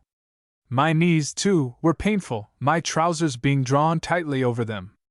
At that time I wore rather higher collars than I do now, 2½ inches, in fact, and I discovered what I had not remarked before, that the edge of the one I wore was frayed slightly under the chin. But much worse than these things was an itching of my face, which I could only relieve by violent grimacing. I tried to raise my hand, but the rustle of the sleeve alarmed me. After a time I had to desist from this relief also, because, happily in time, I discovered that my facial contortions were shifting my glasses down my nose. Their fall would, of course, have exposed me, and as it was they came to rest in an oblique position of by no means stable equilibrium. In addition I had a slight cold, and an intermittent desire to sneeze or sniff caused me inconvenience. In fact, quite apart from the extreme anxiety of my position, my physical discomfort became in a short time very considerable indeed. But I had to stay there motionless, nevertheless. After an interminable time, there began a chinking sound. This deepened into a rhythm, chink, chink, chink, 25 chinks, a rap on the writing table, and a grunt from the owner of the stout legs. It dawned upon Mr. Ledbetter that this chinking was the chinking of gold. He became incredulously curious as it went on. His curiosity grew. Already, if that was the case, this extraordinary man must have counted some hundreds of pounds. At last Mr. Ledbetter could resist it no longer, and he began very cautiously to fold his arms and lower his head to the level of the floor, in the hope of peeping under the valance. He moved his feet, and one made a slight scraping on the floor. Suddenly the chinking ceased. Mr. Ledbetter became rigid. After a while the chinking was resumed. Then it ceased again, and everything was still, except Mr. Ledbetter's heart. That organ seemed to him to be beating like a drum. The stillness continued. Mr. Ledbetter's head was now on the floor, and he could see the stout legs as far as the shins. They were quite still. The feet were resting on the toes and drawn back, as it seemed, under the chair of the owner. Everything was quite still, everything continued still. A wild hope came to Mr. Ledbetter that the unknown was in a fit or suddenly dead, with his head upon the writing table. The stillness continued. What had happened? The desire to peep became irresistible. Very cautiously Mr. Ledbetter shifted his hand forward, projected a pioneer finger, and began to lift the valance immediately next his eye. Nothing broke the stillness. He saw now the stranger's knees, saw the back of the writing table, and then he was staring at the barrel of a heavy revolver pointed over the writing table at his head. "Come out of that, you scoundrel!" said the voice of the stout gentleman in a tone of quiet concentration. "Come out! This side, and now. None of your hanky-panky, come right out, now." Mr. Ledbetter came right out, a little reluctantly perhaps, but without any hanky-panky, and at once, even as he was told. "Kneel," said the stout gentleman, "and hold up your hands." The valance dropped again behind Mr. Ledbetter, and he rose from all fours and held up his hands. "Dress like a parson," said the stout gentleman. "I'm blessed if he isn't. A little chap, too." You scoundrel! What the deuce possessed you to come here tonight? What the deuce possessed you to get under my bed? He did not appear to require an answer, but proceeded at once to several very objectionable remarks upon Mr. Ledbetter's personal appearance. He was not a very big man, but he looked strong to Mr. Ledbetter. He was as stout as his legs had promised. He had rather delicately chiseled small features distributed over a considerable area of whitish face, and quite a number of chins. And the note of his voice had a sort of whispering undertone.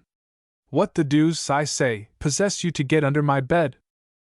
Mr. Ledbetter, by an effort, smiled a wan propitiatory smile. He coughed. I can quite understand, he said. Why? What on earth? It's soap! No, you scoundrel! Don't you move that hand. It's soap, said Mr. Ledbetter. From your washstand. No doubt it. Don't talk, said the stout man. I see it's soap. Of all incredible things. If I might explain. Don't explain. It's sure to be a lie, and there's no time for explanations. What was I going to ask you? Have you any mates? In a few minutes if you. Have you any mates? Curse you. If you start any soapy palaver I'll shoot. Have you any mates? No, said Mr. Ledbetter. I suppose it's a lie, said the stout man. But you'll pay for it if it is. Why the deuce didn't you floor me when I came upstairs? You won't get a chance to now, anyhow. Fancy getting under the bed. I reckon it's a fair cop, anyhow, so far as you are concerned. I don't see how I could prove an alibi, remarked Mr. Ledbetter, trying to show by his conversation that he was an educated man. There was a pause. Mr. Ledbetter perceived that on a chair beside his captor was a large black bag on a heap of crumpled papers, and that there were torn and burnt papers on the table. And in front of these, and arranged methodically along the edge, were rows and rows of little yellow rouleaus, 100 times more gold than Mr. Ledbetter had seen in all his life before. The light of 2 candles, in silver candlesticks, fell upon these. The pause continued. It is rather fatiguing holding up my hands like this, said Mr. Ledbetter, with a deprecatory smile. That's all right, said the fat man. But what to do with you I don't exactly know. I know my position is ambiguous. Lord, said the fat man. Ambiguous! And goes about with his own soap, and wears a thundering great clerical collar. You are a blooming burglar, you are, if ever there was one. To be strictly accurate, said Mr. Ledbetter, and suddenly his glasses slipped off and clattered against his vest buttons. The fat man changed countenance, a flash of savage resolution crossed his face, and something in the revolver clicked. He put his other hand to the weapon, and then he looked at Mr. Ledbetter, and his eye went down to the dropped pince-nez. Full cock now, anyhow, said the fat man, after a pause, and his breath seemed to catch. But I'll tell you, you've never been so near death before. Lord! I'm almost glad. If it hadn't been that the revolver wasn't cocked, you'd be lying dead there now. Mr. Ledbetter said nothing, but he felt that the room was swaying. A miss is as good as a mile. It's lucky for both of us it wasn't. Lord! He blew noisily. There's no need for you to go pale green for a little thing like that. If I can assure you, sir, said Mr. Ledbetter, with an effort. There's only one thing to do. If I call in the police, I'm bust. A little game I've got on is bust. That won't do. If I tie you up and leave you again, the thing may be out tomorrow. Tomorrow's Sunday, and Monday's bank holiday. I've counted on 3 clear days. Shooting you's murder, and hanging, and besides, it will bust the whole blooming curnoose. I'm hanged if I can think what to do, I'm hanged if I can. Will you permit me? You gasp as much as if you were a real parson, I'm blessed if you don't. Of all the burglars you are the No, I won't permit you. There isn't time. If you start off jawing again, I'll shoot right in your stomach. See? But I know now. What we're going to do first, my man, is an examination for concealed arms. An examination for concealed arms. And look here. When I tell you to do a thing, Don't start off at a gabble, do it brisk. And with many elaborate precautions, and always pointing the pistol at Mr. Ledbetter's head, the stout man stood him up and searched him for weapons. "Why, you are a burglar!" he said. "You're a perfect amateur. You haven't even a pistol pocket in the back of your breeches." "No, you don't!" "Shut up, now." So soon as the issue was decided, the stout man made Mr. Ledbetter take off his coat and roll up his shirt sleeves, and with the revolver at one ear, proceed with the packing his appearance had interrupted. From the stout man's point of view, that was evidently the only possible arrangement, for if he had packed, he would have had to put down the revolver. So that even the gold on the table was handled by Mr. Ledbetter. This nocturnal packing was peculiar. The stout man's idea was evidently to distribute the weight of the gold as unostentatiously as possible through his luggage. It was by no means an inconsiderable weight. There was, Mr. Ledbetter says, altogether nearly L18,000 in gold in the black bag and on the table. There were also many little rolls of L5 banknotes. Each rouleau of L25 was wrapped by Mr. Ledbetter in paper. These rouleaux were then put neatly in cigar boxes and distributed between a traveling trunk, a Gladstone bag, and a hat box. About L600 went in a tobacco tin and a dressing bag. L10 in gold and a number of L5 notes the stout man pocketed. Occasionally he objurgated Mr. Ledbetter's clumsiness, and urged him to hurry, and several times he appealed to Mr. Ledbetter's watch for information. Mr. Ledbetter strapped the trunk and bag, and returned the stout man the keys. It was then 10 minutes to 12, and until the stroke of midnight the stout man made him sit on the Gladstone bag, while he sat at a reasonably safe distance on the trunk and held the revolver handy and waited.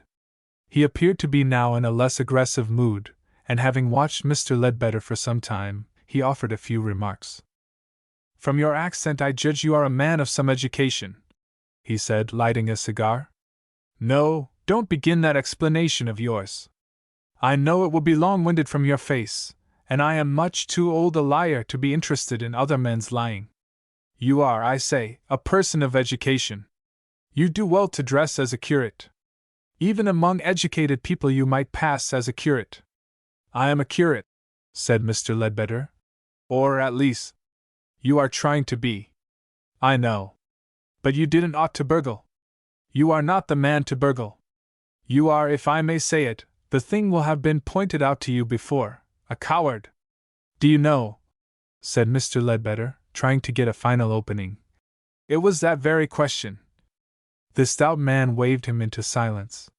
"You waste your education in burglary. You should do one of two things. Either you should forge or you should embezzle. For my own part, I embezzle. Yes, I embezzle. What do you think a man could be doing with all this gold but that? Listen! Midnight. 10. 11. 12. There is something very impressive to me in that slow beating of the hours. Time, space, what mysteries they are! What mysteries! It's time for us to be moving. Stand up!" And then kindly, but firmly, he induced Mr. Ledbetter to sling the dressing bag over his back by a string across his chest, to shoulder the trunk, and, overruling a gasping protest, to take the Gladstone bag in his disengaged hand. So encumbered, Mr. Ledbetter struggled perilously downstairs. The stout gentleman followed with an overcoat, the hat-box, and the revolver, making derogatory remarks about Mr. Ledbetter's strength, and assisting him at the turnings of the stairs. "The back door," he directed, and Mr. Ledbetter staggered through a conservatory, leaving a wake of smashed flower pots behind him. "Never mind the crockery," said the stout man. "It's good for trade. We wait here until 1/4 past. You can put those things down." "You have!" Mr. Ledbetter collapsed panting on the trunk. "Last night," he gasped, "I was asleep in my little room, and I no more dreamt." "There's no need for you to incriminate yourself," said the stout gentleman, looking at the lock of the revolver. He began to hum. Mr. Ledbetter made to speak, and thought better of it. There presently came the sound of a bell, and Mr. Ledbetter was taken to the back door and instructed to open it. A fair-haired man in yachting costume entered. At the sight of Mr. Ledbetter he started violently, and clapped his hand behind him. Then he saw the stout man. "Bingham!" he cried. "Who's this?" "Only a little philanthropic do of mine, burglar I'm trying to reform. Caught him under my bed just now. He's all right. He's a frightful ass. He'll be useful to carry some of our things." The newcomer seemed inclined to resent Mr. Ledbetter's presence at first, but the stout man reassured him. "He's quite alone. There's not a gang in the world would own him.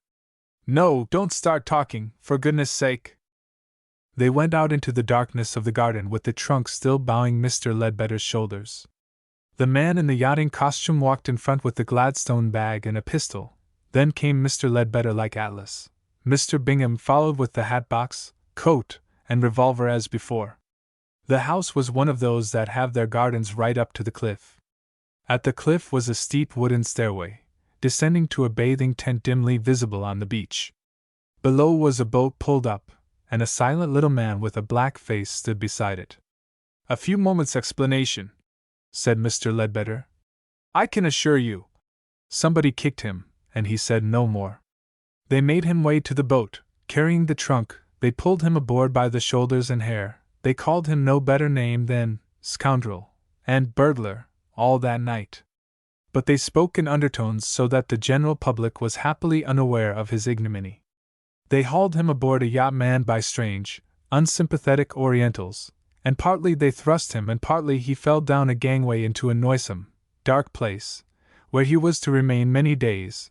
How many he does not know, because he lost count among other things when he was seasick. They fed him on biscuits and incomprehensible words. They gave him water to drink mixed with unwished-for rum. And there were cockroaches where they put him. Night and day there were cockroaches, and in the night time there were rats. The Orientals emptied his pockets and took his watch, but Mr. Bingham, being appealed to, took that himself. And 5 or 6 times the 5 Lascars, if they were Lascars, and the Chinaman and the Negro who constituted the crew, fished him out and took him aft to Bingham and his friend to play cribbage and euchre and three-andied whist, and to listen to their stories and boastings in an interested manner. Then these principals would talk to him as men talk to those who have lived a life of crime. Explanations they would never permit, though they made it abundantly clear to him that he was the rummiest burglar they had ever set eyes on. They said as much again and again. The fair man was of a taciturn disposition and irascible at play, but Mr. Bingham, now that the evident anxiety of his departure from England was assuaged, displayed a vein of genial philosophy. He enlarged upon the mystery of space and time, and quoted Kant and Hegel, or at least he said he did.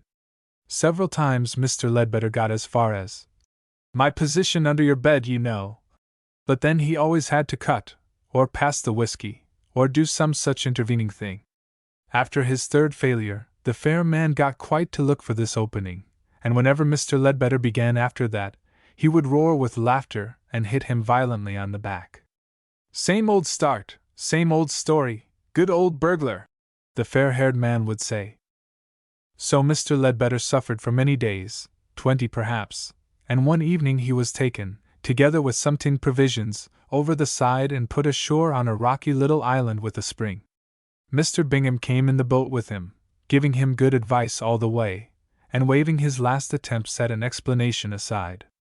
"I am really not a burglar," said Mr. Ledbetter. "You never will be," said Mr. Bingham. "You'll never make a burglar. I'm glad you are beginning to see it. In choosing a profession, a man must study his temperament. If you don't, sooner or later you will fail. Compare myself, for example. All my life I have been in banks. I have got on in banks. I have even been a bank manager. But was I happy? No, why wasn't I happy?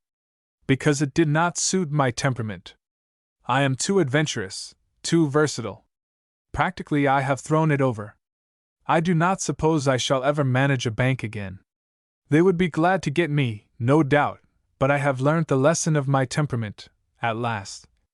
No! I shall never manage a bank again. Now your temperament unfits you for crime, just as mine unfits me for respectability. I know you better than I did, and now I do not even recommend forgery. Go back to respectable courses, my man. Your lay is the philanthropic lay, that is your lay. With that voice, the Association for the Promotion of Sniveling Among the Young, something in that line. You think it over.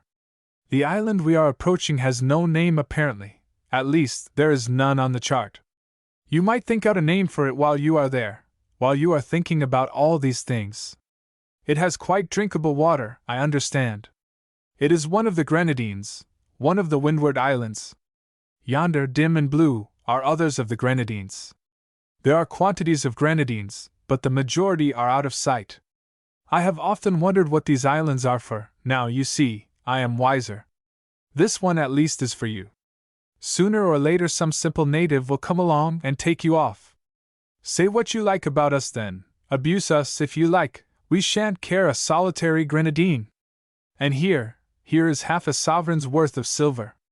Do not waste that in foolish dissipation when you return to civilization. Properly used, it may give you a fresh start in life.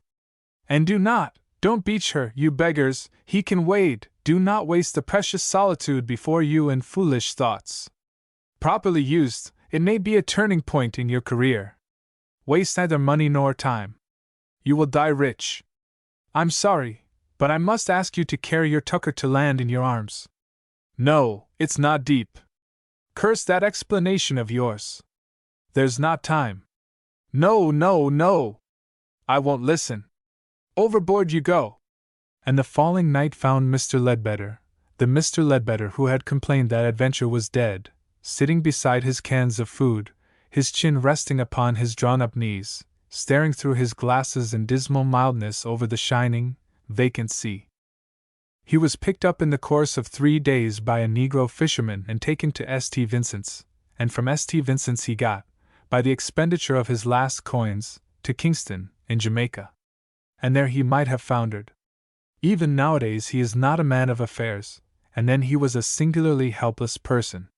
He had not the remotest idea what he ought to do. The only thing he seems to have done was to visit all the ministers of religion he could find in the place to borrow a passage home.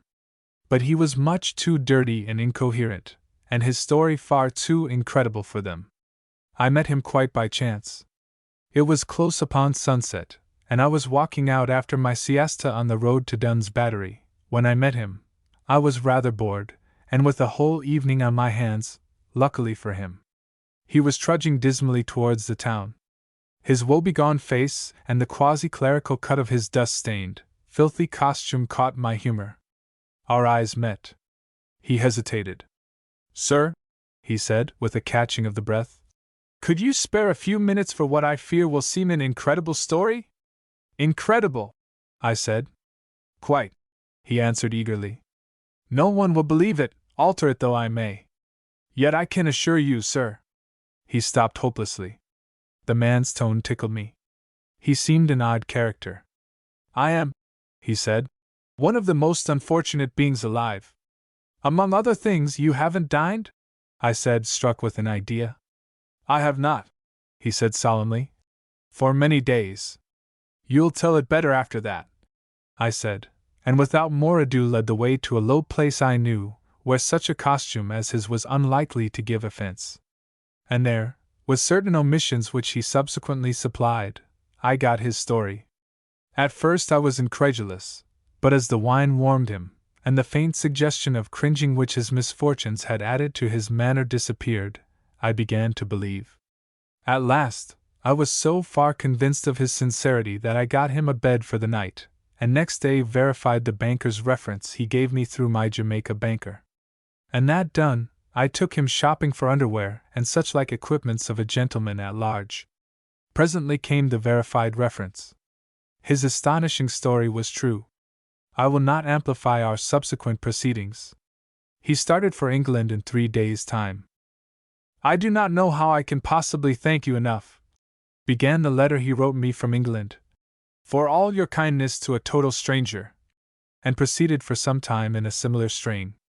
"Had it not been for your generous assistance, I could certainly never have returned in time for the resumption of my scholastic duties, and my few minutes of reckless folly would, perhaps, have proved my ruin. As it is, I am entangled in a tissue of lies and evasions, of the most complicated sort, to account for my sunburnt appearance and my whereabouts. I have rather carelessly told 2 or 3 different stories, not realizing the trouble this would mean for me in the end. The truth I dare not tell. I have consulted a number of law books in the British Museum, and there is not the slightest doubt that I have connived at and abetted and aided a felony. That scoundrel Bingham was the Hithergate bank manager, I find, and guilty of the most flagrant embezzlement. Please burn this letter when read. I trust you implicitly. The worst of it is, neither my aunt nor her friend who kept the boarding house at which I was staying seem altogether to believe a guarded statement I have made them practically of what actually happened. They suspect me of some discreditable adventure, but what sort of discreditable adventure they suspect me of, I do not know. My aunt says she would forgive me if I told her everything. I have told her more than everything, and still she is not satisfied. It would never do to let them know the truth of the case, of course, and so I represent myself as having been waylaid and gagged upon the beach. My aunt wants to know why they waylaid and gagged me, why they took me away in their yacht.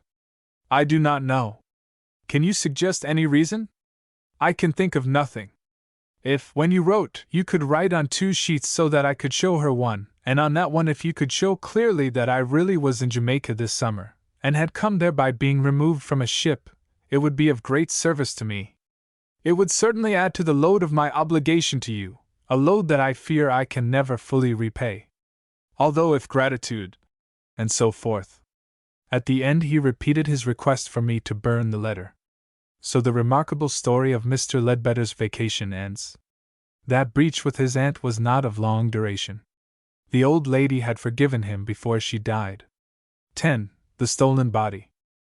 Mr. Bessel was the senior partner in the firm of Bessel, Hart, and Brown, of St. Paul's Churchyard, and for many years he was well known among those interested in psychical research as a liberal-minded and conscientious investigator. He was an unmarried man, and instead of living in the suburbs, after the fashion of his class, he occupied rooms in the Albany, near Piccadilly. He was particularly interested in the questions of thought transference and of apparitions of the living, and in November 1896, he commenced a series of experiments in conjunction with Mr. Vincey, of Staple Inn, in order to test the alleged possibility of projecting an apparition of oneself by force of will through space. Their experiments were conducted in the following manner. At a prearranged hour Mr. Bessel shut himself in one of his rooms in the Albany and Mr. Vincey in his sitting room in Staple Inn, and each then fixed his mind as resolutely as possible on the other. Mr. Bessel had acquired the art of self-hypnotism, and so far as he could, he attempted first to hypnotize himself and then to project himself as a phantom of the living across the intervening space of nearly 2 miles into Mr. Vincey's apartment. On several evenings this was tried without any satisfactory result, but on the 5th or 6th occasion Mr. Vincey did actually see or imagine he saw an apparition of Mr. Bessel standing in his room. He states that the appearance, although brief, was very vivid and real. He noticed that Mr. Bessel's face was white and his expression anxious, and moreover, that his hair was disordered. For a moment Mr. Vincey, in spite of his state of expectation, was too surprised to speak or move, and in that moment it seemed to him as though the figure glanced over its shoulder and incontinently vanished. It had been arranged that an attempt should be made to photograph any phantasm seen, but Mr. Vincey had not the instant presence of mind to snap the camera that lay ready on the table beside him, and when he did so he was too late. Greatly elated, however, even by this partial success, he made a note of the exact time, and at once took a cab to the Albany to inform Mr. Bessel of this result. He was surprised to find Mr. Bessel's outer door standing open to the night, and the inner apartments lit, and in an extraordinary disorder. An empty champagne magnum lay smashed upon the floor. Its neck had been broken off against the inkpot on the bureau and lay beside it. An octagonal occasional table, which carried a bronze statuette and a number of choice books, had been rudely overturned, and down the primrose paper of the wall inky fingers had been drawn, as it seemed for the mere pleasure of defilement. One of the delicate chintz curtains had been violently torn from its rings and thrust upon the fire, so that the smell of its smoldering filled the room. Indeed, the whole place was disarranged in the strangest fashion. For a few minutes Mr. Vincey, who had entered sure of finding Mr. Bessel in his easy chair awaiting him, could scarcely believe his eyes, and stood staring helplessly at these unanticipated things. Then, full of a vague sense of calamity, he sought the porter at the entrance lodge. "Where is Mr. Bessel?" he asked. "Do you know that all the furniture is broken in Mr. Bessel's room?" The porter said nothing, but obeying his gestures, came at once to Mr. Bessel's apartment to see the state of affairs. "This settles it," he said, surveying the lunatic confusion. "I didn't know of this. Mr. Bessel's gone off. He's mad." He then proceeded to tell Mr. Vincey that about half an hour previously, that is to say, at about the time of Mr. Bessel's apparition in Mr. Vincey's rooms, the missing gentleman had rushed out of the gates of the Albany into Vigo Street, hatless and with disordered hair, and had vanished into the direction of Bond Street. "And as he went past me," said the porter, "he laughed, a sort of gasping laugh, with his mouth open and his eyes glaring. I tell you, sir, he fair scared me, like this." According to his imitation, it was anything but a pleasant laugh. He waved his hand, with all his fingers crooked and clawing, like that. And he said, in a sort of fierce whisper, "Life, just that one word, life." "Dear me," said Mr. Vincey. "Tut, tut," and "Dear me." He could think of nothing else to say. He was naturally very much surprised. He turned from the room to the porter and from the porter to the room in the gravest perplexity. Beyond his suggestion that probably Mr. Bessel would come back presently and explain what had happened, their conversation was unable to proceed. "It might be a sudden toothache," said the porter. "A very sudden and violent toothache, jumping on him suddenly like and driving him wild. I've broken things myself before now in such a case," he thought. "If it was, why should he say life to me as he went past?" Mr. Vincey did not know. Mr. Bessel did not return, and at last Mr. Vincey, having done some more helpless staring, and having addressed a note of brief inquiry and left it in a conspicuous position on the bureau, returned in a very perplexed frame of mind to his own premises in Staple Inn. This affair had given him a shock. He was at a loss to account for Mr. Bessel's conduct on any sane hypothesis. He tried to read, but he could not do so. He went for a short walk, and was so preoccupied that he narrowly escaped a cab at the top of Chancery Lane, and at last, a full hour before his usual time, he went to bed. For a considerable time he could not sleep because of his memory of the silent confusion of Mr. Bessel's apartment, and when at length he did attain an uneasy slumber it was at once disturbed by a very vivid and distressing dream of Mr. Bessel. He saw Mr. Bessel gesticulating wildly, and with his face white and contorted. And inexplicably mingled with his appearance, suggested perhaps by his gestures, was an intense fear, an urgency to act. He even believes that he heard the voice of his fellow experimenter calling distressfully to him, though at the time he considered this to be an illusion. The vivid impression remained though Mr. Vincey awoke. For a space he lay awake and trembling in the darkness, possessed with that vague, unaccountable terror of unknown possibilities that comes out of dreams upon even the bravest men.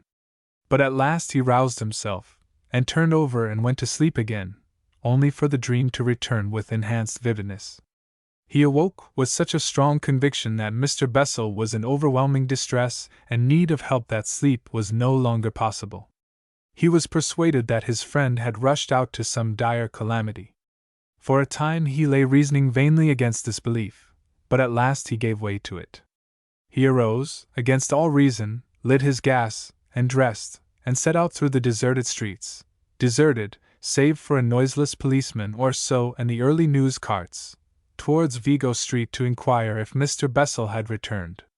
But he never got there. As he was going down Long Acre, some unaccountable impulse turned him aside out of that street towards Covent Garden, which was just waking to its nocturnal activities. He saw the market in front of him, a queer effect of glowing yellow lights and busy black figures.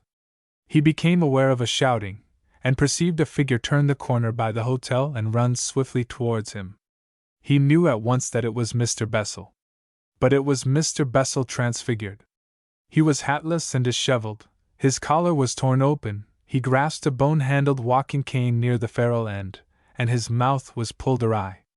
And he ran, with agile strides, very rapidly. Their encounter was the affair of an instant. "Bessel!" cried Vincy. The running man gave no sign of recognition either of Mr. Vincy or of his own name. Instead, he cut at his friend savagely with the stick, hitting him in the face within an inch of the eye. Mr. Vincy, stunned and astonished, staggered back, lost his footing, and fell heavily on the pavement. It seemed to him that Mr. Bessel leapt over him as he fell. When he looked again, Mr. Bessel had vanished, and a policeman and a number of garden porters and salesmen were rushing past towards Long Acre in hot pursuit. With the assistance of several passers-by, for the whole street was speedily alive with running people, Mr. Vincy struggled to his feet. He at once became the center of a crowd greedy to see his injury. A multitude of voices competed to reassure him of his safety, and then to tell him of the behavior of the madman, as they regarded Mr. Bessel. He had suddenly appeared in the middle of the market screaming, "Life! Life!" striking left and right with a blood-stained walking stick, and dancing and shouting with laughter at each successful blow. A lad and 2 women had broken heads, and he had smashed a man's wrist. A little child had been knocked insensible, and for a time he had driven every one before him, so furious and resolute had his behavior been. Then he made a raid upon a coffee stall, hurled its paraffin flare through the window of the post office, and fled laughing, after stunning the foremost of the 2 policemen who had the pluck to charge him. Mr. Vincy's first impulse was naturally to join in the pursuit of his friend, in order if possible to save him from the violence of the indignant people. But his action was slow, the blow had half stunned him, and while this was still no more than a resolution came the news, shouted through the crowd, that Mr. Bessel had eluded his pursuers. At first Mr. Vincy could scarcely credit this, but the universality of the report, and presently the dignified return of 2 feudal policemen, convinced him.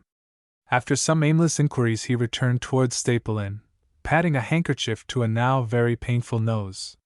He was angry and astonished and perplexed.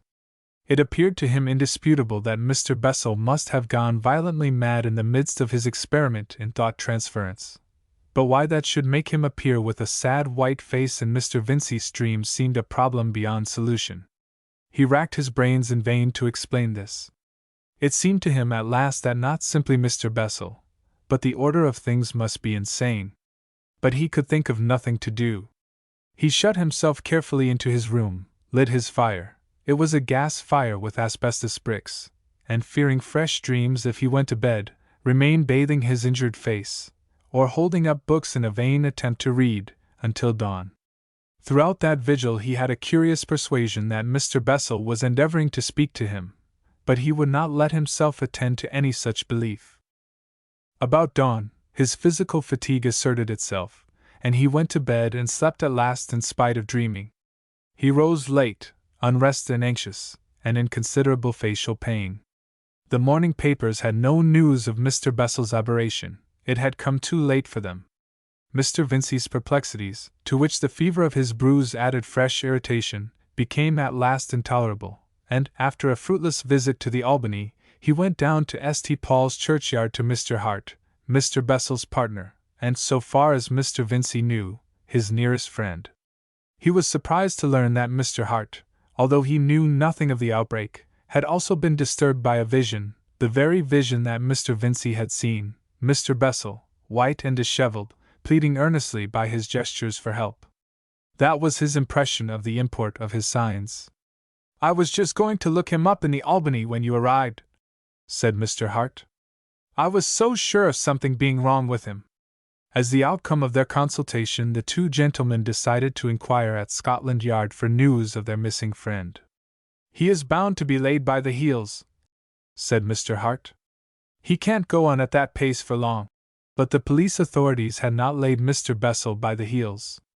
They confirmed Mr. Vincy's overnight experiences and added fresh circumstances, some of an even graver character than those he knew: a list of smashed glass along the upper half of Tottenham Court Road, an attack upon a policeman in Hampstead Road, and an atrocious assault upon a woman.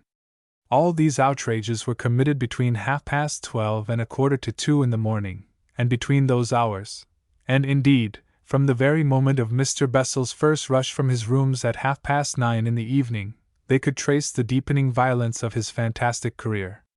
For the last hour, at least from before 1, that is, until 1:45, he had run amok through London, eluding with amazing agility every effort to stop or capture him. But after 1:45 he had vanished. Up to that hour witnesses were multitudinous. Dozens of people had seen him, fled from him or pursued him, and then things suddenly came to an end. At 1:45 he had been seen running down the Euston Road towards Baker Street, flourishing a can of burning colza oil and jerking splashes of flame therefrom at the windows of the houses he passed. But none of the policemen on Euston Road beyond the waxwork exhibition, nor any of those in the side streets down which he must have passed had he left the Euston Road, had seen anything of him. Abruptly he disappeared. Nothing of his subsequent doings came to light in spite of the keenest inquiry. Here was a fresh astonishment for Mr. Vincey. He had found considerable comfort in Mr. Hart's conviction. He is bound to be laid by the heels before long. And in that assurance he had been able to suspend his mental perplexities. But any fresh development seemed destined to add new impossibilities to a pile already heaped beyond the powers of his acceptance. He found himself doubting whether his memory might not have played him some grotesque trick, debating whether any of these things could possibly have happened, and in the afternoon he hunted up Mr. Hart again to share the intolerable weight on his mind. He found Mr. Hart engaged with a well-known private detective, but as that gentleman accomplished nothing in this case, we need not enlarge upon his proceedings. All that day Mr. Bessel's whereabouts eluded an unceasingly active inquiry, and all that night. And all that day there was a persuasion in the back of Vincey's mind that Mr. Bessel sought his attention, and all through the night Mr. Bessel with a tear-stained face of anguish pursued him through his dreams. And whenever he saw Mr. Bessel in his dreams he also saw a number of other faces, vague but malignant, that seemed to be pursuing Mr. Bessel. It was on the following day, Sunday, that Mr. Vincey recalled certain remarkable stories of Mrs. Bullock, the medium, who was then attracting attention for the first time in London. He determined to consult her. She was staying at the house of that well-known inquirer, Dr. Wilson Paget, and Mr. Vincey, although he had never met that gentleman before, repaired to him forthwith with the intention of invoking her help. But scarcely had he mentioned the name of Bessel when Dr. Paget interrupted him. "Last night, just at the end," he said, "we had a communication." He left the room, and returned with a slate on which were certain words written in a handwriting, shaky indeed, but indisputably the handwriting of Mr. Bessel. "How did you get this?" said Mr. Vincey. "Do you mean?" "We got it last night," said Dr. Paget. With numerous interruptions from Mr. Vincey, he proceeded to explain how the writing had been obtained. It appears that in her seances, Mrs. Bullock passes into a condition of trance, her eyes rolling up in a strange way under her eyelids, and her body becoming rigid. She then begins to talk very rapidly, usually in voices other than her own. At the same time one or both of her hands may become active, and if slates and pencils are provided they will then write messages simultaneously with and quite independently of the flow of words from her mouth. By many she is considered an even more remarkable medium than the celebrated Mrs. Piper. It was one of these messages, the one written by her left hand, that Mr. Vincey now had before him. It consisted of 8 words written disconnectedly. George Bessel, trial excaven. Baker Street, help, starvation. Curiously enough, either Dr. Paget nor the 2 other inquirers who were present had heard of the disappearance of Mr. Bessel. The news of it appeared only in the evening papers of Saturday, and they had put the message aside with many others of a vague and enigmatical sort that Mrs. Bullock has from time to time delivered. When Dr. Paget heard Mr. Vincey's story, he gave himself at once with great energy to the pursuit of this clue to the discovery of Mr. Bessel. It would serve no useful purpose here to describe the inquiries of Mr. Vincey and himself. Suffice it that the clue was a genuine one, and that Mr. Bessel was actually discovered by its aid. He was found at the bottom of a detached shaft which had been sunk and abandoned at the commencement of the work for the new electric railway near Baker Street Station. His arm and leg and 2 ribs were broken. The shaft is protected by a hoarding nearly 20 feet high, and over this, incredible as it seems, Mr. Bessel, a stout, middle-aged gentleman, must have scrambled in order to fall down the shaft. He was saturated in colza oil, and a smashed tin lay beside him, but luckily the flame had been extinguished by his fall, and his madness had passed from him altogether. But he was, of course, terribly enfeebled, and at the sight of his rescuers he gave way to hysterical weeping. In view of the deplorable state of his flat, he was taken to the house of Dr. Hatton in Upper Baker Street. Here he was subjected to a sedative treatment, and anything that might recall the violent crisis through which he had passed was carefully avoided. But on the second day he volunteered a statement. Since that occasion Mr. Bessel has several times repeated this statement, to myself among other people, varying the details as the narrator of real experiences always does, but never by any chance contradicting himself in any particular. And the statement he makes is in substance as follows. In order to understand it clearly, it is necessary to go back to his experiments with Mr. Vincey before his remarkable attack. Mr. Bessel's first attempts at self-projection, in his experiments with Mr. Vincey, were, as the reader will remember, unsuccessful. But through all of them he was concentrating all his power and will upon getting out of the body. Willing it with all my might, he says. At last, almost against expectation, came success. And Mr. Bessel asserts that he, being alive, did actually, by an effort of will, leave his body and pass into some place or state outside this world. The release was, he asserts, instantaneous. At one moment I was seated in my chair, with my eyes tightly shut, my hands gripping the arms of the chair, doing all I could to concentrate my mind on Vincey, and then I perceived myself outside my body, saw my body near me, but certainly not containing me, with the hands relaxing and the head drooping forward on the breast. Nothing shakes him in his assurance of that release. He describes in a quiet, matter-of-fact way the new sensation he experienced.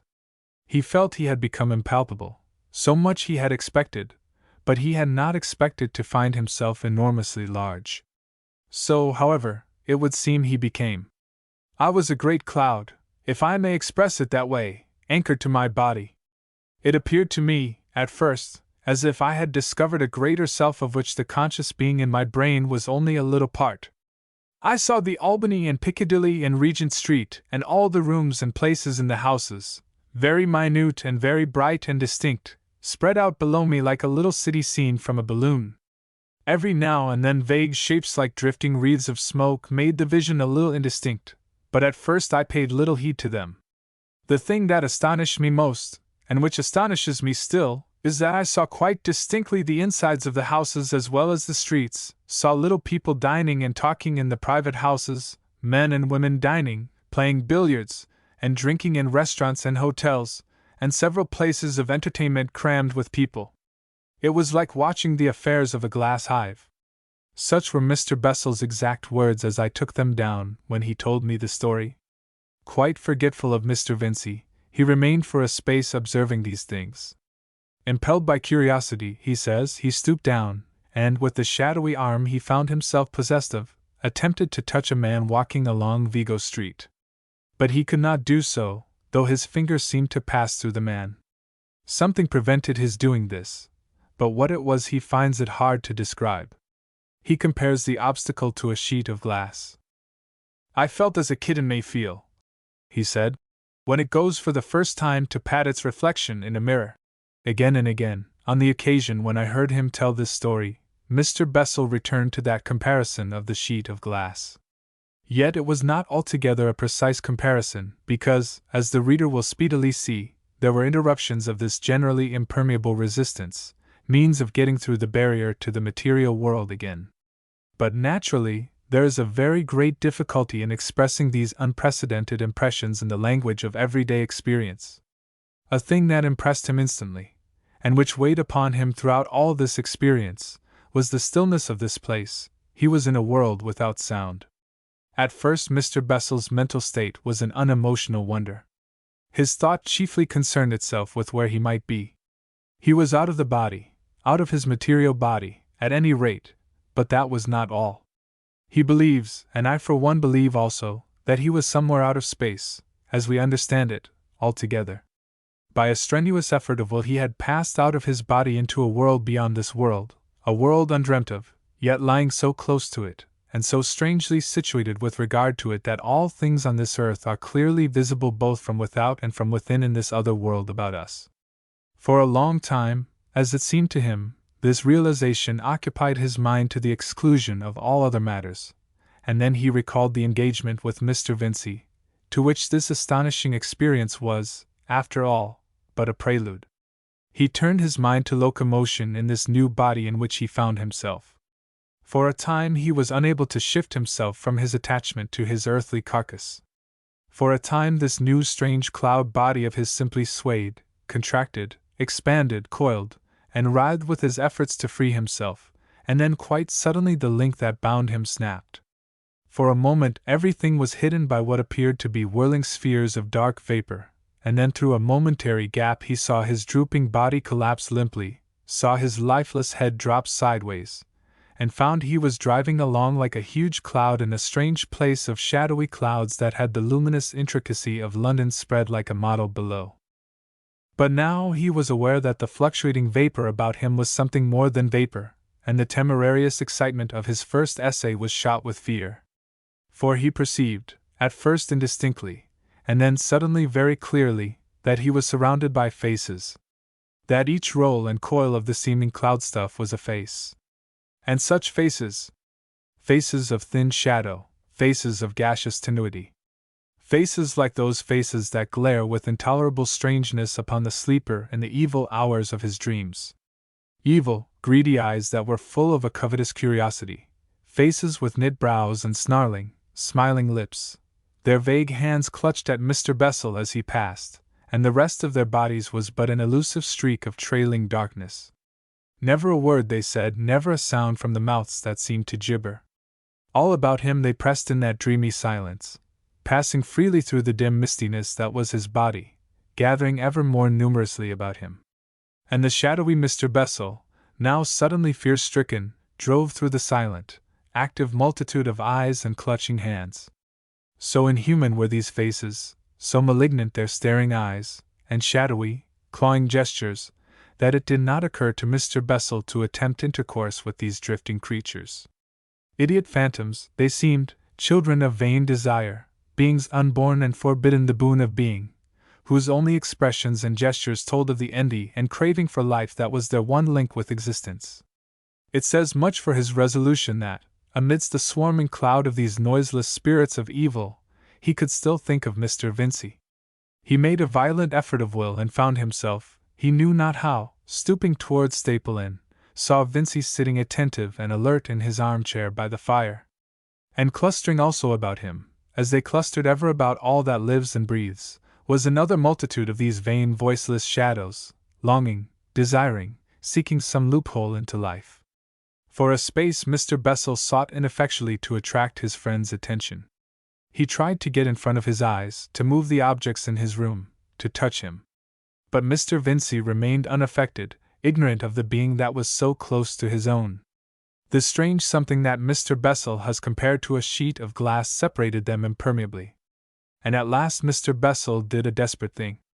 I have told how that in some strange way he could see not only the outside of a man as we see him, but within. He extended his shadowy hand and thrust his vague black fingers, as it seemed, through the heedless brain. Then, suddenly, Mr. Vincey started like a man who recalls his attention from wandering thoughts, and it seemed to Mr. Bessel that a little dark red body situated in the middle of Mr. Vincey's brain swelled and glowed as he did so.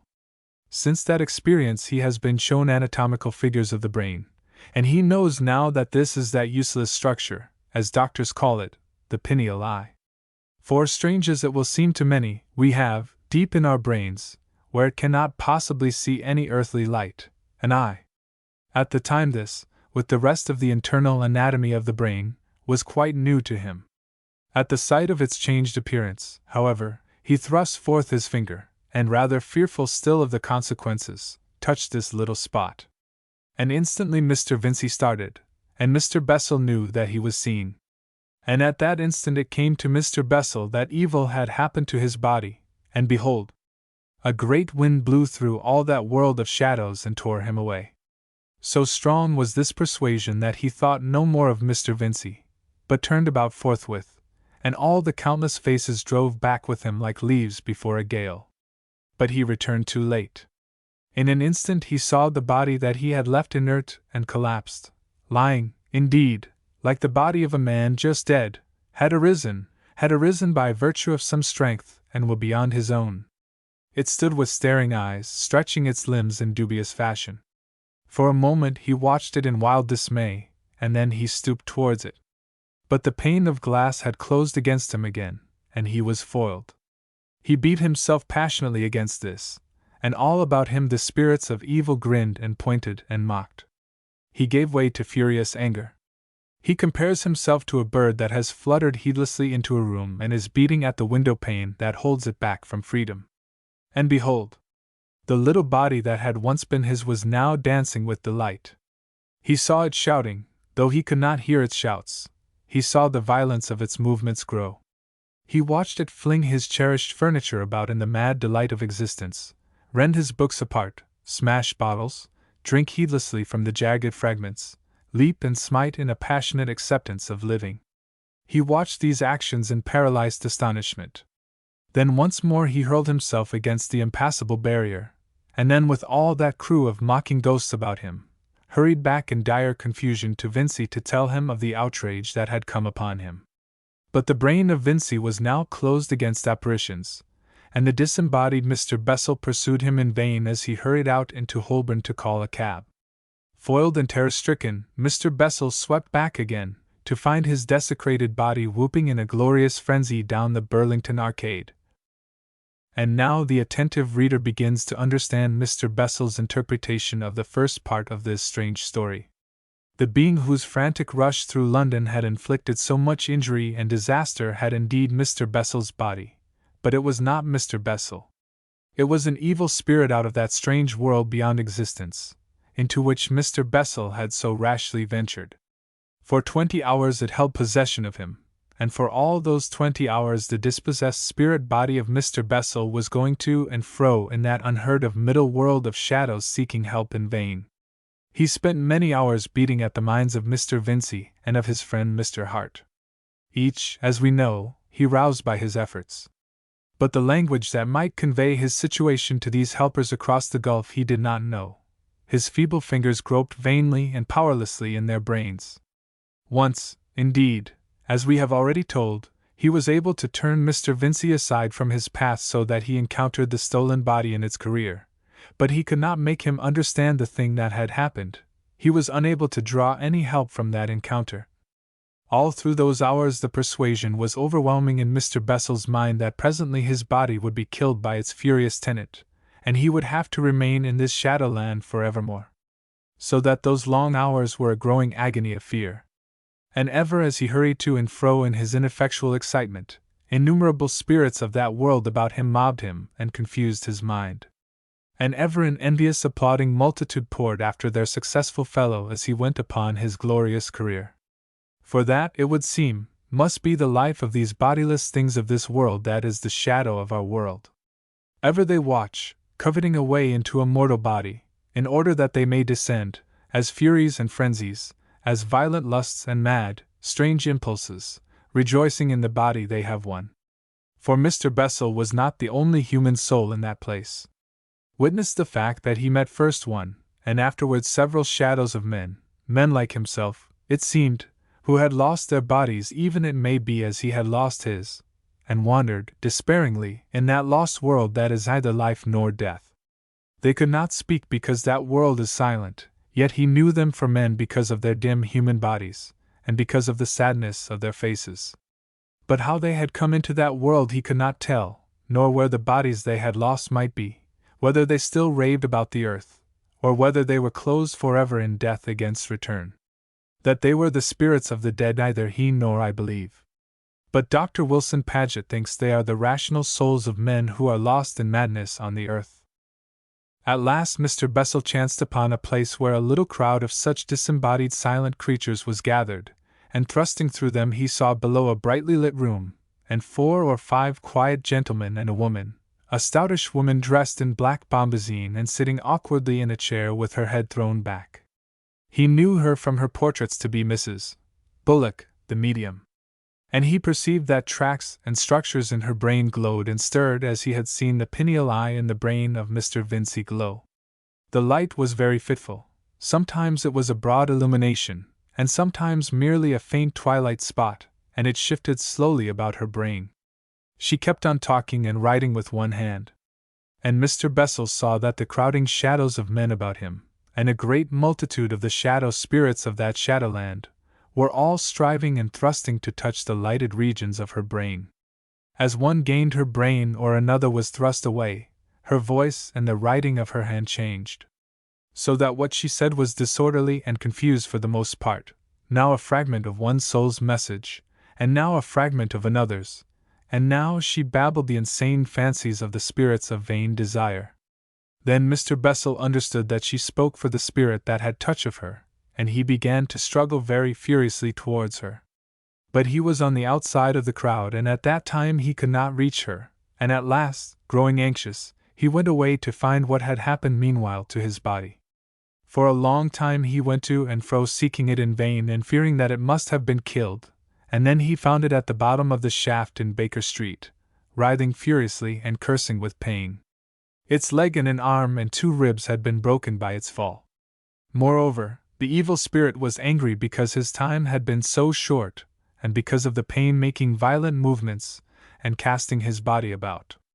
And at that Mr. Bessel returned with redoubled earnestness to the room where the séance was going on, and so soon as he had thrust himself within sight of the place he saw one of the men who stood about the medium looking at his watch as if he meant that the séance should presently end. At that a great number of the shadows who had been striving turned away with gestures of despair.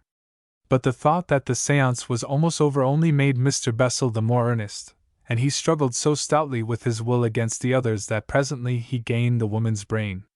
It chanced that just at that moment it glowed very brightly, and in that instant she wrote the message that Dr. Wilson Paget preserved.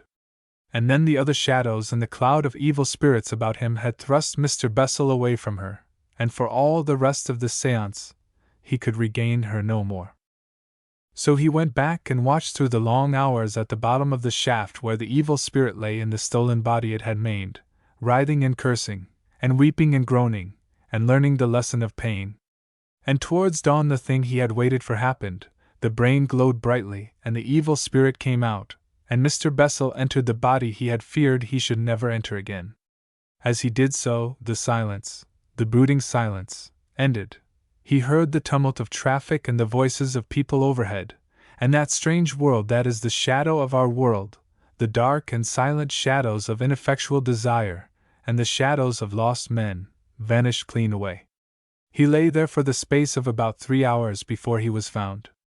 And in spite of the pain and suffering of his wounds, and of the dim damp place in which he lay, in spite of the tears, wrung from him by his physical distress, his heart was full of gladness to know that he was nevertheless back once more in the kindly world of men. 11. Mr. Briasher's treasure. "You can't be too careful who you marry," said Mr. Briasher, and pulled thoughtfully with a fat wrist hand at the lank mustache that hides his want of chin. "That's why," I ventured. "Yes," said Mr. Briasher, with a solemn light in his bleary, blue-gray eyes, moving his head expressively and breathing alcohol intimately at me. "There's lots as ave at a try at me, many as I could name in this town, but none ave done it, none." I surveyed the flushed countenance, the equatorial expansion, the masterly carelessness of his attire, and heaved a sigh to think that by reason of the unworthiness of women he must needs be the last of his race. "I was a smart young chap when I was younger," said Mr. Briasher. "I had my work cut out. But I was very careful, very. And I got through." He leant over the taproom table and thought visibly on the subject of my trustworthiness. I was relieved at last by his confidence. "I was engaged once," he said at last, with a reminiscent eye on the shove-a-penny board. "So near as that?" He looked at me. "So near as that. Fact is," he looked about him, brought his face close to mine, lowered his voice, and fenced off an unsympathetic world with a grimy hand. If she ain't dead or married to someone else or anything, I'm engaged still. Now. He confirmed this statement with nods and facial contortions. Still, he said, ending the pantomime, and broke into a reckless smile at my surprise. Me? Run away, he explained further, with coruscating eyebrows. Come home. That ain't all. You'd hardly believe it, he said, but I found a treasure. Found a regular treasure. I fancied this was irony, and did not, perhaps, greet it with proper surprise. Yes, he said, I found a treasure. And come home. I tell you I could surprise you with things that has happened to me. And for some time he was content to repeat that he had found a treasure, and left it. I made no vulgar clamor for a story, but I became attentive to Mr. Brioche's bodily needs, and presently I led him back to the deserted lady. She was a nice girl, he said, a little sadly, I thought. And respectable. He raised his eyebrows and tightened his mouth to express extreme respectability, beyond the likes of us elderly men. It was a long way from Essex, in fact. Near Colchester. It was when I was up in London, in the buildin' trade. I was a smart young chap then, I can tell you. Slim. At best CLOES as good as anybody. At Silcat, mind you. Mr. Brioche's hand shot above his head towards the infinite to indicate its silk hat of the highest. Umbrella, nice umbrella with a horn handle. Savins. Very careful I was. He was pensive for a little while, thinking, as we must all come to think sooner or later, of the vanished brightness of youth. But he refrained, as one may do in taprooms, from the obvious moral. I got to know her through a chap what was engaged to her sister. She was stopping in London for a bit with an aunt that 'ad a 'am and beef shop. This aunt was very particular. They was all very particular people, all people was, and wouldn't let her sister go out with this feller except her other sister, my girl that is, went with them. So he brought me into it, sort of to ease the crowding. We used to go walks in Battersea Park of a Sunday afternoon. Me in my topper, and him in his, and the girls, well, stylish. There wasn't many in Battersea Park at the larf of us. She wasn't what you'd call pretty, but a nicer girl I never met. I liked her from the start, and well, though I say it who shouldn't, she liked me. You know how it is, I dessay? I pretended I did. And when this chap married her sister, 'im and me was great friends, what must he do but arse me down to Colchester, close by where she lived. Naturally I was introduced to her people, and well, very soon, her and me was engaged. He repeated. Engaged. She lived at home with her father and mother, quite the lady, in a very nice little house with a garden, and remarkable respectable people they was. Rich you might call 'em a'most. They owned their own house, got it out of the building society, and cheap because the chap who had it before was a burglar and in prison, and they had a bit of free old land, and some cottages and money invested, all nice and tight. They was what you'd call snug and warm. I tell you I was on. Furniture too. Why? They had a piano.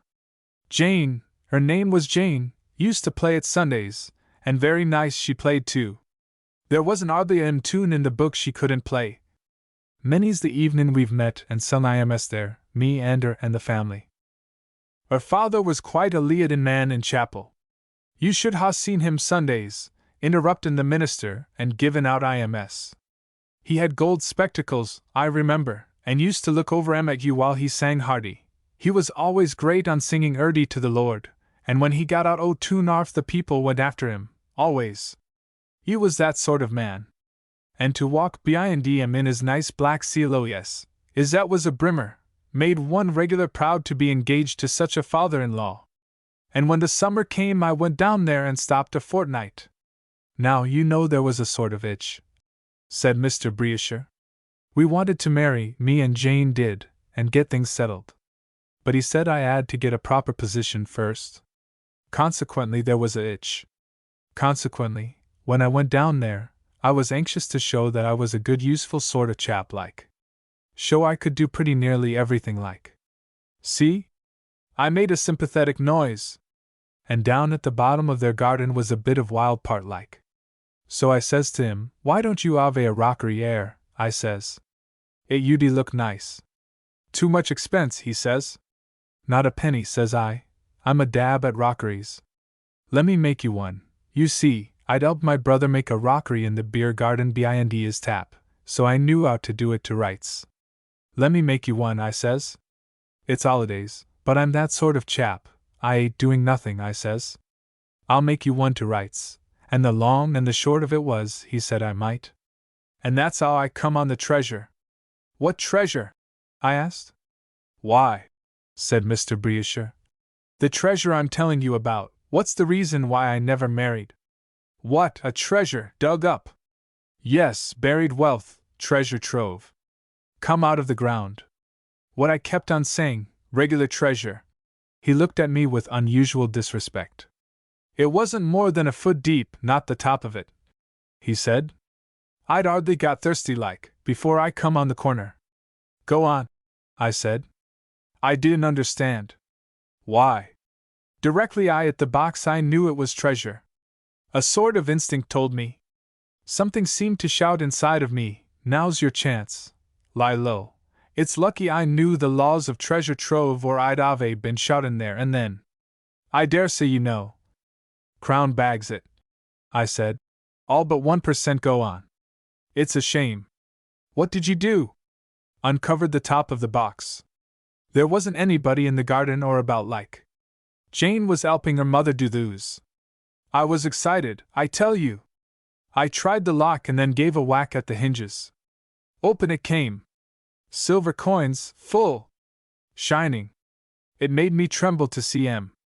And just then, I'm blessed if the dustman didn't come round the back of the ooze. It pretty nearly gave me disease to think what a fool I was to ave that money showing. And directly after I heard the chap next door, he was holidaying too, I heard him watering his beans. If only Ed looked over the fence. What did you do? Kicked the lid on again and covered it up like a shot, and went on digging about a yard away from it, like mad. And my face, so to speak, was laughing on its own account till I had it hid. I tell you I was regular scared like at my luck. I just thought that it had to be kept close and that was all. Treasure, I kept whispering to myself, treasure and hundreds of pounds, hundreds of pounds, whispering to myself like, and digging like blazes.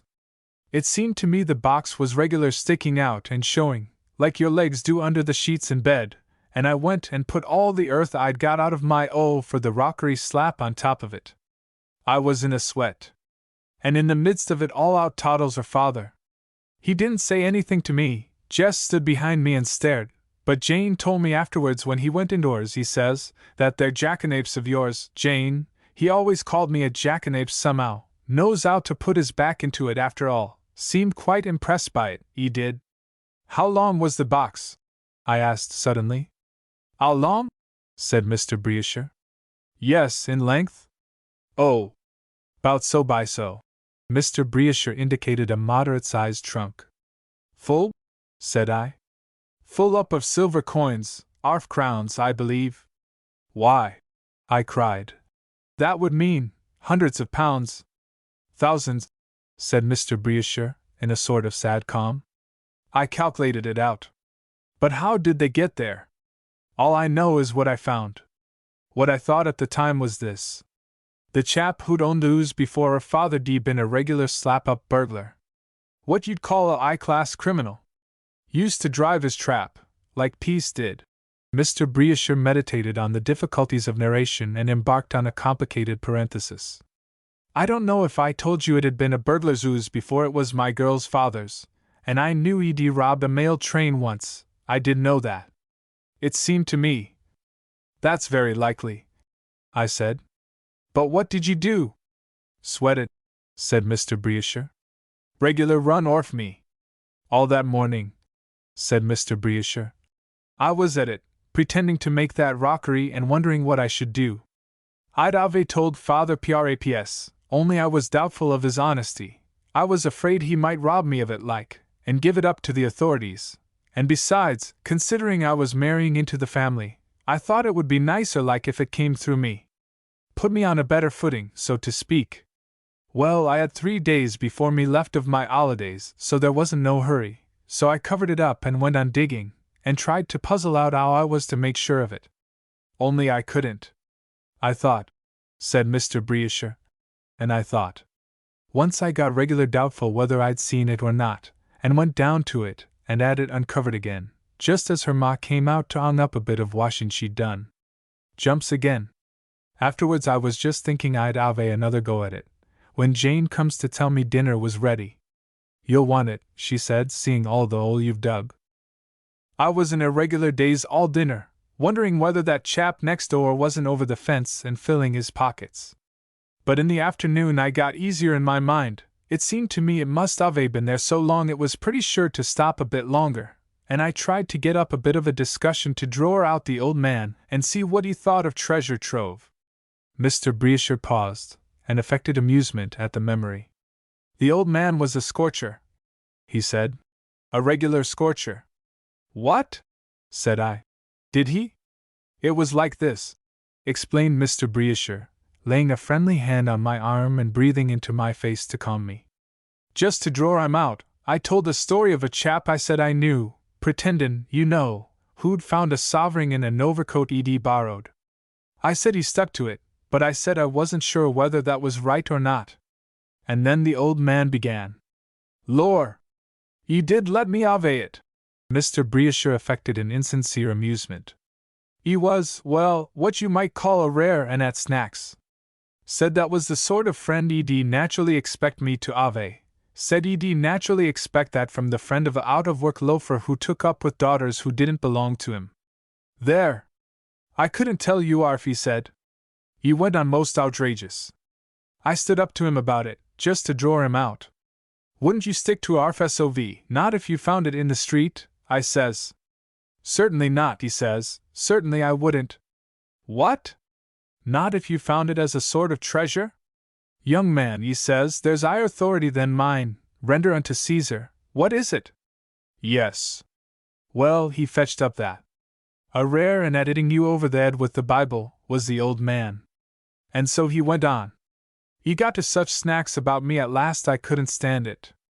I'd promised Jane not to answer him back, but it got a bit too thick. I give it him. Mr. Briesher, by means of enigmatical face work, tried to make me think he had had the best of that argument, but I knew better. I went out enough at last. But not before I was pretty sure I had to lift that treasure by myself. The only thing that kept me up was thinking how I'd take it out of him when I had the cash. There was a lengthy pause. Now you'd hardly believe it, but all them 3 days I never had a chance at the blessed treasure, never got out not even a half-crown. There was always a somethink, always. Stonishing thing it isn't thought of more, said Mr. Briesher. Finding treasure's no great shakes. It's gettin' it. I don't suppose I slept a wink any of those nights, thinking where I was to take it, what I was to do with it, how I was to explain it. It made me regular ill. And days I was that dull, it made Jane regular uffy. You ain't the same chap you was in London, she says several times. I tried to lay it on her father and his snacks, but bless you, she knew better. What must she have but that I'd got another girl on my mind? Said I wasn't true. Well, we had a bit of a row. But I was that set on the treasure, I didn't seem to mind a bit anything she said. Well, at last I got a sort of plan. I was always a bit good at planning, though carrying out isn't so much in my line. I thought it all out and settled on a plan. First, I was going to take all my pockets full of these half-crowns, see, and afterwards as I shall tell. Well, I got to that state I couldn't think of getting at the treasure again in the daytime, so I waited until the night before I had to go, and then, when everything was still, up I gets and slips down to the back door, meaning to get my pockets full. What must I do in the scullery but fall over a pail? Up gets her father with a gun, he was a light sleeper was her father, and very suspicious, and there was me. I'd to explain I'd come down to the pump for a drink because my water bottle was bad. He didn't let me off a snack or two over that bit, you lay a bob. And you mean to say, I began. Wait a bit, said Mr. Briesher. I say, I'd made my plan. That put the kibosh on one bit, but it didn't hurt the general scheme not a bit.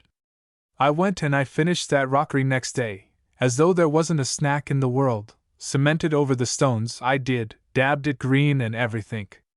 I put a dab of green just to show where the box was. They all came and looked at it, and saw how nice it was. Even he was a bit softer like to see it, and all he said was, "It's a pity you can't always work like that, then you might get something definite to do," he says. "Yes," I says, "I couldn't help it. I'd put a lot in that rockery," I says, "like that. See? I'd put a lot in that rockery," meaning. "I see," said I, for Mr. Briasher is apt to over-elaborate his jokes. "He didn't," said Mr. Briasher. "Not then, anyhow. Ever, after all that was over, off I set for London. Or if I set for London. Pause. Ani, I wasn't going to know London," said Mr. Briasher, with sudden animation, and thrusting his face into mine. "No fear! What do you think? I didn't go no further than Colchester, not a yard. I'd left the spade just where I could find it. I'd got everything planned and right. I hired a little trap in Colchester, and pretended I wanted to go to Ipswich and stop the night, and come back next day, and the chap I hired it from made me leave 2 sovereigns on it right away, and off I set. I didn't go to no Ipswich neither. Midnight the horse and trap was hitched by the little road that ran by the cottage where he lived, not 60 yards off, it wasn't, and I was at it like a good un. It was just the night for such games, overcast, but a trifle too OT, and all round the sky there was summer lightning and presently a thunderstorm. Down it came. First big drops and a sort of fizzle, then hail. I kept on. I whacked at it. I didn't dream the old man would hear. I didn't even trouble to go quiet with the spade, and the thunder and lightning and hail seemed to excite me like. I shouldn't wonder if I was singing. I got so hard at it I clean forgot the thunder and the horse and trap. I precious soon got the box showing, and started to lift it. "Heavy?" I said. I couldn't no more lift it than fly. I was sick. I'd never thought of that. I got regular wild, I tell you, I cursed. I got sort of outrageous. I didn't think of dividing it like for the minute, and even then I couldn't have took money about loose in a trap. I hoisted one end sort of wild-like, and over the whole show went with a tremendous noise. Perfect smash of silver. And then right on the heels of that, flash. Lightning like the day. And there was the back door open and the old man coming down the garden with his blooming old gun. He wasn't not 100 yards away. I tell you I was that upset, I didn't think what I was doing. I never stopped, not even to fill my pockets. I went over the fence like a shot, and ran like 1 o'clock for the trap, cussing and swearing as I went. I was in a state. And will you believe me, when I got to the place where I'd left the horse and trap, they'd gone. Orf! When I saw that I hadn't a cuss left for it. I just danced on the grass, and when I'd danced enough I started off to London. I was done. Mr. Briasher was pensive for an interval. I was done, he repeated very bitterly. Well? I said. That's all, said Mr. Briasher. You didn't go back? No fear. I'd had enough of that blooming treasure, anyhow, for a bit. Besides, I didn't know what was done to chaps who tried to collar a treasure trove. I started off for London there and then. And you never went back? Never. But about Jane? Did you write? 3 times, fishing like. And no answer. We parted in a bit of a huff on account of her being jealous. So that I couldn't make out for certain what it meant. I didn't know what to do. I didn't even know whether the old man knew it was me. I sort of kept an eye open on papers to see when he'd give up that treasure to the crown, as I hadn't a doubt he would, considering how respectable he'd always been. And did he? Mr. Briasher pursed his mouth and moved his head slowly from side to side. Not him, he said. Jane was a nice girl, he said. A thorough nice girl, mind you, if jealous, and there's no knowing I mightn't have gone back to her after a bit. I thought if he didn't give up the treasure I might have a sort of hold on him. Well, one day I looks as usual under Colchester, and there I saw his name. What for, do you think? I could not guess. Mr. Briasher's voice sank to a whisper, and once more he spoke behind his hand. His manner was suddenly suffused with a positive joy. Issuing counterfeit coins, he said. Counterfeit coins? You don't mean to say? Yes, it. Bad. Quite a long case they made of it. But they got him, though he dodged tremendous. Traced his avang past, nearly a dozen bad art crowns. And you didn't? No fear. And it didn't do I much good to say it was treasure trove. 12. Miss Winchelsea's heart. Miss Winchelsea was going to Rome. The matter had filled her mind for a month or more, and had overflowed so abundantly into her conversation that quite a number of people who were not going to Rome, and who were not likely to go to Rome, had made it a personal grievance against her. Some indeed had attempted quite unavailingly to convince her that Rome was not nearly such a desirable place as it was reported to be, and others had gone so far as to suggest behind her back that she was dreadfully stuck up about that Rome of hers. And little Lily Hardhurst had told her friend Mr. Binns that so far as she was concerned Miss Winchelsea might go to her old Rome and stop there. She, Miss Lily Hardhurst, wouldn't grieve. And the way in which Miss Winchelsea put herself upon terms of personal tenderness with Horace and Benvenuto Cellini and Raphael and Shelley and Keats, if she had been Shelley's widow she could not have professed a keener interest in his grave, was a matter of universal astonishment. Her dress was a triumph of tactful discretion, sensible, but not too touristy. Miss Winchelsea had a great dread of being touristy, and her Baedeker was carried in a cover of grey to hide its glaring red. She made a prim and pleasant little figure on the Charing Cross platform, in spite of her swelling pride, when at last the great day dawned, and she could start for Rome. The day was bright, the Channel passage would be pleasant, and all the omens promised well. There was the gayest sense of adventure in this unprecedented departure. She was going with two friends who had been fellow students with her at the training college, nice honest girls both, though not so good at history and literature as Miss Winchelsea. They both looked up to her immensely, though physically they had to look down, and she anticipated some pleasant times to be spent in stirring them up to her own pitch of aesthetic and historical enthusiasm. They had secured seats already, and welcomed her effusively at the carriage door. In the instant criticism of the encounter she noted that Fanny had a slightly touristy leather strap, and that Helen had succumbed to a serge jacket with side pockets, into which her hands were thrust. But they were much too happy with themselves and the expedition for their friend to attempt any hint at the moment about these things. As soon as the first ecstasies were over, Fanny's enthusiasm was a little noisy and crude, and consisted mainly in emphatic repetitions of, "Just fancy! We're going to Rome, my dear, Rome!" They gave their attention to their fellow travelers. Helen was anxious to secure a compartment to themselves, and in order to discourage intruders, got out and planted herself firmly on the step. Miss Winchelsea peeped out over her shoulder, and made sly little remarks about the accumulating people on the platform, at which Fanny laughed gleefully. They were traveling with one of Mr. Thomas Gunn's parties, 14 days in Rome for £14. They did not belong to the personally conducted party, of course. Miss Winchelsea had seen to that, but they traveled with it because of the convenience of that arrangement. The people were the oddest mixture, and wonderfully amusing. There was a vociferous red-faced polyglot personal conductor in a pepper-and-salt suit, very long in the arms and legs and very active. He shouted proclamations. When he wanted to speak to people he stretched out an arm and held them until his purpose was accomplished. One hand was full of papers, tickets, counterfuls of tourists. The people of the personally conducted party were, it seemed, of two sorts: people the conductor wanted and could not find, and people he did not want, and who followed him in a steadily growing tail up and down the platform. These people seemed, indeed, to think that their one chance of reaching Rome lay in keeping close to him. 3 little old ladies were particularly energetic in his pursuit, and at last maddened him to the pitch of clapping them into a carriage and daring them to emerge again. For the rest of the time 1, 2, or 3 of their heads protruded from the window wailing inquiries about a little wickerwork box, whenever he drew near. There was a very stout man with a very stout wife in shiny black. There was a little old man like an aged hostler. "What can such people want in Rome?" asked Miss Winchelsea. "What can it mean to them?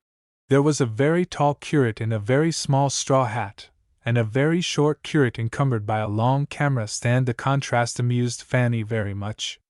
Once they heard someone calling for Snooks. "I always thought that name was invented by novelists," said Miss Winchelsea. "Fancy! Snooks! I wonder which is Mr. Snooks." Finally they picked out a very stout and resolute little man in a large check suit. "If he isn't Snooks, he ought to be," said Miss Winchelsea. Presently the conductor discovered Helen's attempt at a corner in carriages.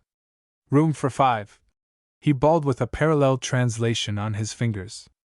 A party of 4 together, mother, father, and 2 daughters, blundered in, all greatly excited.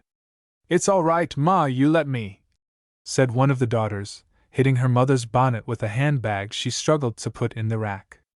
Miss Winchelsea detested people who banged about and called their mother Ma. A young man traveling alone followed. He was not at all touristy in his costume, Miss Winchelsea observed. His Gladstone bag was of good pleasant leather with labels reminiscent of Luxembourg and Ostend, and his boots, though brown, were not vulgar. He carried an overcoat on his arm. Before these people had properly settled in their places, came an inspection of tickets and a slamming of doors, and behold, they were gliding out of Charing Cross station on their way to Rome. "Fancy!" cried Fanny. "We are going to Rome, my dear! Rome! I don't seem to believe it, even now." Miss Winchelsea suppressed Fanny's emotions with a little smile, and the lady who was called Ma explained to people in general why they had cut it so close at the station. The 2 daughters called her Ma several times, toned her down in a tactless, effective way, and drove her at last to the muttered inventory of a basket of traveling requisites. Presently she looked up. "Lor!" she said. "I didn't bring them," both the daughters said. "Oh, Ma!" But what, them, was did not appear. Presently Fanny produced Hare's Walks in Rome, a sort of mitigated guidebook very popular among Roman visitors, and the father of the 2 daughters began to examine his books of tickets minutely, apparently in a search after English words. When he had looked at the tickets for a long time right way up, he turned them upside down. Then he produced a fountain pen and dated them with considerable care. The young man, having completed an unostentatious survey of his fellow travelers, produced a book and fell to reading. When Helen and Fanny were looking out of the window at Chislehurst, the place interested Fanny because the poor dear Empress of the French used to live there. Miss Winchelsea took the opportunity to observe the book the young man held. It was not a guidebook, but a little thin volume of poetry, bound. She glanced at his face. It seemed a refined, pleasant face to her hasty glance. He wore a little gilt pince-nez. "Do you think she lives there now?" said Fanny, and Miss Winchelsea's inspection came to an end. For the rest of the journey Miss Winchelsea talked little, and what she said was as pleasant and as stamped with refinement as she could make it. Her voice was always low and clear and pleasant, and she took care that on this occasion it was particularly low and clear and pleasant. As they came under the white cliffs the young man put his book of poetry away, and when at last the train stopped beside the boat, he displayed a graceful alacrity with the impedimenta of Miss Winchelsea and her friends. Miss Winchelsea hated nonsense, but she was pleased to see the young man perceived at once that they were ladies, and helped them without any violent geniality, and how nicely he showed that his civilities were to be no excuse for further intrusions. None of her little party had been out of England before, and they were all excited and a little nervous at the Channel passage. They stood in a little group in a good place near the middle of the boat. The young man had taken Miss Winchelsea's carryall there and had told her it was a good place, and they watched the white shores of Albion recede and quoted Shakespeare and made quiet fun of their fellow travelers in the English way. They were particularly amused at the precautions the bigger-sized people had taken against the little waves. Cut lemons and flasks prevailed. One lady lay full length in a deck chair with a handkerchief over her face, and a very broad, resolute man in a bright brown, touristy suit walked all the way from England to France along the deck, with his legs as widely apart as Providence permitted. These were all excellent precautions, and nobody was ill. The personally conducted party pursued the conductor about the deck with inquiries in a manner that suggested to Helen's mind the rather vulgar image of hens with a piece of bacon peel, until at last he went into hiding below. And the young man with the thin volume of poetry stood at the stern watching England receding, looking rather lonely and sad to Miss Winchelsea's eye. And then came Calais and tumultuous novelties, and the young man had not forgotten Miss Winchelsea's hold all and the other little things. All three girls, though they had passed government examinations in French to any extent, were stricken with the dumb shame of their accents, and the young man was very useful. And he did not intrude. He put them in a comfortable carriage and raised his hat and went away. Miss Winchelsea thanked him in her best manner, a pleasing, cultivated manner, and Fanny said he was nice, almost before he was out of earshot. "I wonder what he can be," said Helen. "He's going to Italy, because I noticed green tickets in his book." Miss Winchelsea almost told them of the poetry, and decided not to do so. And presently the carriage windows seized hold upon them, and the young man was forgotten. It made them feel that they were doing an educated sort of thing to travel through a country whose commonest advertisements were in idiomatic French, and Miss Winchelsea made unpatriotic comparisons because there were weedy little signboard advertisements by the rail side instead of the broad hoardings that deface the landscape in our land. But the north of France is really uninteresting country, and after a time Fanny reverted to hare's walks and Helen initiated lunch. Miss Winchelsea awoke out of a happy reverie. She had been trying to realize, she said, that she was actually going to Rome, but she perceived at Helen's suggestion that she was hungry, and they lunched out of their baskets very cheerfully. In the afternoon they were tired and silent until Helen made tea. Miss Winchelsea might have dozed, only she knew Fanny slept with her mouth open, and as their fellow passengers were two rather nice critical-looking ladies of uncertain age, who knew French well enough to talk it, she employed herself in keeping Fanny awake. The rhythm of the train became insistent, and the streaming landscape outside became at last quite painful to the eye. They were already dreadfully tired of traveling before their night stoppage came. The stoppage for the night was brightened by the appearance of the young man, and his manners were all that could be desired and his French quite serviceable. His coupons availed for the same hotel as theirs, and by chance as it seemed he sat next Miss Winchelsea at the table d'hôte. In spite of her enthusiasm for Rome, she had thought out some such possibility very thoroughly, and when he ventured to make a remark upon the tediousness of traveling, he let the soup and fish go by before he did this. She did not simply assent to his proposition, but responded with another. They were soon comparing their journeys, and Helen and Fanny were cruelly overlooked in the conversation. It was to be the same journey, they found, one day for the galleries at Florence. "From what I hear," said the young man, "it is barely enough, and the rest at Rome." He talked of Rome very pleasantly. He was evidently quite well read, and he quoted Horace about Soracte. Miss Winchelsea had done that book of Horace for her matriculation, and was delighted to cap his quotation. It gave a sort of tone to things, this incident, a touch of refinement to mere chatting.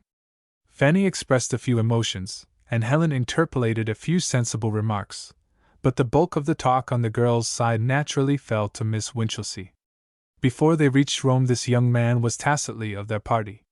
They did not know his name nor what he was, but it seemed he taught, and Miss Winchelsea had a shrewd idea he was an extension lecturer. At any rate he was something of that sort, something gentlemanly and refined without being opulent and impossible. She tried once or twice to ascertain whether he came from Oxford or Cambridge, but he missed her timid importunities. She tried to get him to make remarks about those places to see if he would say, "Come up," to them instead of, "Go down." She knew that was how you told a varsity man. He used the word varsity, not university, in quite the proper way.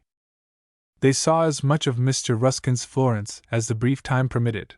He met them in the Pitti Gallery and went round with them, chatting brightly, and evidently very grateful for their recognition.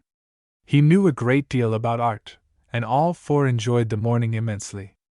It was fine to go round recognizing old favorites and finding new beauties, especially while so many people fumbled helplessly with Baedeker. Nor was he a bit of a prig, Miss Winchelsea said, and indeed she detested prigs. He had a distinct undertone of humor, and was funny, for example, without being vulgar, at the expense of the quaint work of Beato Angelico. He had a grave seriousness beneath it all, and was quick to seize the moral lessons of the pictures. Fanny went softly among these masterpieces, she admitted. She knew so little about them, and she confessed that to her they were all beautiful. Fanny's beautiful inclined to be a little monotonous, Miss Winchelsea thought.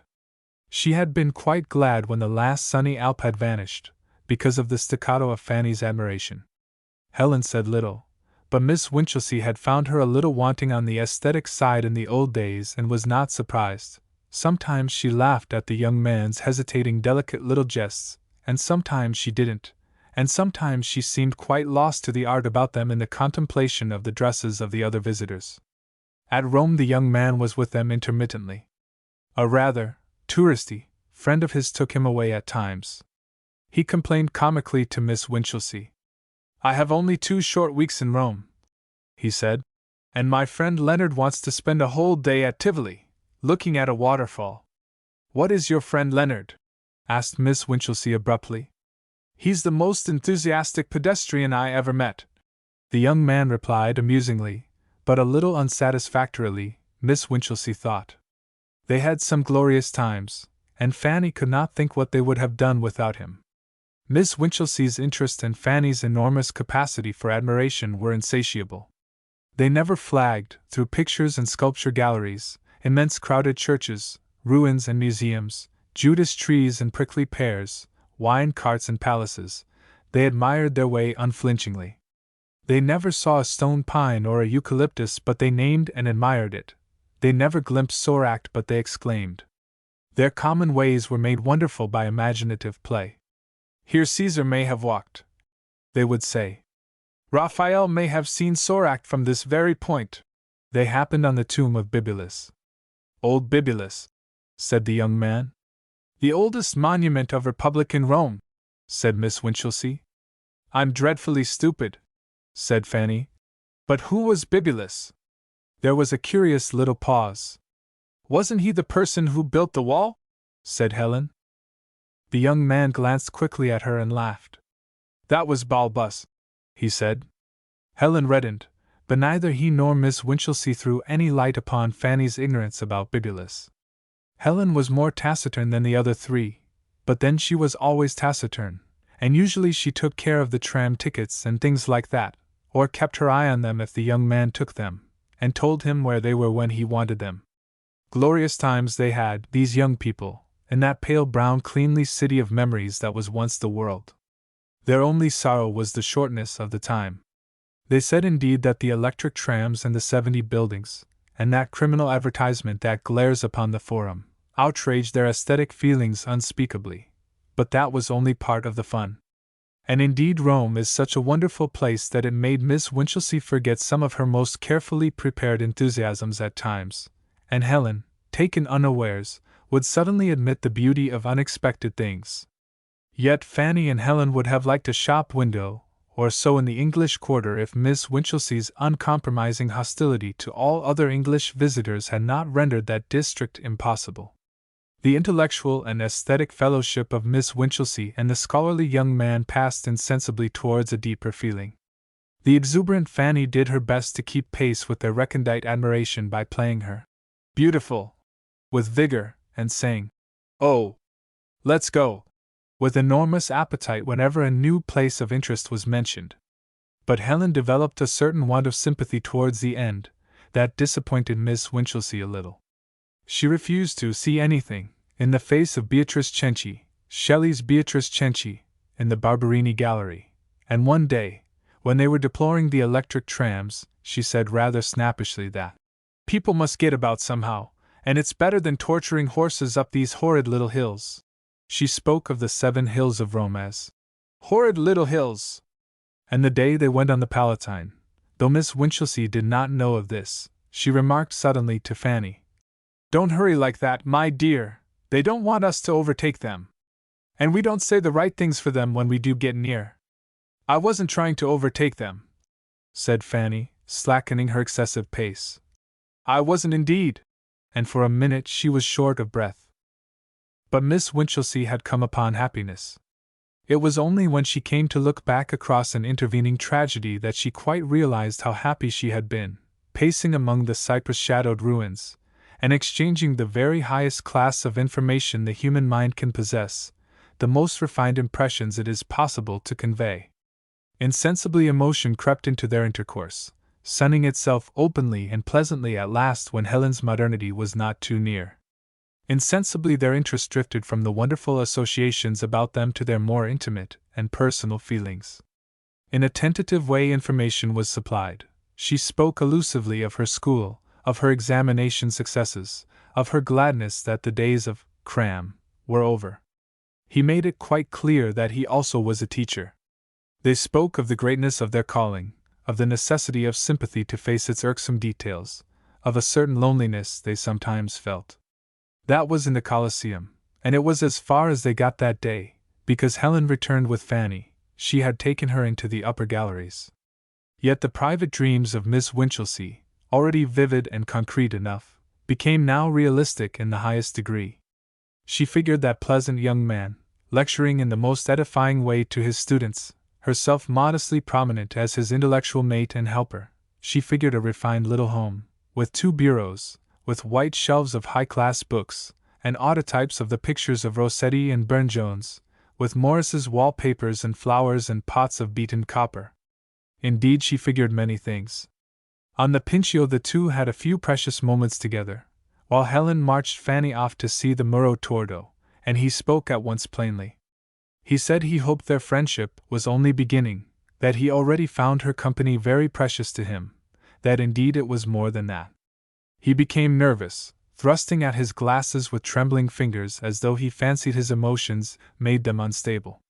"I should, of course," he said, "tell you things about myself. I know it is rather unusual my speaking to you like this. Only our meeting has been so accidental, or providential, and I am snatching at things. I came to Rome expecting a lonely tour, and I have been so very happy, so very happy. Quite recently I found myself in a position I have dared to think. And—" he glanced over his shoulder and stopped. He said, "Damn!" quite distinctly, and she did not condemn him for that manly lapse into profanity. She looked and saw his friend Leonard advancing. He drew nearer. He raised his hat to Miss Winchelsea, and his smile was almost a grin. "I've been looking for you everywhere, Snooks," he said. "You promised to be on the piazza steps half an hour ago." Snooks! The name struck Miss Winchelsea like a blow in the face. She did not hear his reply. She thought afterwards that Leonard must have considered her the vaguest-minded person. To this day she is not sure whether she was introduced to Leonard or not, nor what she said to him. A sort of mental paralysis was upon her. Of all offensive surnames, Snooks! Helen and Fanny were returning, there were civilities, and the young men were receding. By a great effort she controlled herself to face the inquiring eyes of her friends. All that afternoon she lived the life of a heroine under the indescribable outrage of that name, chatting, observing, with Snooks gnawing at her heart. From the moment that it first rang upon her ears, the dream of her happiness was prostrate in the dust. All the refinement she had figured was ruined and defaced by that cognomen's unavoidable vulgarity. What was that refined little home to her now, spite of autotypes, Morris papers, and bureaus? Athwarted in letters of fire ran an incredible inscription. "Mrs. Snooks." That may seem a little thing to the reader, but consider the delicate refinement of Miss Winchelsea's mind. Be as refined as you can and then think of writing yourself down. Snooks! She conceived herself being addressed as Mrs. Snooks by all the people she liked least, conceived the patronymic touched with a vague quality of insult. She figured a card of grey and silver bearing Winchelsea, triumphantly effaced by an arrow, Cupid's arrow, in favor of Snooks, degrading confession of feminine weakness. She imagined the terrible rejoicings of certain girl friends, of certain grosser cousins from whom her growing refinement had long since estranged her. How they would make it sprawl across the envelope that would bring their sarcastic congratulations. Would even his pleasant company compensate her for that? "It is impossible," she muttered. "Impossible! Snooks! She was sorry for him, but not so sorry as she was for herself. For him she had a touch of indignation. To be so nice, so refined, while all the time he was Snooks! To hide under a pretentious gentility of demeanor the badge sinister of his surname seemed a sort of treachery. To put it in the language of sentimental science, she felt he had led her on. There were of course moments of terrible vacillation, a period even when something almost like passion bid her throw refinement to the winds. And there was something in her, an unexpurgated vestige of vulgarity, that made a strenuous attempt at proving that Snooks was not so very bad a name after all. Any hovering hesitation flew before Fanny's manner, when Fanny came with an air of catastrophe to tell that she also knew the horror. Fanny's voice fell to a whisper when she said Snooks. Miss Winchelsea would not give him any answer when at last, in the Borghese, she could have a minute with him, but she promised him a note. She handed him that note in the little book of poetry he had lent her, the little book that had first drawn them together. Her refusal was ambiguous, elusive. She could no more tell him why she rejected him than she could have told a cripple of his hump.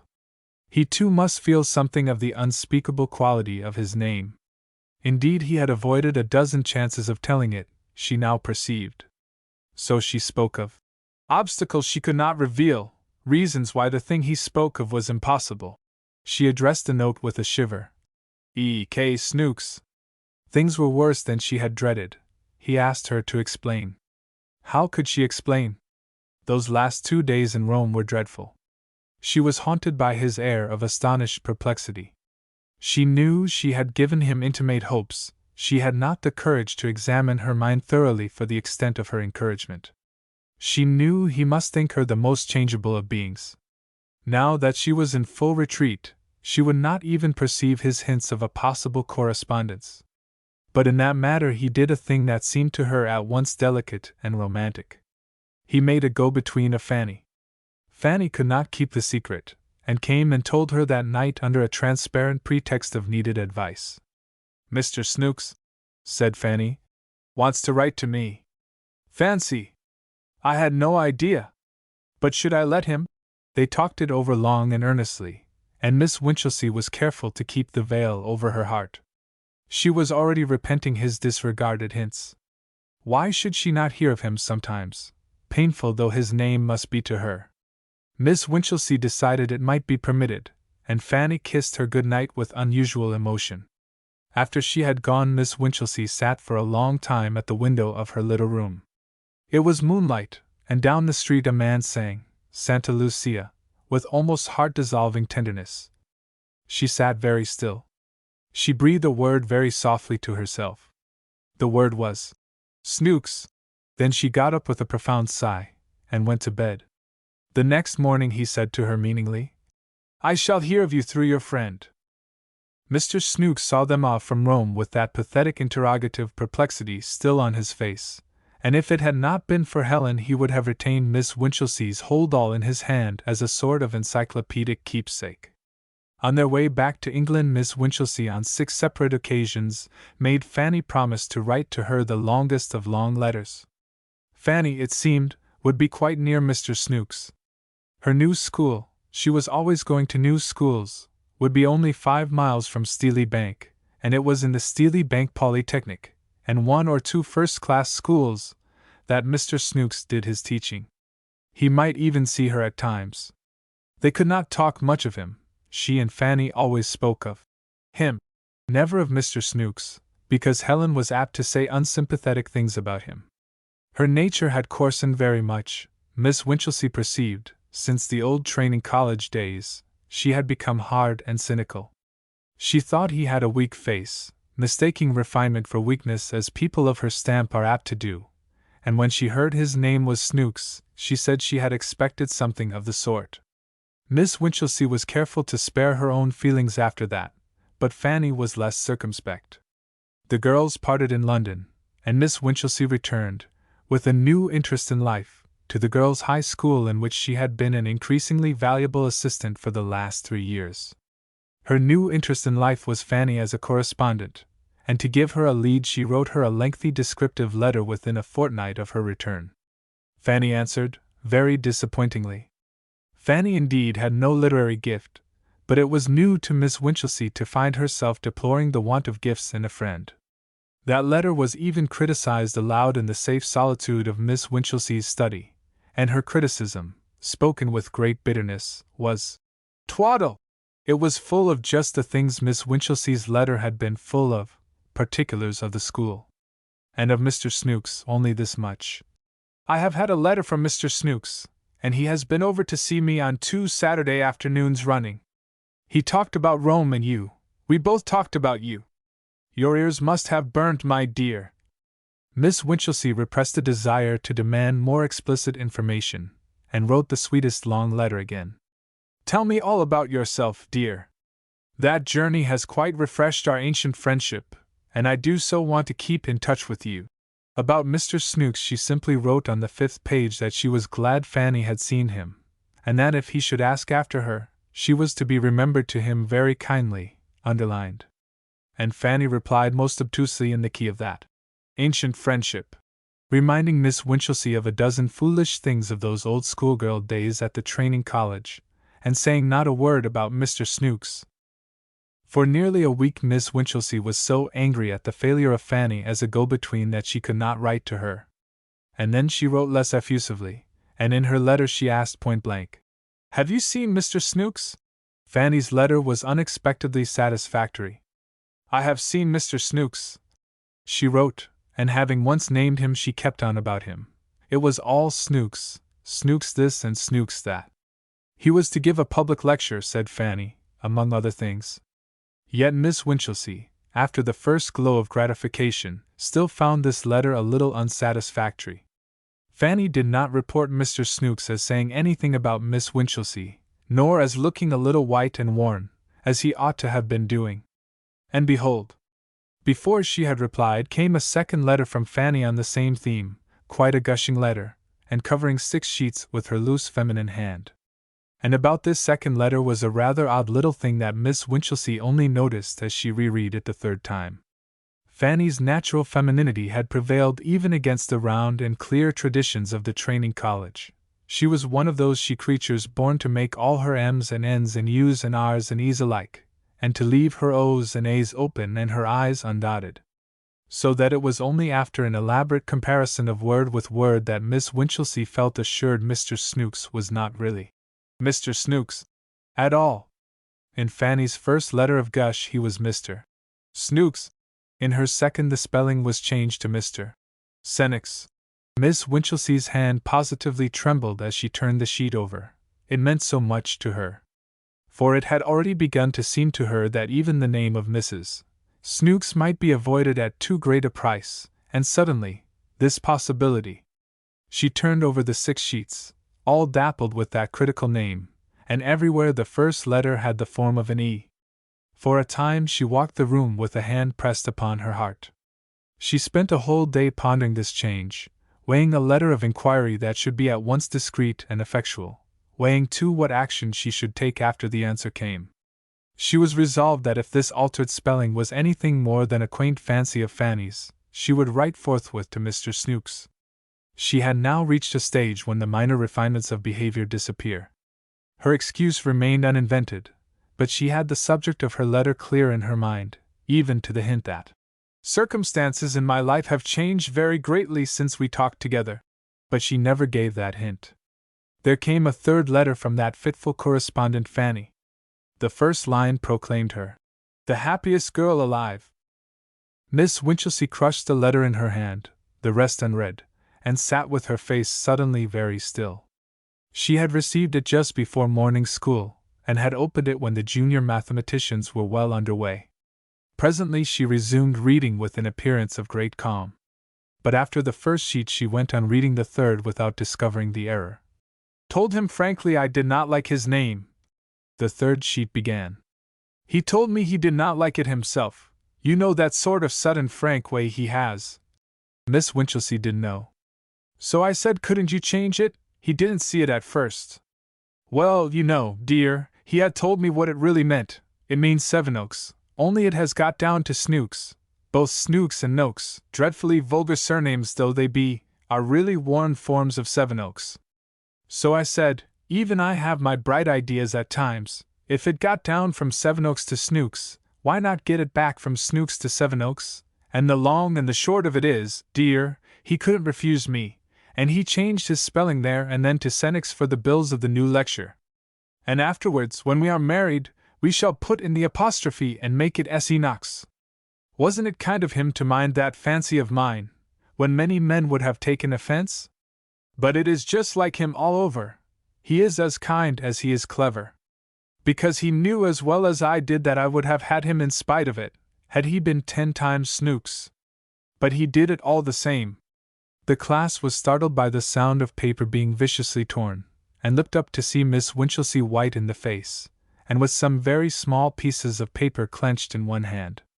For a few seconds they stared at her stare, and then her expression changed back to a more familiar one. Has anyone finished number 3? She asked in an even tone. She remained calm after that. But impositions ruled high that day, and she spent 2 laborious evenings writing letters of various sorts to Fanny, before she found a decent congratulatory vein. Her reason struggled hopelessly against the persuasion that Fanny had behaved in an exceedingly treacherous manner. One may be extremely refined and still capable of a very sore heart. Certainly Miss Winchelsea's heart was very sore.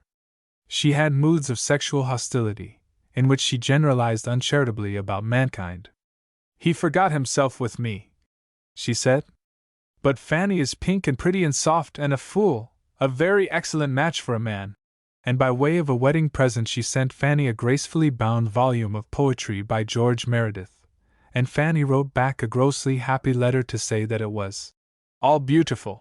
Miss Winchelsea hoped that some day Mr. Senex might take up that slim book and think for a moment of the donor. Fanny wrote several times before and about her marriage, pursuing that fond legend of their ancient friendship, and giving her happiness in the fullest detail. And Miss Winchelsea wrote to Helen for the first time after the Roman journey, saying nothing about the marriage, but expressing very cordial feelings. They had been in Rome at Easter, and Fanny was married in the August vacation. She wrote a garrulous letter to Miss Winchelsea, describing her homecoming, and the astonishing arrangements of their teeny-weeny little house. Mr. Senox was now beginning to assume a refinement in Miss Winchelsea's memory out of all proportion to the facts of the case, and she tried in vain to imagine his cultured greatness in a teeny-weeny little house. "Am busy enameling a cozy corner," said Fanny, sprawling to the end of her 3rd sheet. "So excuse more." Miss Winchelsea answered in her best style, gently poking fun at Fanny's arrangements, and hoping intensely that Mr. Senoques might see the letter. Only this hope enabled her to write at all, answering not only that letter but one in November, and one at Christmas. The 2 latter communications contained urgent invitations for her to come to Steely Bank on a visit during the Christmas holidays. She tried to think that he had told her to ask that, but it was too much like Fanny's opulent good nature. She could not but believe that he must be sick of his blunder by this time, and she had more than a hope that he would presently write her a letter beginning, "Dear friend." Something subtly tragic in the separation was a great support to her, a sad misunderstanding. To have been jilted would have been intolerable. But he never wrote that letter beginning, "Dear friend." For 2 years Miss Winchelsea could not go to see her friends, in spite of the reiterated invitations of Mrs. Sevenoaks. It became full Sevenoaks in the 2nd year. Then one day near the Easter rest she felt lonely and without a soul to understand her in the world, and her mind ran once more on what is called platonic friendship. Fanny was clearly happy and busy in her new sphere of domesticity, but no doubt he had his lonely hours. Did he ever think of those days in Rome, gone now beyond recalling? No one had understood her as he had done, no one in all the world. It would be a sort of melancholy pleasure to talk to him again, and what harm could it do? Why should she deny herself? That night she wrote a sonnet, all but the last 2 lines of the octave, which would not come, and the next day she composed a graceful little note to tell Fanny she was coming down. And so she saw him again.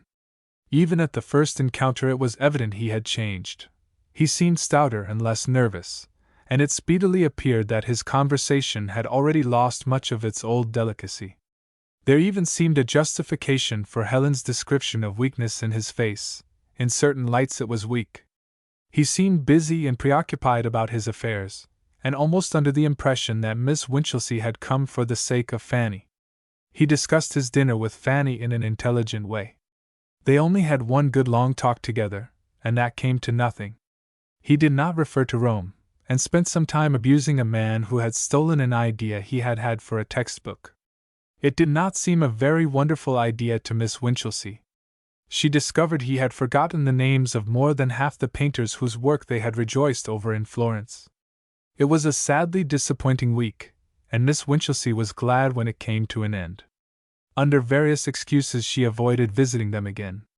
After a time the visitors' room was occupied by their two little boys, and Fanny's invitations ceased. The intimacy of her letters had long since faded away. 13. A Dream of Armageddon. The man with the white face entered the carriage at Rugby. He moved slowly in spite of the urgency of his porter, and even while he was still on the platform I noted how ill he seemed. He dropped into the corner over against me with a sigh, made an incomplete attempt to arrange his traveling shawl, and became motionless, with his eyes staring vacantly. Presently he was moved by a sense of my observation, looked up at me, and put out a spiritless hand for his newspaper. Then he glanced again in my direction. I feigned to read. I feared I had unwittingly embarrassed him, and in a moment I was surprised to find him speaking. "I beg your pardon?" said I. "That book," he repeated, pointing a lean finger, "is about dreams." "Obviously," I answered, for it was Fortner Roscoe's Dream States, and the title was on the cover. He hung silent for a space as if he sought words. "Yes," he said at last, "but they tell you nothing." I did not catch his meaning for a second. "They don't know," he added. I looked a little more attentively at his face. "There are dreams," he said, "and dreams. That sort of proposition I never dispute. I suppose," he hesitated. "Do you ever dream? I mean vividly."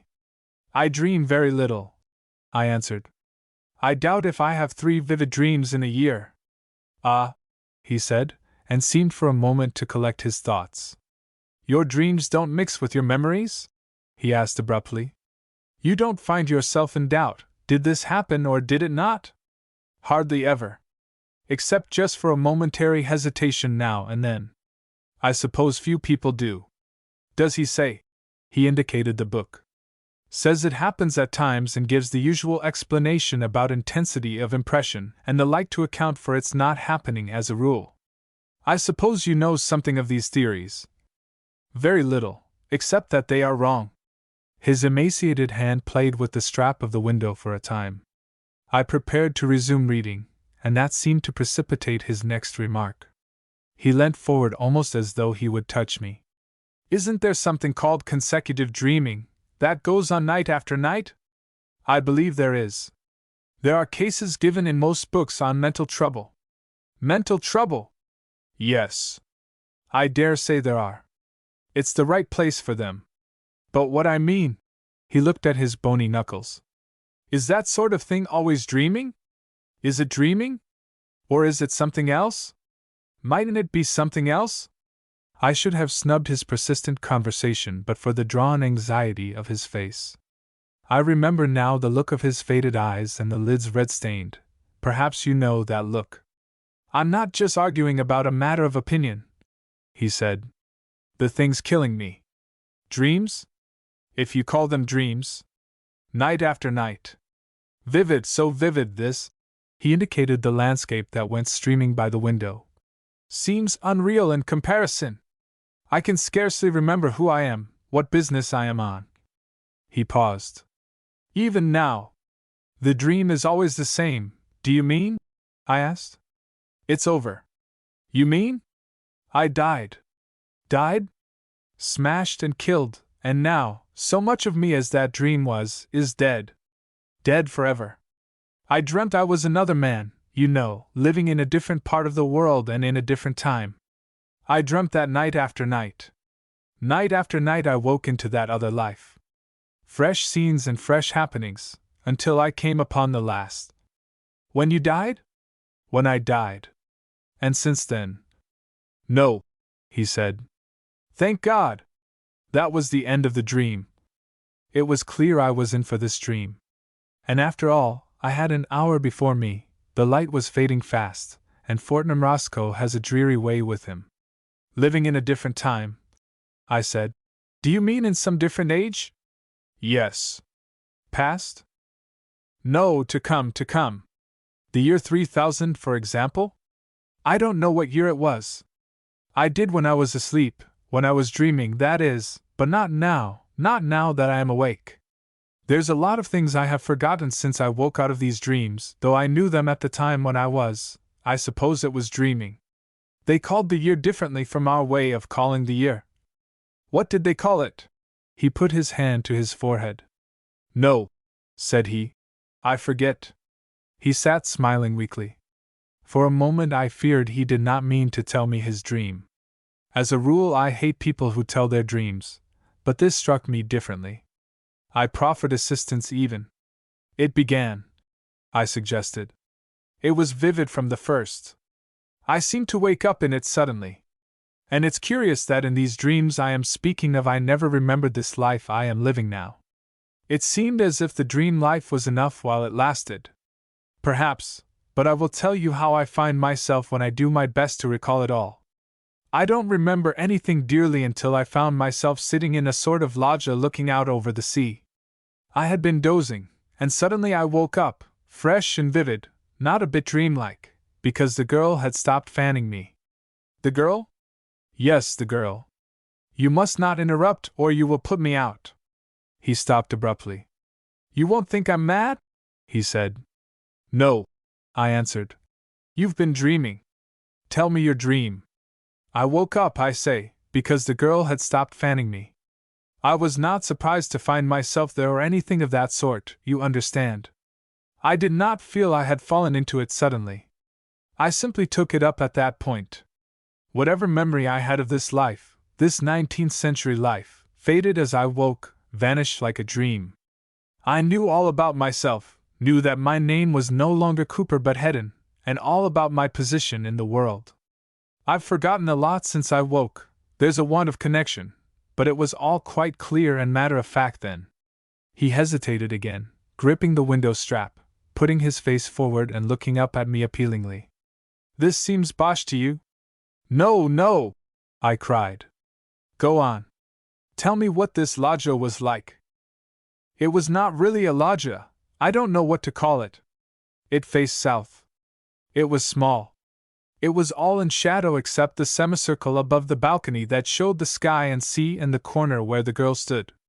I was on a couch. It was a metal couch with light striped cushions and the girl was leaning over the balcony with her back to me. The light of the sunrise fell on her ear and cheek.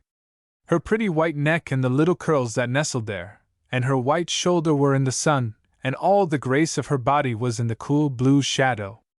She was dressed, how can I describe it? It was easy and flowing.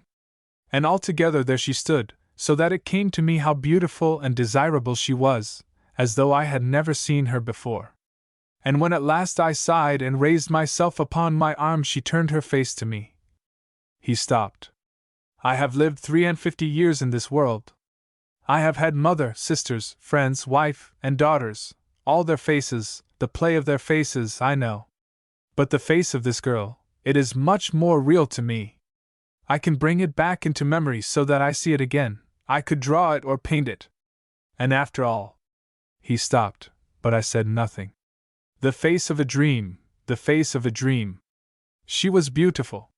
Not that beauty which is terrible, cold, and worshipful, like the beauty of a saint, nor that beauty that stirs fierce passions, but a sort of radiation, sweet lips that softened into smiles, and grave gray eyes. And she moved gracefully, she seemed to have part with all pleasant and gracious things. He stopped, and his face was downcast and hidden. Then he looked up at me and went on, making no further attempt to disguise his absolute belief in the reality of his story. You see, I had thrown up my plans and ambitions, thrown up all I had ever worked for or desired for her sake. I had been a master man away there in the north, with influence and property and a great reputation, but none of it had seemed worth having beside her. I had come to the place, this city of sunny pleasures, with her, and left all those things to wreck and ruin just to save a remnant at least of my life. While I had been in love with her before I knew that she had any care for me, before I had imagined that she would dare, that we should dare, all my life had seemed vain and hollow, dust and ashes. It was dust and ashes. Night after night and through the long days I had longed and desired, my soul had beaten against the thing forbidden. But it is impossible for one man to tell another just these things. It's emotion, it's a tint, a light that comes and goes. Only while it's there, everything changes, everything. The thing is, I came away and left them in their crisis to do what they could. Left whom? I asked, puzzled. The people up in the north there. You see, in this dream, anyhow, I had been a big man, the sort of man men come to trust in, to group themselves about. Millions of men who had never seen me were ready to do things and risk things because of their confidence in me. I had been playing that game for years, that big laborious game, that vague, monstrous political game amidst intrigues and betrayals, speech and agitation.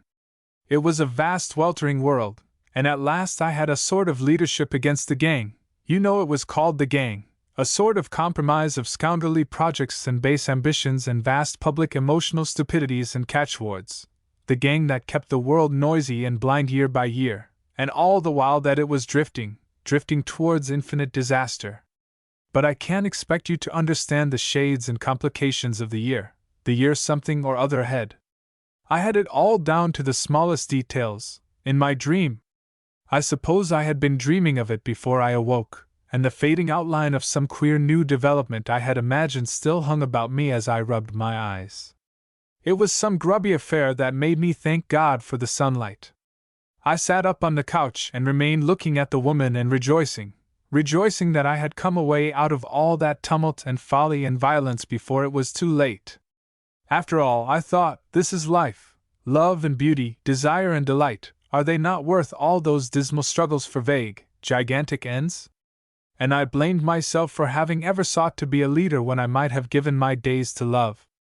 But then, thought I, if I had not spent my early days sternly and austerely, I might have wasted myself upon vain and worthless women, and at the thought all my being went out in love and tenderness to my dear mistress, my dear lady, who had come at last and compelled me by her invincible charm for me, to lay that life aside.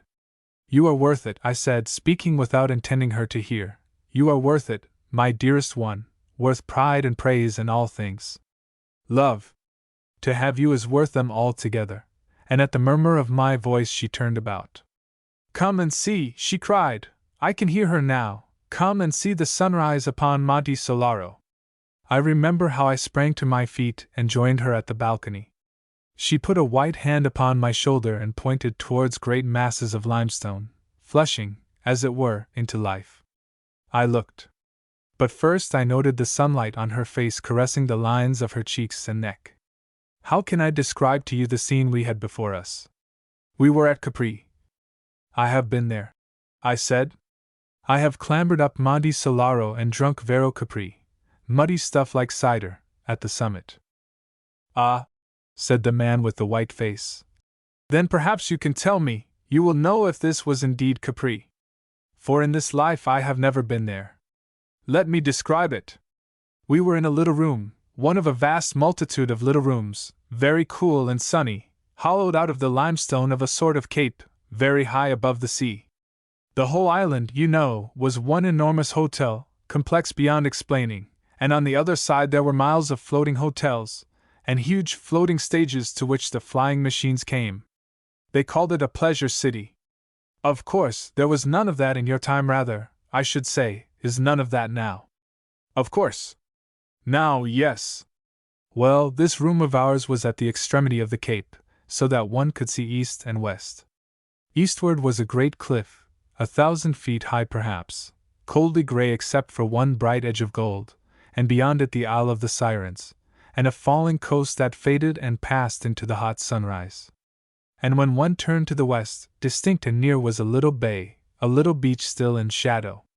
And out of that shadow rose Solaro straight and tall, flushed and golden crested, like a beauty throned, and the white moon was floating behind her in the sky.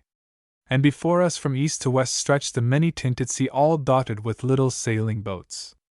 To the eastward, of course, these little boats were gray and very minute and clear, but to the westward they were little boats of gold, shining gold, almost like little flames. And just below us was a rock with an arch worn through it. The blue sea water broke to green and foam all round the rock, and a galley came gliding out of the arch. "I know that rock," I said. "I was nearly drowned there. It is called the Faraglione." "I Faraglione?" "Yes, she called it that," answered the man with the white face. "There was some story, but that—" He put his hand to his forehead again. "No," he said, "I forget that story. Well, that is the first thing I remember, the first dream I had, that little shaded room and the beautiful air and sky and that dear lady of mine, with her shining arms and her graceful robe, and how we sat and talked in half whispers to one another. We talked in whispers not because there was any one to hear, but because there was still such a freshness of mind between us that our thoughts were a little frightened, I think, to find themselves at last in words. And so they went softly. Presently we were hungry and we went from our apartment, going by a strange passage with a moving floor, until we came to the great breakfast room. There was a fountain and music. A pleasant and joyful place it was, with its sunlight and splashing, and the murmur of plucked strings. And we sat and ate and smiled at one another, and I would not heed a man who was watching me from a table near by. And afterwards we went on to the dancing hall. But I cannot describe that hall. The place was enormous, larger than any building you have ever seen, and in one place there was the old gate of Capri, caught into the wall of a gallery high overhead. Light girders, stems, and threads of gold burst from the pillars like fountains, streamed like an aurora across the roof, and interlaced, like conjuring tricks. All about the great circle for the dancers there were beautiful figures, strange dragons, and intricate and wonderful grotesques bearing lights. The place was inundated with artificial light that shamed the newborn day. And as we went through the throng the people turned about and looked at us, for all through the world my name and face were known, and how I had suddenly thrown up pride and struggled to come to this place. And they looked also at the lady beside me, though half the story of how at last she had come to me was unknown or mistold. And few of the men who were there, I know, but judged me a happy man, in spite of all the shame and dishonor that had come upon my name. The air was full of music, full of harmonious scents, full of the rhythm of beautiful motions. Thousands of beautiful people swarmed about the hall, crowded the galleries, sat in a myriad recesses. They were dressed in splendid colors and crowned with flowers. Thousands danced about the great circle beneath the white images of the ancient gods, and glorious processions of youths and maidens came and went.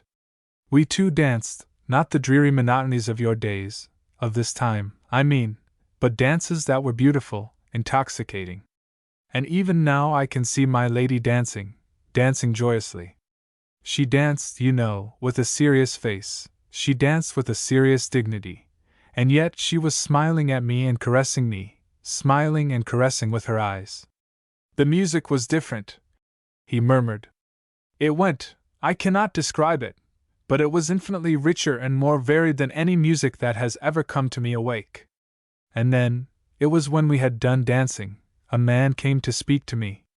He was a lean, resolute man, very soberly clad for that place, and already I had marked his face watching me in the breakfasting hall, and afterwards as we went along the passage I had avoided his eye. But now, as we sat in a little alcove, smiling at the pleasure of all the people who went to and fro across the shining floor, he came and touched me, and spoke to me so that I was forced to listen. And he asked that he might speak to me for a little time apart. No, I said. I have no secrets from this lady. What do you want to tell me? He said it was a trivial matter, or at least a dry matter, for a lady to hear. Perhaps for me to hear, said I. He glanced at her, as though almost he would appeal to her. Then he asked me suddenly if I had heard of a great and avenging declaration that Evesham had made. Now, Evesham had always before been the man next to myself in the leadership of that great party in the north. He was a forcible, hard and tactless man, and only I had been able to control and soften him. It was on his account even more than my own, I think, that the others had been so dismayed at my retreat. So this question about what he had done reawakened my old interest in the life I had put aside just for a moment. I have taken no heed of any news for many days, I said. What has Evesham been saying? And with that the man began, nothing loath, and I must confess even I was struck by Evesham's reckless folly in the wild and threatening words he had used. And this messenger they had sent to me not only told me of Evesham's speech, but went on to ask counsel and to point out what need they had of me. While he talked, my lady sat a little forward and watched his face and mine. My old habits of scheming and organizing reasserted themselves. I could even see myself suddenly returning to the north, and all the dramatic effect of it. All that this man said witnessed to the disorder of the party indeed, but not to its damage. I should go back stronger than I had come. And then I thought of my lady. You see, how can I tell you? There were certain peculiarities of our relationship, as things are I need not tell you about that, which would render her presence with me impossible. I should have had to leave her, indeed, I should have had to renounce her clearly and openly, if I was to do all that I could do in the north. And the man knew that, even as he talked to her and me, knew it as well as she did, that my steps to duty were, first, separation, then abandonment. At the touch of that thought my dream of a return was shattered. I turned on the man suddenly, as he was imagining his eloquence was gaining ground with me. What have I to do with these things now? I said. I have done with them. Do you think I am coquetting with your people in coming here?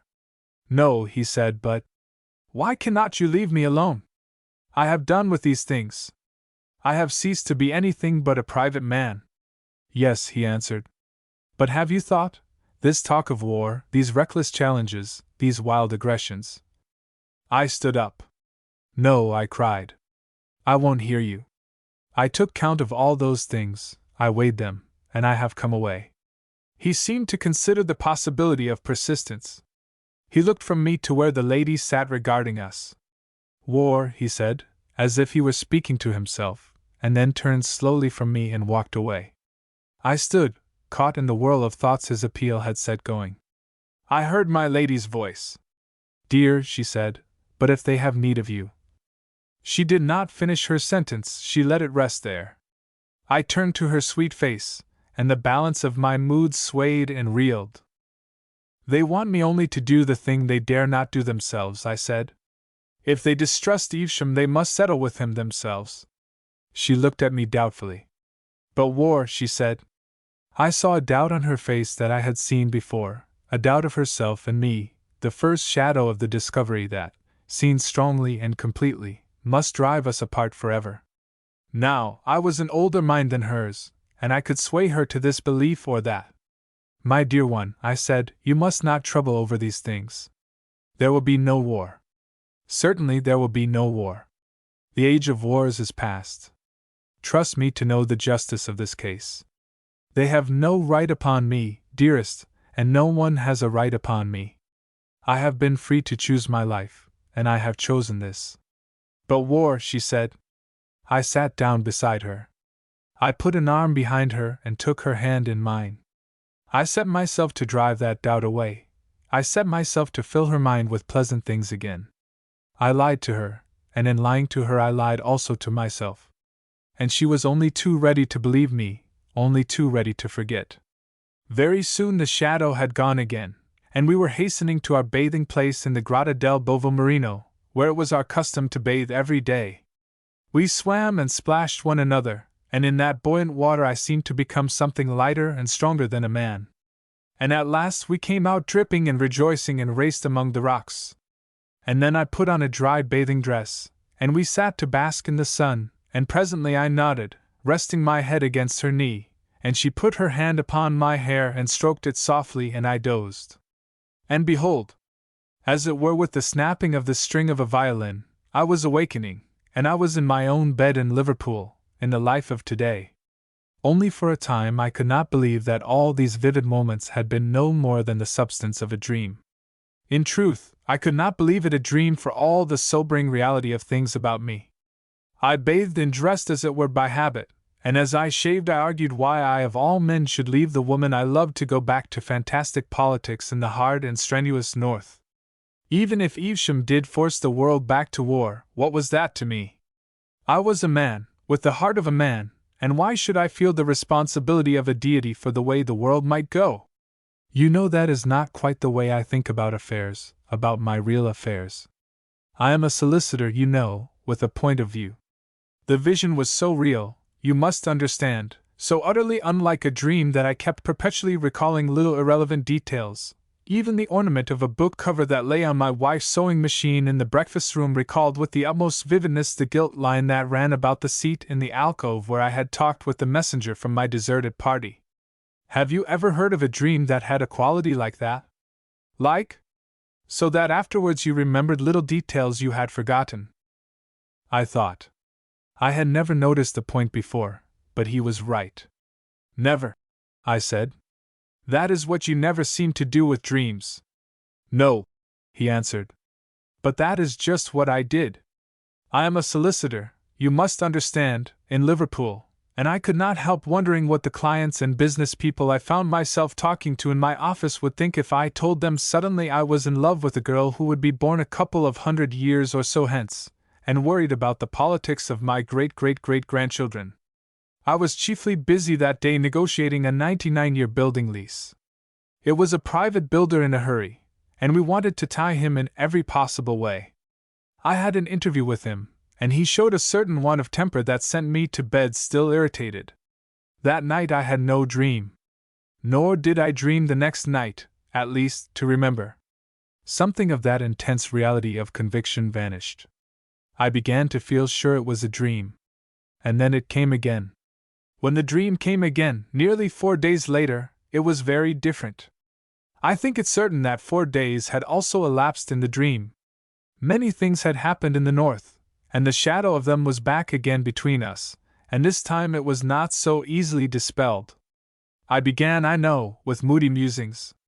Why, in spite of all, should I go back for all the rest of my days to toil and stress, insults and perpetual dissatisfaction, simply to save hundreds of millions of common people, whom I did not love, whom too often I could do no other than despise, from the stress and anguish of war and infinite misrule?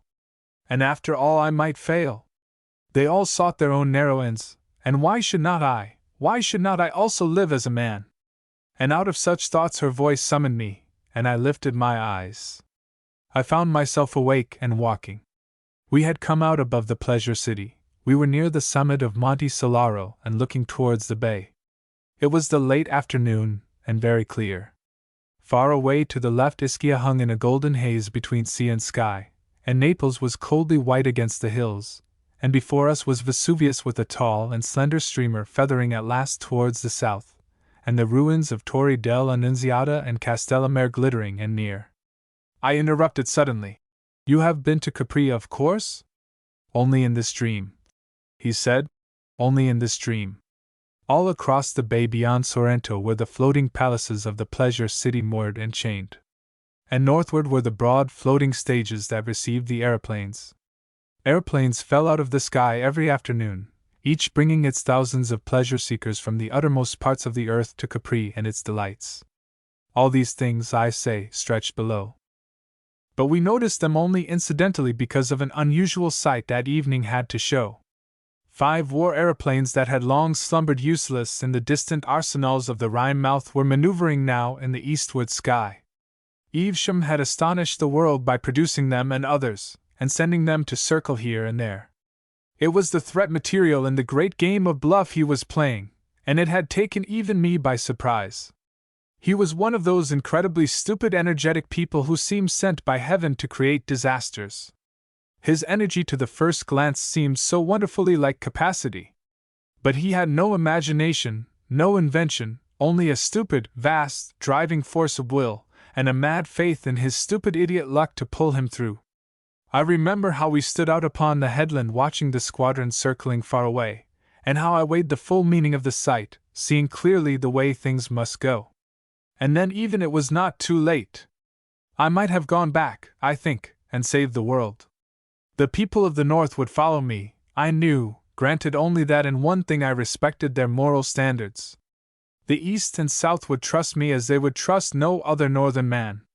And I knew I had only to put it to her, and she would have let me go. Not because she did not love me. Only I did not want to go. My will was all the other way about. I had so newly thrown off the incubus of responsibility. I was still so fresh a renegade from duty that the daylight clearness of what I ought to do had no power at all to touch my will. My will was to live, to gather pleasures and make my dear lady happy. But though this sense of vast neglected duties had no power to draw me, it could make me silent and preoccupied. It robbed the days I had spent of half their brightness, and roused me into dark meditations in the silence of the night. And as I stood and watched Evesham's aeroplanes sweep to and fro, those birds of infinite ill omen, she stood beside me watching me, perceiving the trouble indeed, but not perceiving it clearly, her eyes questioning my face, her expression shaded with perplexity. Her face was gray because the sunset was fading out of the sky. It was no fault of hers that she held me. She had asked me to go from her, and again in the night time and with tears she had asked me to go. At last it was the sense of her that roused me from my mood. I turned upon her suddenly, and challenged her to race down the mountain slopes. No, she said, as if I jarred with her gravity, but I was resolved to end that gravity, and made her run. No one can be very gray and sad who is out of breath, and when she stumbled I ran with my hand beneath her arm. We ran down past a couple of men, who turned back staring in astonishment at my behavior. They must have recognized my face. And halfway down the slope came a tumult in the air, clank clank, clank clank, and we stopped, and presently over the hill crest those war things came flying one behind the other. The man seemed hesitating on the verge of a description. What were they like?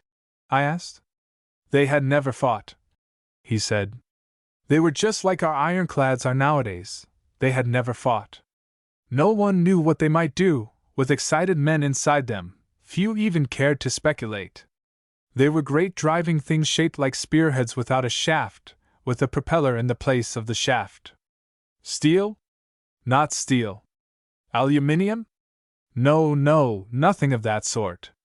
An alloy that was very common as brass, for example. It was called, let me see. He squeezed his forehead with the fingers of one hand. I am forgetting everything, he said. And they carried guns? Little guns, firing high explosive shells. They fired the guns backwards, out of the base of the leaf, so to speak, and rammed with the beak. That was the theory, you know, but they had never been fought. No one could tell exactly what was going to happen. And meanwhile I suppose it was very fine to go whirling through the air like a flight of young swallows, swift and easy. I guess the captains tried not to think too clearly what the real thing would be like. And these flying war machines, you know, were only one sort of the endless war contrivances that had been invented and had fallen into abeyance during the long peace. There were all sorts of these things that people were routing out and furbishing up, infernal things, silly things, things that had never been tried, big engines, terrible explosives, great guns. You know the silly way of these ingenious sort of men who make these things. They turn them out as beavers build dams, and with no more sense of the rivers they're going to divert and the lands they're going to flood.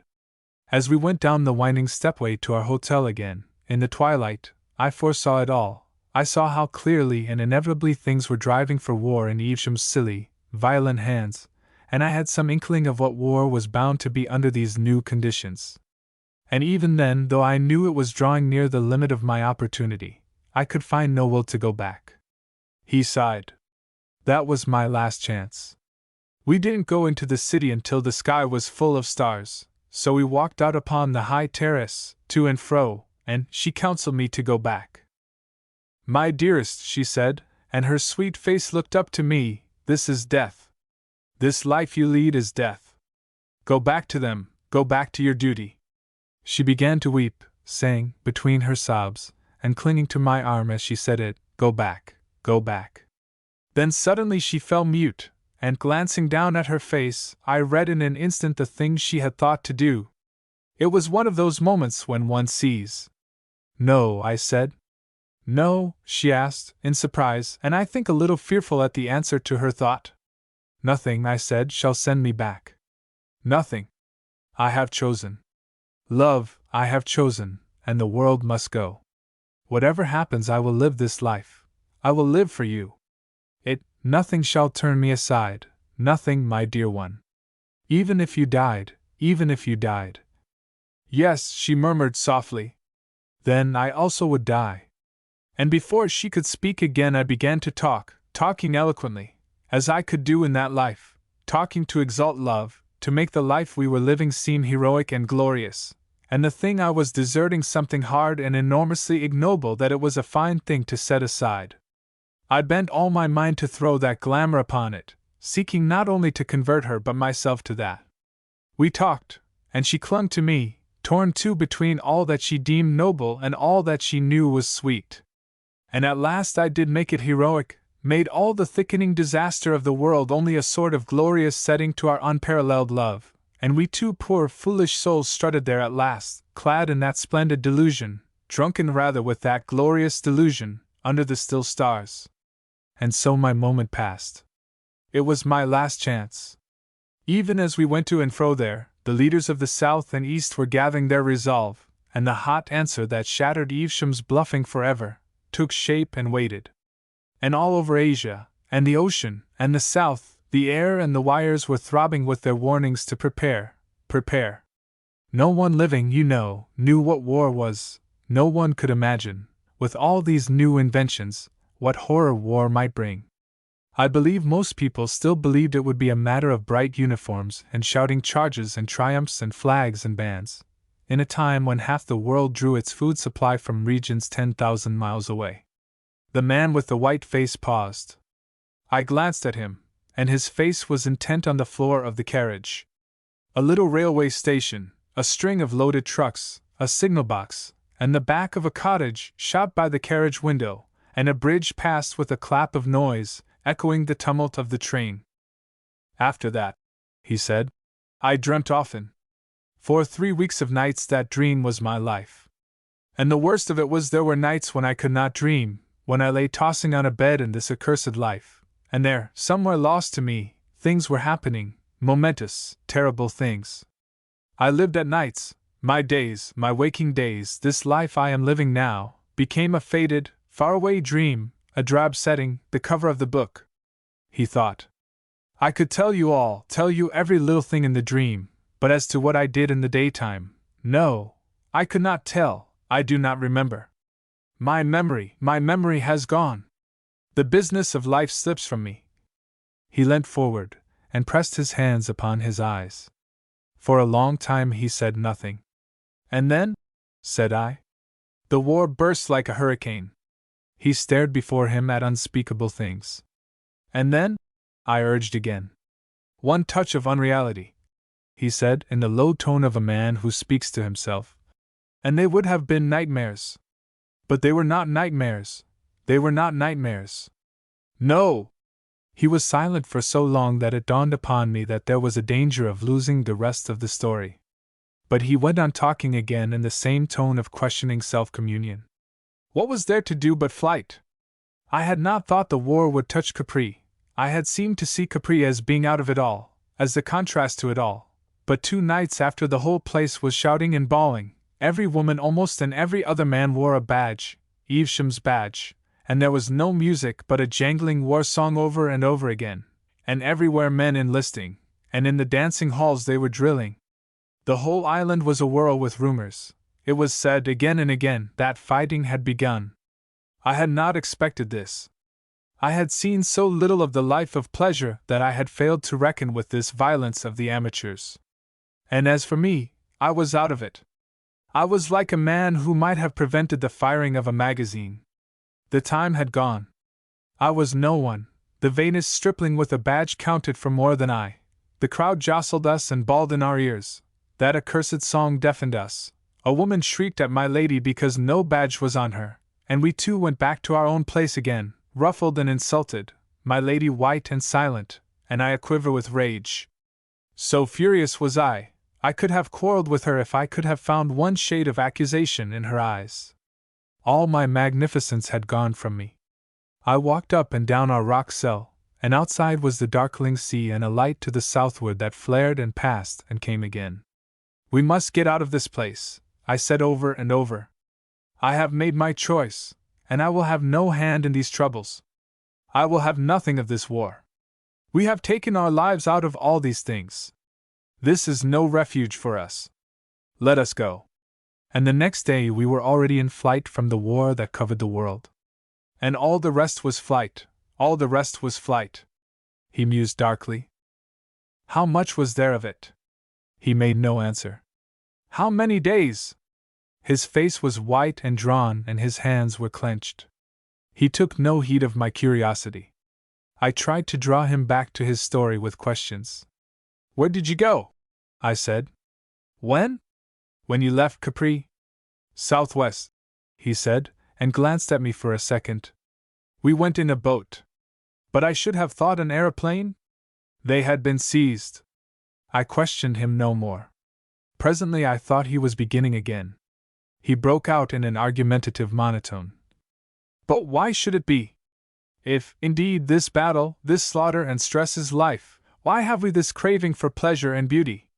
If there is no refuge, if there is no place of peace, and if all our dreams of quiet places are a folly and a snare, why have we such dreams?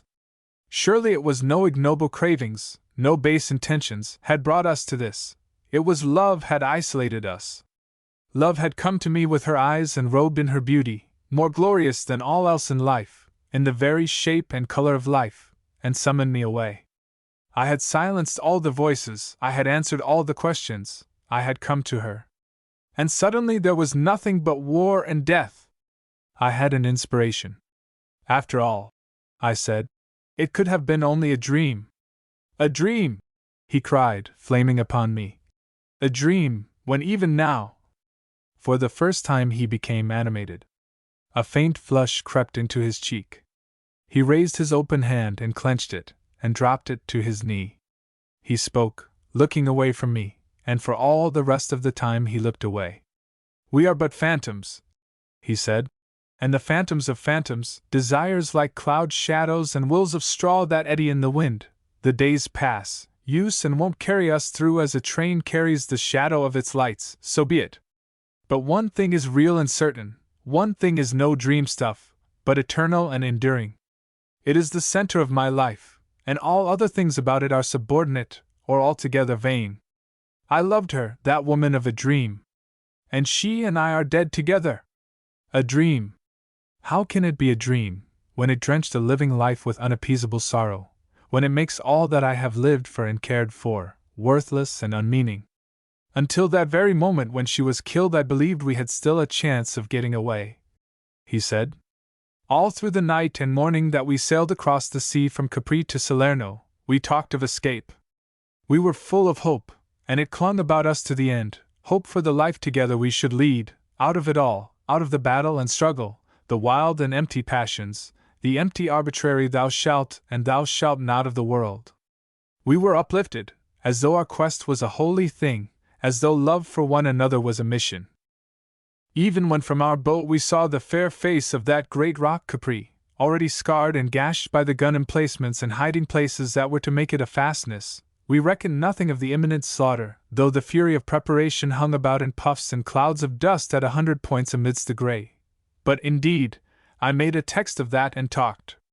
There, you know, was the rock still beautiful, for all its scars, with its countless windows and arches and ways, tier upon tier, for 1,000 feet, a vast carving of gray, broken by vine-clad terraces, and lemon and orange groves, and masses of agave and prickly pear, and puffs of almond blossom. And out under the archway that is built over the Piccola Marina other boats were coming, and as we came round the cape and within sight of the mainland, another little string of boats came into view, driving before the wind towards the southwest. In a little while a multitude had come out, the remoter just little specks of ultramarine in the shadow of the eastward cliff. "It is love and reason," I said, fleeing from all this madness of war. And though we presently saw a squadron of aeroplanes flying across the southern sky, we did not heed it.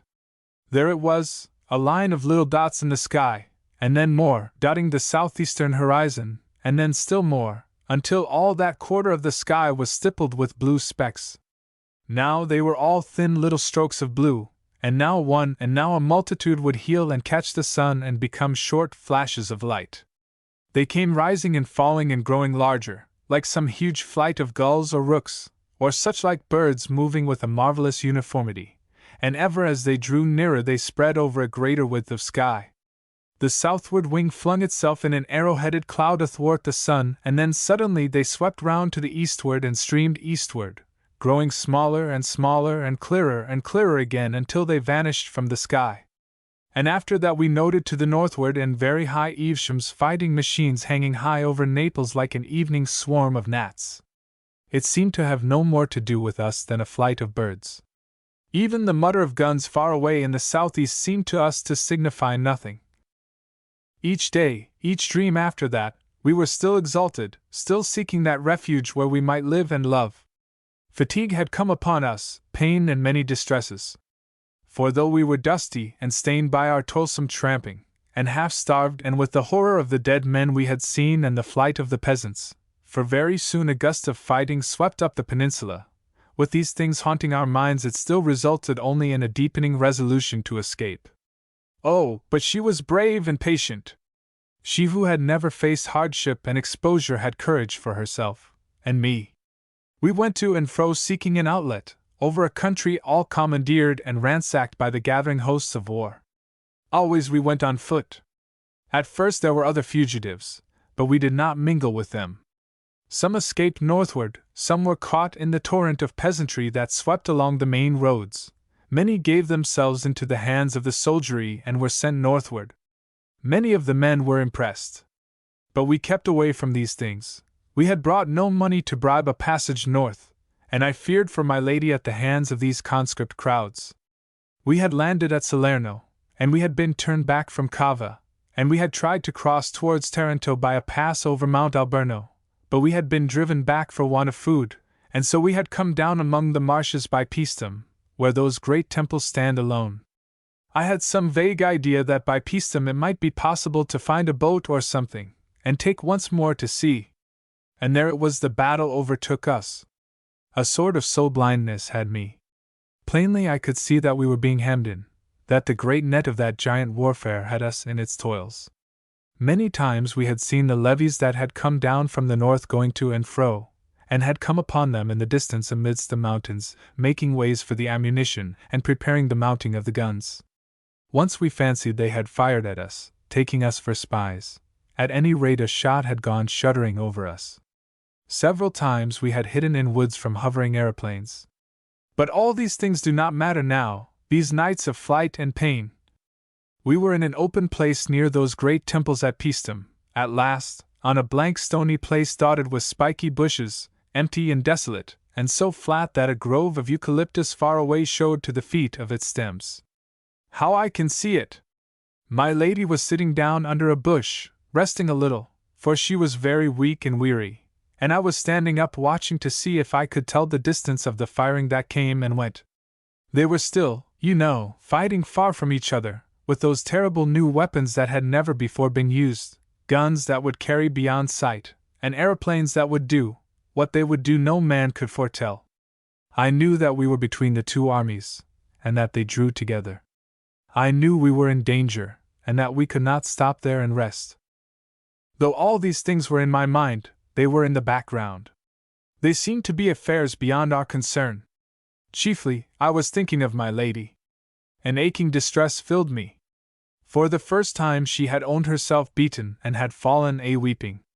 Behind me I could hear her sobbing, but I would not turn round to her because I knew she had need of weeping, and had held herself so far and so long from me. It was well, I thought, that she would weep and rest, and then we would toil on again, for I had no inkling of the thing that hung so near. Even now I can see her as she sat there, her lovely hair upon her shoulder, can mark again the deepening hollow of her cheek. If we had parted, she said, if I had let you go. No, said I, even now, I do not repent. I will not repent, I made my choice, and I will hold on to the end. And then, overhead in the sky something flashed and burst, and all about us I heard the bullets making a noise like a handful of peas suddenly thrown. They chipped the stones about us, and whirled fragments from the bricks and passed. He put his hand to his mouth, and then moistened his lips. At the flash I had turned about. You know, she stood up. She stood up, you know, and moved a step towards me. As though she wanted to reach me. And she had been shot through the heart. He stopped and stared at me. I felt all that foolish incapacity an Englishman feels on such occasions. I met his eyes for a moment, and then stared out of the window. For a long space we kept silence. When at last I looked at him, he was sitting back in his corner, his arms folded, and his teeth gnawing at his knuckles. He bit his nails suddenly, and stared at it. I carried her, he said, towards the temples in my arms, as though it mattered. I don't know why. They seemed a sort of sanctuary, you know, they had lasted so long, I suppose. She must have died almost instantly. Only, I talked to her, all the way. Silence again.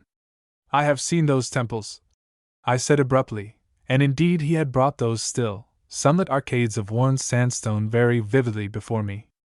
It was the brown one, the big brown one. I sat down on a fallen pillar and held her in my arms. Silent after the first babble was over. And after a little while the lizards came out and ran about again, as though nothing unusual was going on, as though nothing had changed. It was tremendously still there, the sun high, and the shadows still. Even the shadows of the weeds upon the entablature were still, in spite of the thudding and banging that went all about the sky. I seemed to remember that the aeroplanes came up out of the south, and that the battle went away to the west. One aeroplane was struck, and overset and fell. I remember that, though it didn't interest me in the least. It didn't seem to signify. It was like a wounded gull, you know, flapping for a time in the water. I could see it down the aisle of the temple, a black thing in the bright blue water. 3 or 4 times shells burst about the beach, and then that ceased. Each time that happened all the lizards scuttled in and hid for a space. That was all the mischief done, except that once a stray bullet gashed the stone hard by, made just a fresh bright surface. As the shadows grew longer, the stillness seemed greater. The curious thing, he remarked, with the manner of a man who makes a trivial conversation, is that I didn't think at all. I sat with her in my arms amidst the stones, in a sort of lethargy, stagnant. And I don't remember waking up. I don't remember dressing that day. I know I found myself in my office, with my letters all slit open in front of me, and how I was struck by the absurdity of being there, seeing that in reality I was sitting, stunned, in that Paestum temple with a dead woman in my arms. I read my letters like a machine. I have forgotten what they were about. He stopped, and there was a long silence. Suddenly I perceived that we were running down the incline from Chalk Farm to Euston. I started at this passing of time. I turned on him with a brutal question, with the tone of now or never. And did you dream again? Yes. He seemed to force himself to finish. His voice was very low. Once more, and as it were only for a few instants, I seemed to have suddenly awakened out of a great apathy, to have risen into a sitting position, and the body lay there on the stones beside me. A gaunt body.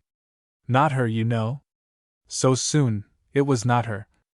I may have heard voices. I do not know.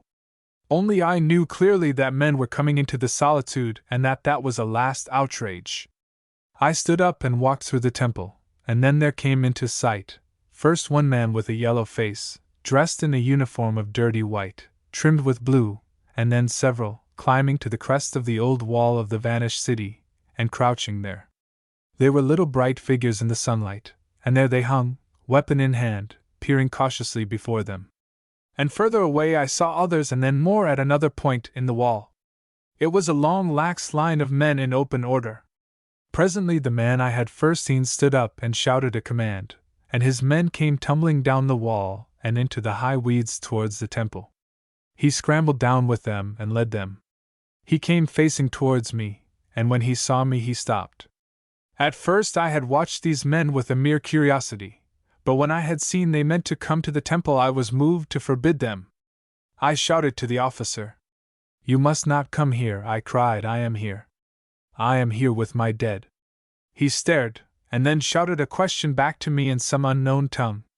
I repeated what I had said. He shouted again, and I folded my arms and stood still. Presently he spoke to his men and came forward. He carried a drawn sword. I signed to him to keep away, but he continued to advance. I told him again very patiently and clearly, "You must not come here. These are old temples and I am here with my dead." Presently he was so close I could see his face clearly. It was a narrow face, with dull gray eyes, and a black mustache. He had a scar on his upper lip, and he was dirty and unshaven. He kept shouting unintelligible things, questions perhaps, at me. I know now that he was afraid of me, but at the time that did not occur to me. As I tried to explain to him, he interrupted me in imperious tones, bidding me, I suppose, stand aside. He made to go past me, and I caught hold of him. I saw his face change at my grip.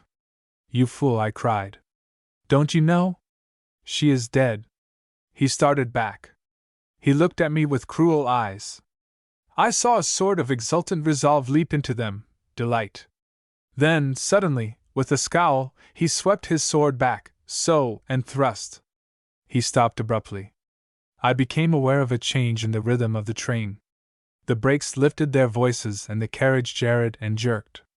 This present world insisted upon itself, became clamorous.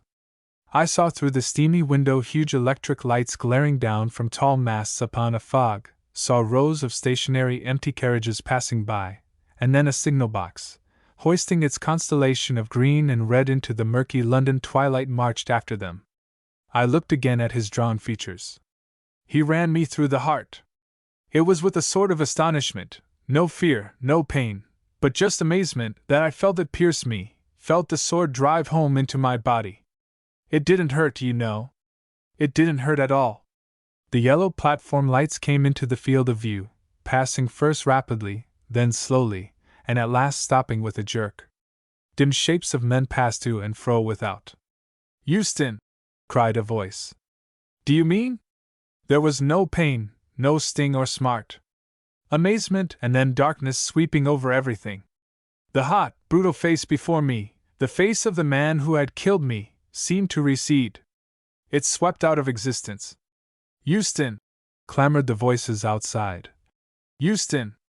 The carriage door opened, admitting a flood of sound, and a porter stood regarding us. The sounds of doors slamming, and the hoof clatter of cab horses, and behind these things the featureless remote roar of the London cobblestones, came to my ears. A truckload of lighted lamps blazed along the platform. A flood of darkness that opened and spread and blotted out all things. "Any luggage, sir?" said the porter. "And that was the end?" I asked. He seemed to hesitate. Then, almost inaudibly, he answered, "No." "You mean?" "I couldn't get to her. She was there on the other side of the temple, and then—" "Yes," I insisted. "Yes?" "Nightmares," he cried. "Nightmares indeed! My God! Great birds that fought and tore.